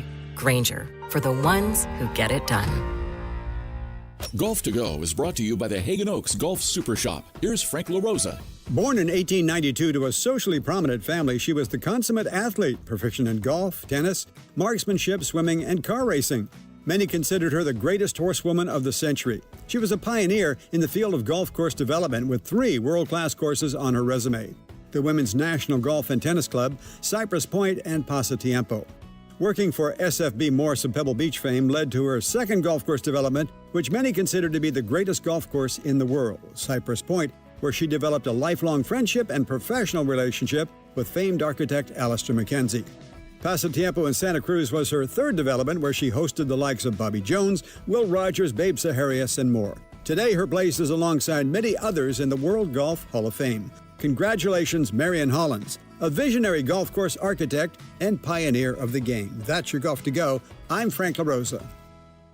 Hey everyone, it's Kyle Draper here. If you're in the market for a new car, let me tell you about my experience with Mercedes-Benz of Stockton. From the moment I walked into their state-of-the-art showroom, I knew I was making the right choice. There was no pressure from the sales staff, and if I'm being honest, I felt like a kid in a candy store. I settled on the all-electric EQS SUV, and let me tell you why. First of all, the comfort. After a long day at work, I actually look forward to being in my car. It has several different massage settings, including my favorite, hot relaxing back. Plus, the seat heating and cooling features are perfect for the hot summer or those chilly mornings. Mercedes-Benz has the reputation of making the finest cars in the world. Now it's your turn to experience what I already know. Mercedes-Benz of Stockton is the best car buying experience you'll ever have. They're just a short drive down I-5, or you can shop online anytime at mbfstockton.com. That's mbfstockton.com, and tell them Drape sent you.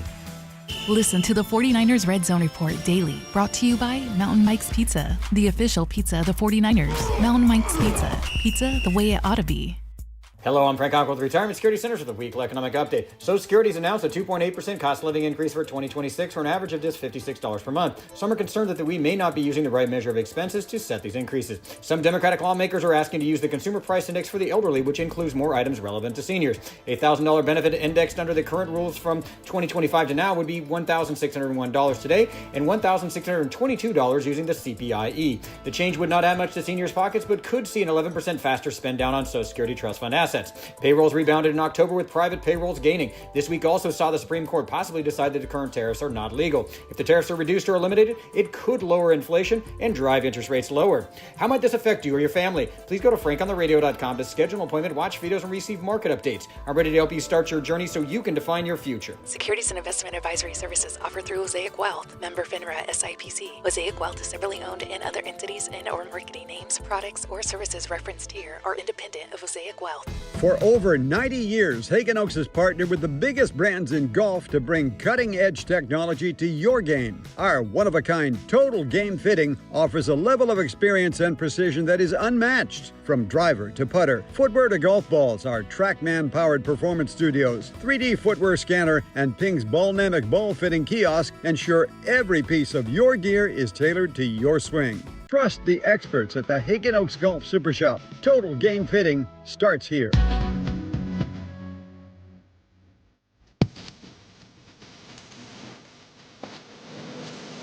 Allen Stiles You can join the show by texting 916-339-1140 on Sactown Sports.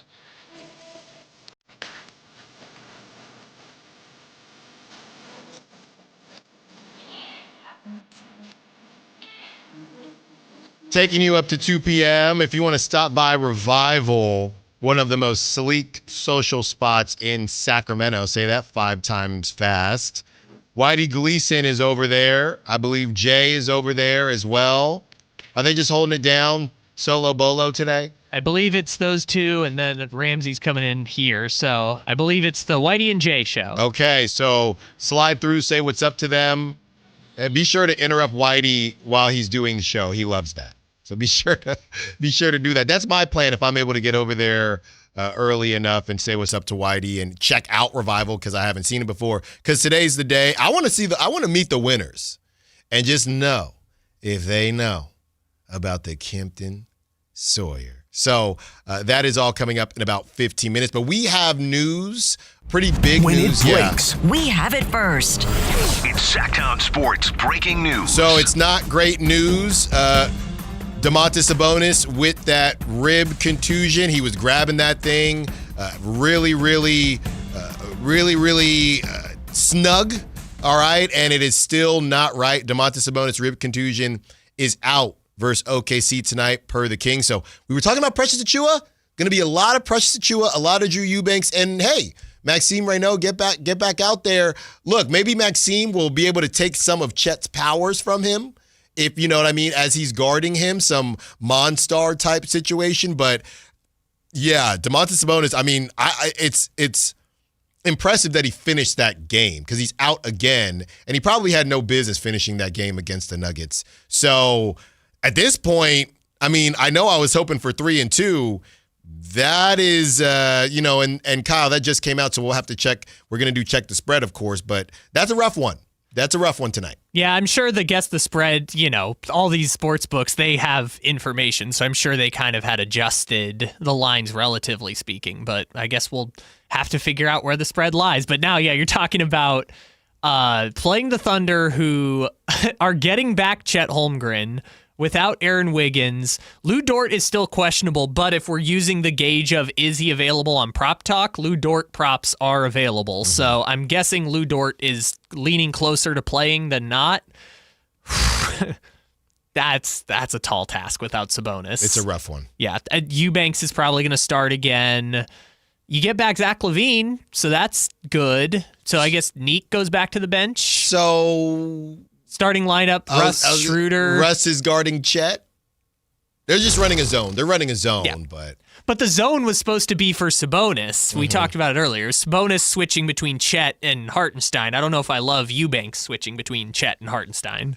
Well, I mean, you don't got to love it. That's what it is. That's what they're probably going to do. All right, we're into the dirty 30 final 10 minutes now, our witching hour. So first thing I need you to do is pull up that tankathon. We have to run the tankathon for today. Oh, I would love to. Oh. Yeah, that win did not do us any favors because they're 3-5. They didn't move. They are now, it's getting bad, people, but don't worry, it's still early. They are now picking 11th. And it stayed at 11 because there's only a 9% chance of them moving. So I've run it about 7 times now, and they are still at 11. Okay, so we'll just log down 11 for today and yesterday because we forgot to do it. Now let's guess the spread. Man, no Domantas Sabonis. Chet is back. Dort, questionable. Dort, yeah, okay. I think it's going to get a little disrespectful here, Kyle.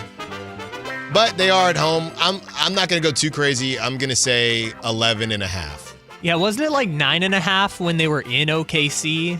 Yeah. And that was without Chet. So I'll go 12.5. Yeah, anything more than that just feels disrespectful.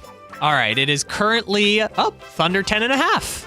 Okay. We'll see if that moves now that Sabonis is officially out, but Thunder 10.5 is the line tonight. There you go. So that is the line. Do what you need to do. And it is now time. Well, Kyle, real quick, just from a matchup perspective, yeah, they're going to try to run a zone. Russ is going to be Russ. They did not have to see Chet last time. Do you think if you're because I haven't seen them with Chet too much. I did when they took on the Clippers, but do you think there's more? I mean, Chet's going to be on the perimeter a good bit with Hartenstein, right? Yeah, I would say so. I mean, they kind of mix it up, right? Sometimes it's one or the other. I think they only play together like 40% of the time or something. Because I know this isn't pickup, but it kind of turns into, hey, clear out, right? Because there's somebody that's going to have to guard me that can't guard me, or if it goes to Hartenstein, hey, there's only one Drew Eubanks, right? Unless they're going to play Drew and Precious together. I mean, yeah, I don't know. Could. They could. I wouldn't.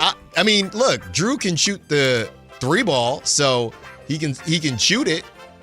I guess Eubanks is just Sabonis' role, and Maxime is the Eubanks role. I don't know. Well, I said Precious. Yeah, I know, but Precious is playing with the double big. You can't have Precious with Westbrook. No. I'm saying Precious with Eubanks. Yeah, that's fine. I think we're going to see.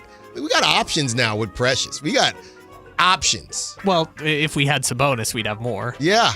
So there you have it. All right, Kyle, we're going to do two prop talks today. I have mine ready.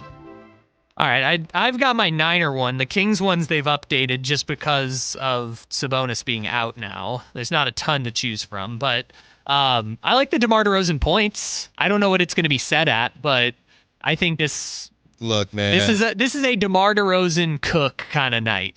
All I'm gonna say is this: I have felt that before multiple times, or Schmallen has felt that before about DeRozan, and it has not happened. Maybe he's due, but he's been sitting at that 19 points, it feels like, pretty often. And Levine is back, but somebody got to score. You're right, Kyle. Funny enough, I got to be honest with the good people. I had A.J. Mitchell written down. I did not have a Kings player because with no Wiggins, I think A.J. Mitchell is probably the lock of the night at 15.5. A.J. Mitchell's the random guy who's going to burn the Kings. Yeah. He had a good game the last time. I mean, he's been balling. Like you said, Kyle, there's not a ton to pick through. You can go back to the Russ well if you need to. Yeah, they don't know what to do with the Kings right now, and neither do I.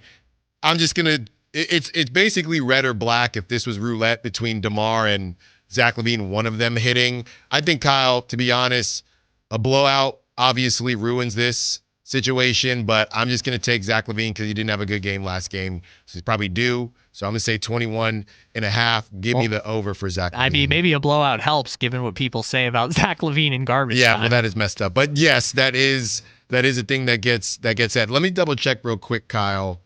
Zach LaVine, the last time they played the Thunder, and again, no Chet last time, but he was at 23 points. Okay, he was at 23 points. He was 4 of 6 from 3. So he feels good playing the Thunder. So he would have hit if he was set at this 21.5. So there's that. Let's get to the Niners. Yeah, let's go for the Niners one. I don't have a great read on the Niners. It looks like Brock is available on the... It is. He is. But, I mean, anything you read says it ain't. I don't know why they have him there. Unless they know something we don't. But everything says likely won't be this week. So I'm going to go with the revenge game aspect just because I don't have a great read. How about a DeMarcus Robinson touchdown? DeMarcus Robinson revenge game touchdown. That is bizarre. That is random. Yeah, I mean, revenge game time. How about DeMarcus Robinson touchdown against the Rams? Man, oh man. You know, when it comes to the Rams, there are a couple here, Kyle. George Kittle has not hit his number, and he hasn't even been close to hitting his number of 50 whatever yards. He hasn't been close. But George Kittle does own the Rams, and he did not get to play against the Rams last time. And did I ban him already? I think I banned him over text, but I don't think he made the initial ban list. We had a stipulation. I'm trying to remember what it was now. Let me go back to reference our ban list. I think this... Yes, besides tight end day. So it was George Kittle with Mac Jones is banned. Yeah, man. But you know what? What's more powerful, George Kittle and his lack of relationship on the football field with Mac Jones, or George Kittle and how much he cooks the Rams, and he does like to show up in these big matchups. So give me George Kittle 51.5. He hasn't done it once. This is it, George. Seriously, this time. This is it. Give me George Kittle. And who let the dogs out? I know we got to go quick.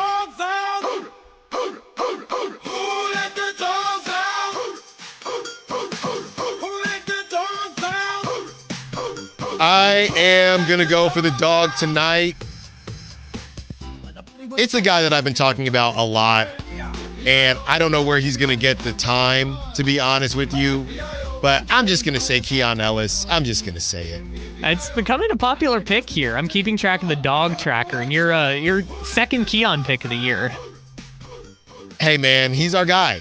He's our guy for now. I really just be chilling for real. I mean, we'll see what happens, but he's our guy. Allen, tonight against the Thunder, without Domantas Sabonis or Keegan Murray, the Kings need a dog. They need a big dog. They need a big red dog. Give me Neek Clifford as my dog of the game. Fair enough. We have our dogs in. The Drive Guys coming up next. Thanks for a great week, everyone. It was a lot of fun, and I think we learned a lot about each other, and that's all we can do. Thanks to all the callers, texters, Sack Chatters. Thanks to Kyle. Great job. Great week as always. Thanks for the hot honey wings. The Drive Guys coming up next, Whitey Gleason, as well as Jay Johnson. Who knows? Kyle Draper might pop up again because he's just always on the show now that he doesn't actually work here anymore. And I'm just having some fun with Draper. Have a great weekend, everyone. Stay safe. And until tomorrow, skin the bag like the beam.